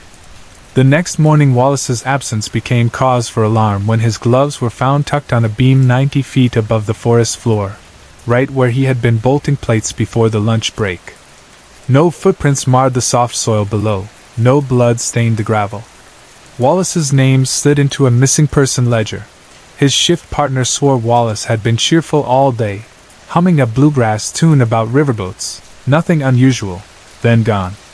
By the following week, 3 more workers, 2 welders and a night watchman, failed to return for paychecks. 2 of them vanished during daylight. 1 disappeared on an overnight patrol when the rest of the crew slept in trailers. Search dogs brought in from Frankfurt traced the scent of 1 welder to the tree-line but stopped cold, refusing to enter the deeper tangle of cane and vines beyond. For every man lost, another quit, packing bags under cover of darkness. Wages rose as the contractor begged laborers to stay. Those who did stay reported new terrors: shadows sliding between sycamores, soft bleats like those of a goat twisted into odd, almost human syllables, and at dusk, odd rhythmic chopping sounds echoing across the rails. One smoker, taking his break beside a generator, described hearing a scream abrupt as a rifle shot, followed by a wet thunk as if a cleaver split bone. The forest then fell silent. Silent as a funeral church when the casket opens, he told investigators months later. He and 3 coworkers dropped cigarettes, sprinted toward lights, and refused to return. These disappearances did not become widely known outside job circle rumor because the contractor, desperate to maintain schedule, hushed talk of bodies. Officially, most men were listed as quits or no-shows. Privately, the foreman signed insurance papers for the families. Newspapers remained busy covering Vietnam draft lotteries, civil rights marches, and horse racing scandals. Stories about vanishings near a half-finished rail span earned little print space. What carried beyond construction sites were campfire whispers. The stories told by crane operators to tavern bartenders, repeated to cousins at family cookouts, retold again to teenagers exploring after dark. Every retelling embroidered details: a goat-like face glimpsed under moonlight, those striking beams, glints of a double-bladed axe reflecting starlight, wheels left on tool wagons slashed apart by something with claws. Out in farmhouses people repeated Jonathan's old mutter: "They shouldn't do this. The monster lives there," as if it were an admonition from Scripture. Years passed. The trestle completed its span over Pulp Lick Creek. Trains began rumbling freight across steel girders high above the white sycamore trunks. Some nights the distant horn blended with cricket song. Other nights locals reported hearing a bleat, like a goat, carried on fog. By the late 1970s, local teenagers knew the stories well. The trestle where a goat man stalked stray wanderers, the rails where a creature flashed axe blades in moonlight, the bend where cars sometimes spun into ditches after a horned shape galloped alongside at impossible speed. Parents dismissed talk as thrill-seeking nonsense, but kids, bored on rural weekends, gathered on gravel shoulders and dared each other to walk the rails after dark. Betty was only 17 in the autumn of 1982. Finchville, her hometown, had no movie theater, no roller rink, no big box store. Teen jobs meant clerking at the feed mill, wiping tables at the diner, or, in Betty's case, frying chicken parts under fluorescent lights at the chain restaurant 15 miles away. Her shift started at 6 each evening and ran until close at midnight. She left the house after afternoon chores, laundry folded, English essay partly done, and drove the two-lane roads at a gentle pace in her father's green Nova. The speed limit on Public Road was posted at 25, partly because the asphalt wound in tight S-curves between pines and partly because the county hoped to discourage kids from drag racing. Signs did little good. On clear nights the Nova's engine hummed at 40 without strain. Late in the first week of October, Betty rounded the long curve where the trestle's silhouette rose. She thought little of it. She had passed those beams every shift for months. But something in the pattern of moonlight that night pulled her eye upward. She saw silver bars of light filtering between steel cross members, then noticed movement on the forest floor. At first she thought it was a deer bounding, but the shape's proportions were wrong. Too tall, torso too thick, gait too loping. It traveled on four limbs but in great, deliberate strides, like a sprinter using arms almost as long as legs. When the creature broke from shadow onto the shoulder of the road, she saw twisted horns rising from the skull, curving backward like scimitars. The Nova's speedometer read 35. Betty's breath hitched. Instinct urged her to floor the gas, but fear of fishtailing on the narrow lane kept her from slamming the pedal. She eased pressure only enough not to lose traction. The shape responded by surging forward, matching her pace. Leaves and small stones spit behind its hooves. The creature's back flexed, shoulder muscles shifting beneath patches of dark hair. Betty forced her eyes ahead, hands gripping the wheel until the leather squeaked. For 3 miles, minutes that felt like an hour, the beast kept stride, never slowing for corners, hooves clattering on asphalt with hard echoes. When the Nova entered a brighter stretch where porch lights from 2 distant houses glimmered, the creature veered into cattails bordering a ditch and vanished. Betty's chest heaved. She realized she had been crying without noticing. Moments later, red flashing lights bloomed behind her. A patrol deputy pulled her over near a hay bale stand. The deputy approached to lecture about reckless driving, but the sight of the teenager's tear-streaked face softened his tone. She blurted something about a monster chasing her. He listened, checked her license, and let her off with a warning. After he drove off, she sat another minute, calming tremors, then continued the last miles to work. In the break room, still shaken, Betty recounted what she had seen. Sammy, a part-time cashier who shared the same route but drove later, admitted that twice that autumn she had glimpsed a huge goat thing pacing her battered Volkswagen. 2 other coworkers, drawn by hushed voices, added their own sightings, mostly flashing horns caught in headlights, strange misshapen deer, or a man-sized goat sprinting across drainage culverts. An older employee told them to quit making up stories or customers would lose appetites. The younger staff huddled, half terrified, half thrilled, deciding they would all drive home together from then on. At midnight, Betty and Sammy clocked out together. The night manager checked the rear door latch behind them. Both climbed into the Nova, deciding 2 sets of eyes were better than one. They passed the trestle slower than usual, scanning the verge on both sides. Nothing appeared, and both girls exhaled in relief. The patrol deputy who discovered their car at dawn described a gruesome tableau. The Nova sat nose down in a ditch, engine off, keys in ignition, headlights dead. The windshield had shattered inward, glass covering the dashboard. Blood coated the interior, a spray on headrests, dark puddles on mats, long marks across ceiling fabric. No signs of collision showed on the front bumper. The deputy noted 2 symmetrical punctures on the driver's side rear quarter panel, each indentation wider than a man's thumb, as though something had rammed curved spikes into the steel. Tire tracks suggested the vehicle left the roadway suddenly, no braking, no swerve, like both front wheels had been lifted off pavement at once. A search launched that morning. Dogs sniffed blood but found no trail beyond 50 yards. Over the next 2 weeks, deputies on horseback discovered pieces of both young women scattered within a 3-mile radius of the trestle. A necklace clasp still fastened around a sliver of flesh, one sneaker sliced clean through sole, a ring finger with class ring clasped so tight the metal bent. Again, each cut appeared surgical, bones severed with one blow. Blood tests confirmed identity. The press resurrected Jonathan's story, the missing workers, the severed foot, now weaving decades of rumor into a single, monstrous narrative. The county reopened cold files. Detectives pored over yellowed statements. Goat fur, bagged from one scene, matched no domestic species. A zoologist argued it belonged to a feral Angora escaped from a farm. A medical examiner whispered to a colleague that no goat ever lived tall enough to slash bumper steel at that height. Officials gave guarded press conferences, urging residents not to trespass near the tracks while investigations continued. Teenagers, of course, flooded the area. Some arrived with disposable cameras, others with tape recorders hoping to capture horns on audio. Most saw nothing but graffiti and rust.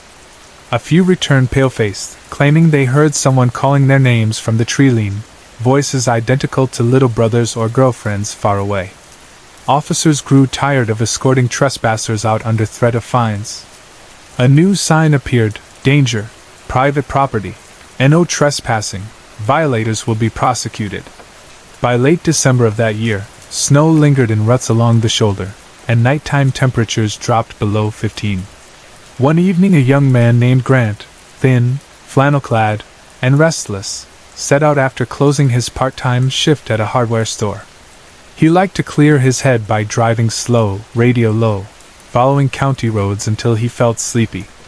Snow brushed across his windshield as he eased onto Pope Lick Road. The train bridge loomed dark against the sky, its girders faintly luminous under half-moon's light.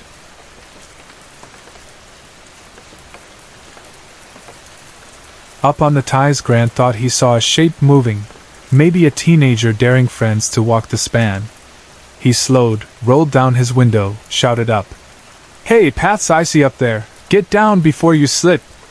No reply. He parked, left engine idling for heat, and stepped out, hands cupped to mouth. Again he called. Wind whistled. From above he heard a deliberate clop, clop, clop, as though heavy hooves struck with planks in measured pace. Grant knew goat herds. He had fed them at his uncle's farm, recognized their sure-footed clip on barn boards. Yet the footfalls overhead sounded too far apart, too heavy, like a goat scaled up to human height. A bleat followed, but the tone seemed throttled, stretched, almost as if imitating goat noise rather than producing it naturally. Cold prickled his back. He turned, hurried to the driver's door. The moment he slid behind the wheel, something large burst from understructure's shadow and landed on the shoulder behind his car. He caught a glimpse in rearview, furred torso, two massive horns arcing backward, shoulders like a linebacker, arms as thick as fence posts ending in black hooves. He threw the car into gear, tires spinning on slush. The creature lunged, hooves striking asphalt with metallic clack. Grant floored the pedal. His sedan fishtailed but found grip. The beast galloped after him, closing distance. He watched, breath ragged, as it lowered its head, horns aimed like a battering ram. At 40 miles an hour the creature kept pace. At 50 it still held. Only when Grant crested a rise and saw headlights of approaching cars did the beast veer off. Grant kept accelerating until he reached a diner parking lot glowing bright with neon. Inside he slid into a booth, hands shaking so violently he spilled coffee delivered by a waitress who recognized fear but asked no questions. He told no one for weeks. When gossip about Betty and Sammy's deaths reached him, he drove to the sheriff's office and gave a statement. His description mirrored earlier rumors: horns, a muscular goat man, hooves sharp as cleavers. Deputies nodded, recorded, and added the page to an expanding folder. From that point forward, sporadic sightings piled up like fallen leaves. Hunters found half-eaten deer carcasses hanging from low branches, the cuts too clean to match canine teeth. Night joggers on the new multi-use trail reported hearing footsteps mirroring their own, only to vanish when they stopped. One biker claimed a horned figure leapt across the path 5 yards ahead, clearing a span 10 feet wide in a single bound. A month ago, long after the county had paved improved access roads and posted fresh no trespassing signs, a retired machinist named Lyle decided to search for Civil War coins rumored to wash from creek banks during floods. Lyle carried a metal detector, headphones, a small trowel, and a plastic knee pad. Near the creek's elbow, where sandbars glisten after heavy rain, his detector pinged on something larger than a coin. He knelt, brushed aside sediment, and unearthed an object heavy enough to require both hands. Wiping mud, he recognized a double-bladed axe, each edge crudely forged, blade width broader than his palm. The haft had long rotted, leaving only a stump of splintered wood. Along one edge he saw a brown crustic smear. He assumed rust until flaking exposed a dull, dark red layer inside pitting. Lyle photographed the find on his flip phone, intending to barter it online. He posted 3 photos to an artifact forum. Within 24 hours, members speculated the axe was ceremonial, perhaps theatrical.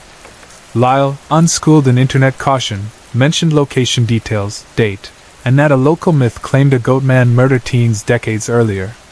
2 days later the thread vanished. Lyle's account credentials locked him out.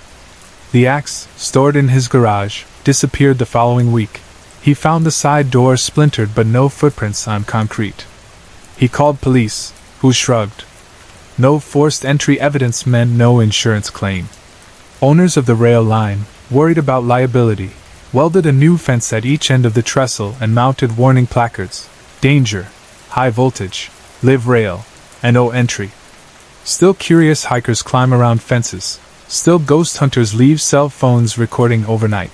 Still thrill seekers park on the shoulder at midnight daring each other to whistle. Some mornings, locals jogging at sunrise find deep hoofprints in frost or scattered feathers from night-killed birds. Once in a while, a driver speeds past farmhouses, eyes wide, claiming a huge shape ran beside the car until porch lights glowed. Ask around Louisville bars and you will hear endless variations of the pulp-lick monster. Some insist it is a circus freak escaped from a wrecked train in the 20s, a half-man half-goat bred for sideshow shock. Some swear it is the tormented soul of a farmer who practiced devil worship beneath that white sycamore that still leans over the creek, and the devil repaid him by twisting him into a creature neither beast nor human. A few old men leaning on pool tables will mention Jonathan, the quiet fellow from the 60s, who knew about the monster firsthand and paid for that knowledge with flesh. No one agrees on origin. Yet everyone in eastern Jefferson County locks their doors on foggy October nights. Old patio lights flick on over front porches though electricity costs money. Parents forbid teenagers from evening strolls near the tracks. Lovers park in town lots instead of hollow backroads. But cars sometimes still skid into ditches on Pulp-Lick Road. Sheriff's deputies still answer calls at dawn, stepping over patches of dark liquid seeping into carpet. They collect statements. They attach them to the same thick file, now stored in gray cabinets in a basement where dust settles slowly. Those who taste the monster's presence speak of details that remain constant across decades. Hooves that strike in 2 beats like a man walking with heavy shoes. Horns wide as steering wheels, tip dark as obsidian. Eyes reflecting green like animal tapetum but arranged forward like a predator's. Most chilling, they say, is its voice, able to mimic your mother's tone calling from the porch, your best friend's laugh inviting you out, the soft sobs of a child whimpering for help somewhere in the trees. The cadence is always almost correct, always strained at the edges, like a recording slowed a fraction of a second. Those who heed the voice often vanish. Those who ignore it may hear a scream shredded through chords half goat, half human, echoing in their dreams months later. If you ever drive that twisting road at night and see the trestle silhouette, resist the urge to slow. Keep the wheel straight. Do not look up through sunroof glass. If movement appears on the edge of your headlight beam, do not swerve, accelerate. Do not stop for voices. Do not believe horns you cannot see. and if you must idle at the railroad crossing waiting for a freight train's last boxcar, and moonlight glints off steel above, and you feel a sudden silence wrapping the woods too tight, remember the villager's warning: the creature owns those beams, and it will demand blood for trespass. I was 8 years old the first time my dad took me to visit the farm where his uncle lived. Most people use the word farm out of habit, but it was really just an old white-painted house, a sagging barn, a rundown corn crib, an acreage that rolled away in green waves of corn as far as any child's eyes could measure. It stood miles from any paved road, miles from a store, miles from neighbors. My father often joked that his uncle had found the exact middle of nowhere, sunk a well, built a porch, and decided that was good enough. Distance shaped every memory of the place. Even the sky looked farther away than back in our small town. It felt like a lid set loosely on some giant barrel of land. The scent of dry husks and silted dust floated over that land each summer, and for a city kid, well, a kid from a town with a single stoplight, the smell registered as an invitation to adventure even before I understood the word. Late one July afternoon, while cicadas droned like overheated wires in the tree line, my father and I pulled the family station wagon into the rut road that connected asphalt to the farmhouse. Gravel crunched, grass brushed the undercarriage, and the whole car rattled as if bolts had started loosening during the drive. My dad reached across me, opened the glove compartment, and produced a peanut butter cookie he had snagged from the tin at home. He knew I would grow restless on that last mile, so he timed the reward perfectly. I sat chewing while the wagon rolled to a stop under the hickory tree beside the porch. The porch posts were unpainted rails, the kind that splinter easily, and I noticed 4 new cracks in the boards. My dad saw my stare. "Old place never changes," he said, then corrected himself. "It gets older." His uncle, my great-uncle in official terms, met us at the screen door. Everyone called him Mr. Bradley, though his first name was Jasper, and he had a stooped posture that made him look as if he were permanently scanning dirt for something he had lost long ago. Jasper owned exactly 2 rules for children: don't feed the barn cats and don't go into that corn. The barn cats could catch their own suppers, and the corn, he said, kept its own secrets. Grown-ups often say things children do not understand. Children file those words away like pebbles in pockets until a day comes when they can inspect them in better light. I pocketed Jasper's warning because my dad repeated it in a tone that allowed no wiggle room. "Don't even set one sneaker inside, son. Not one toe."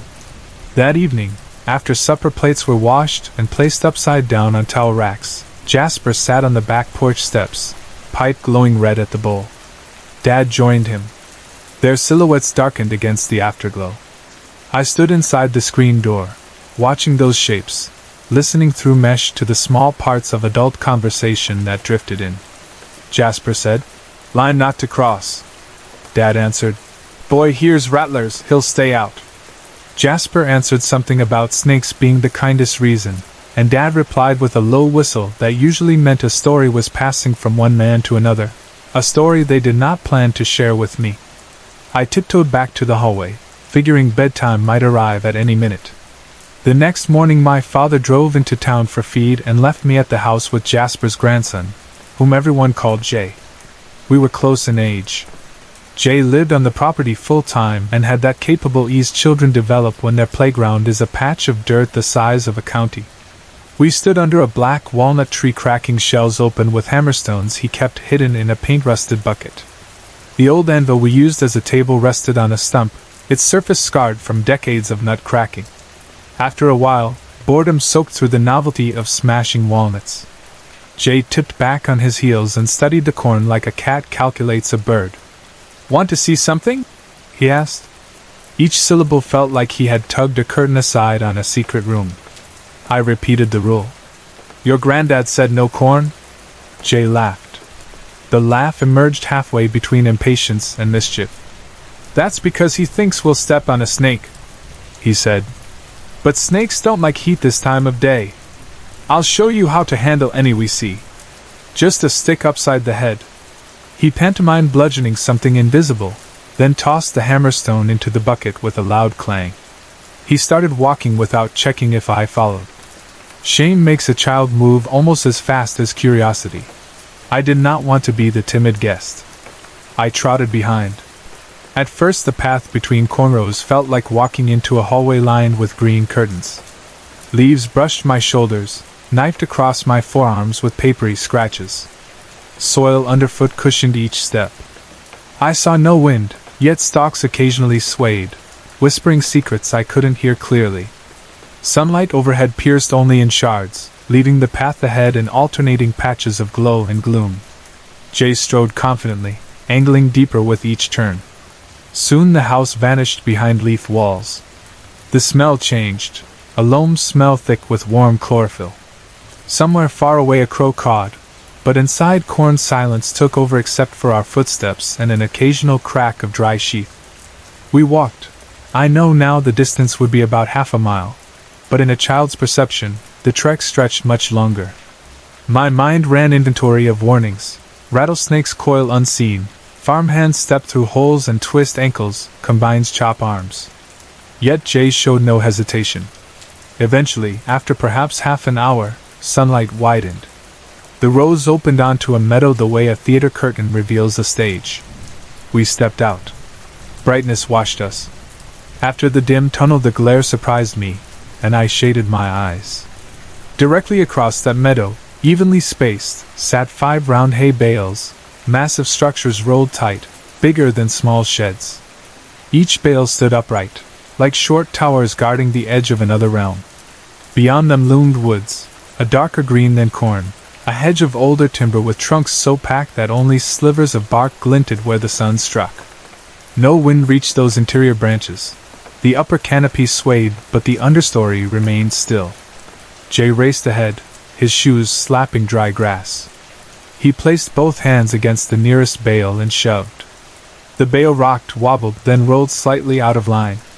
A gap of maybe 2 feet appeared between it and its neighbor. Jay sprinted back toward me, dove into knee-high weeds halfway between bale row and corn. He beckoned fiercely, finger to lips, eyes bright with mischief and something else that looked a little like fear. I crashed down beside him. Seeds and burrs stuck to my shorts. I whispered, "What now?" My heart drummed fast enough I could taste iron. "Wait," he whispered. "It starts counting." I blinked, confused. Before I formed another question, I heard it, a soft snap from the tree line like something large unlatching a branch. Leaves rustled. A figure emerged where shadow met sun. The thing that walked forward, which my memory has replayed thousands of times, stood at least a head taller than any grown adult I had seen. Yet tall is a small word when describing something wrong, something that belongs to a geometry we rarely meet. The creature's body looked half-starved, each rib showing beneath parchment-thin skin, but its shoulders flared wide.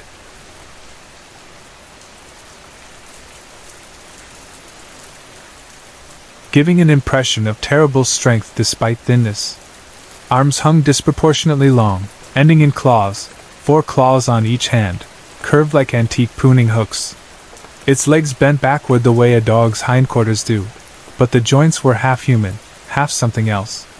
Sparse patches of coarse hair clung to elbows, spine, hips. The head, my mind still struggles to classify it, was drawn into a muzzle, but the jaws were too narrow for a wolf, too pointed for a goat. No horns. The eyes, however, were sunken pits that caught sunlight and reflected a dull amber glow.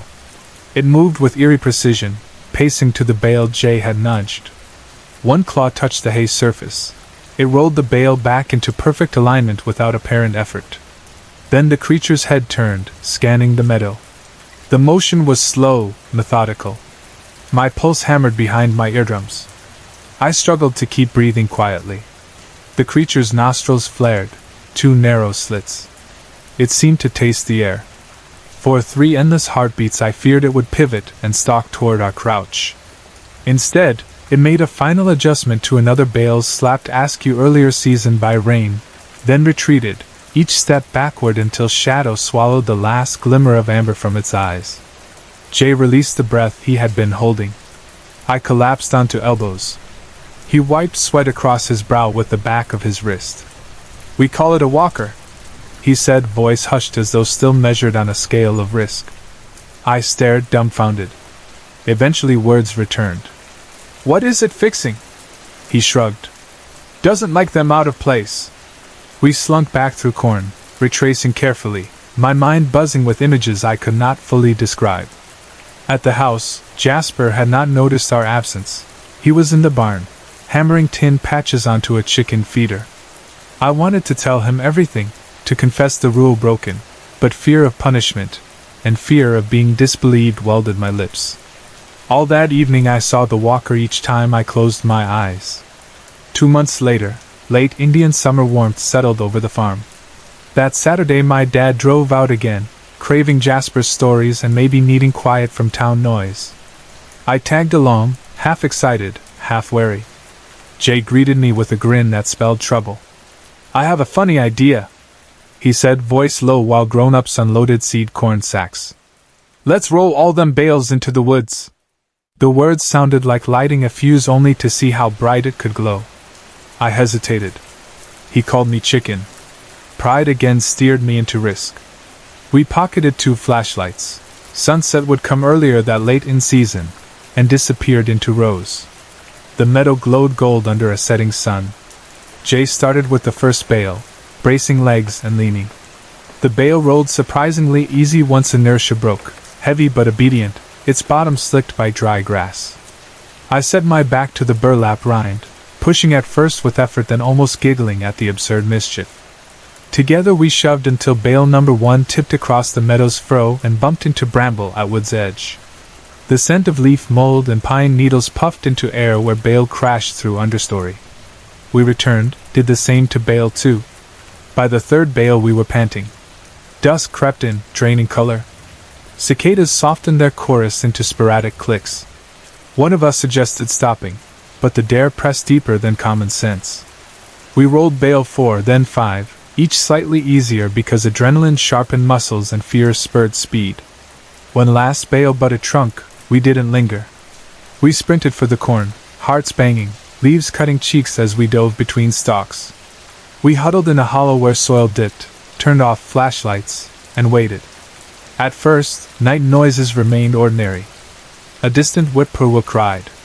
Wind hissed through tassels. We half considered nothing would happen. Maybe Walker fixed only when Bale Road disturbed slightly. 10 minutes bled by. Then came the shriek. The sound rose like steam escaping a ruptured boiler, but inside that steam hid layers, voices braying, bleating, howling, shrilling, 10 or 20 or 100 voices blended so each note cancelled meaning. My nerve endings rattled inside bones. Jay's mouth fell open. We clapped hands over our ears, but the noise pierced skin, vibrating nerves directly, vibrating the pit of stomachs. Leaves rattled though no wind blew. Then quiet slammed down. The sudden hush felt like a hand over a light switch. Something heavy rustled in woods, branches cracking like rifles, trunks thudding under impact. A shade breached forest wall. Though we could not see it behind corn, we heard footfalls, each step like logs dropped from height. And then, with a ripping hiss, a hay bale sailed high above corn road tips. Moonlight, pale and newborn on horizon, revealed cylinder silhouette arcing across Starfield. It crashed into corn perhaps 30 yards south, stalks folding under mass. Debris fluttered like fireflies. Another roar, rage-given throat, shook ground.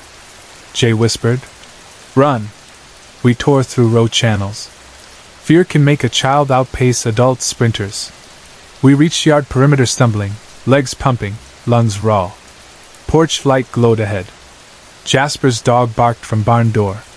We dashed onto gravel drive, gasping, and only then looked back. Nothing moved in lotus darkness between rows. No bale rows to follow. Yet the meadow seemed to hum with thin electricity, as if quiet itself had a current. That night I slept little. Each creak of the house became claws raking siding. 2 mornings later curiosity edged terror. The sun angled warm, birds chirped. Jay and I convinced ourselves daylight rendered Walker inert. We hiked back along an irrigation ditch rather than corn to approach from behind tree-line. When we finally reached clearing, we stopped dead. The meadow lay empty of bales, empty save for 5 wide ruts where they once stood, and cornfield behind us had new sculptures, 5 hay bales pushed deep into rows like giant corks plugging tunnels. The placement seemed deliberate, as though Walker had decided line boundaries needed redrafting. Corn stalks were smashed but no path showed where bales had been dragged. It was as if they had teleported directly into corn. We told no adults. What explanation could hold? At breakfast Jasper commented aloofly that coyotes yipped weird last night. Dad nodded, not raising eyebrows. Silence became shield. Years stacked. Jay's family eventually moved closer to a highway when his father found roofing work. My visits to the farm decreased. Jasper passed away the summer I turned 16. The property sold to an agribusiness company that plowed under the old house, leveled the barn, strung new irrigation rigs. Corn remained, but the charm and the terror both fell buried. I attended university, started work, married. The farm became anecdote. Yet sometimes, long years after, riding alone past fields at dusk, I catch a glimpse of round bales resting by a woodlet. My fingers tighten on the steering wheel. I imagine if one bale nudged crooked, would something appear at night to set it straight?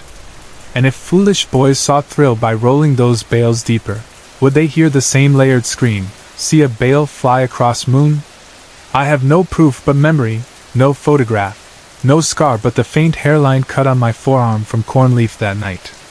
But I believe there are places in the world held by rules older than property deeds, guarded by beings older than maps. These places draw lines. Cross at your peril.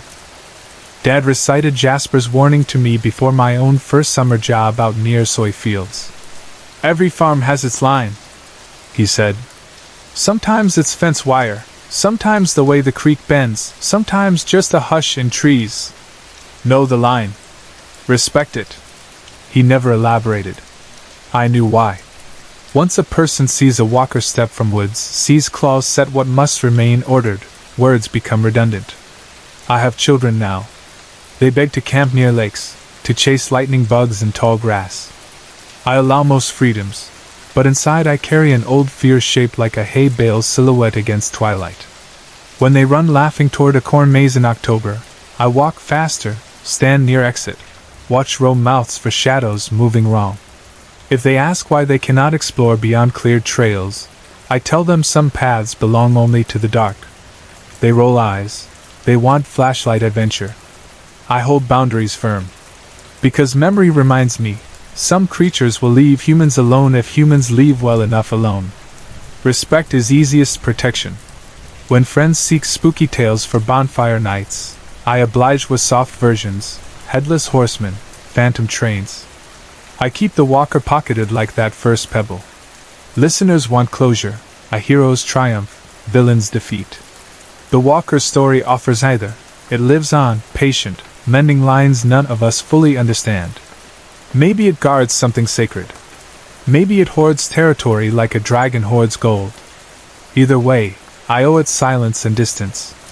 Still, sometimes, after midnight coffee when house is sleeping, I reopen that mental meadow. I watch 2 boys hustling hay. I hear corn leaves his secrets. I smell sour breath of a thing too long hungry. And I repeat the mantra carved into my childhood, if the land draws a line, do not test it. Because beyond that line, someone, or something, counts how many bales stand.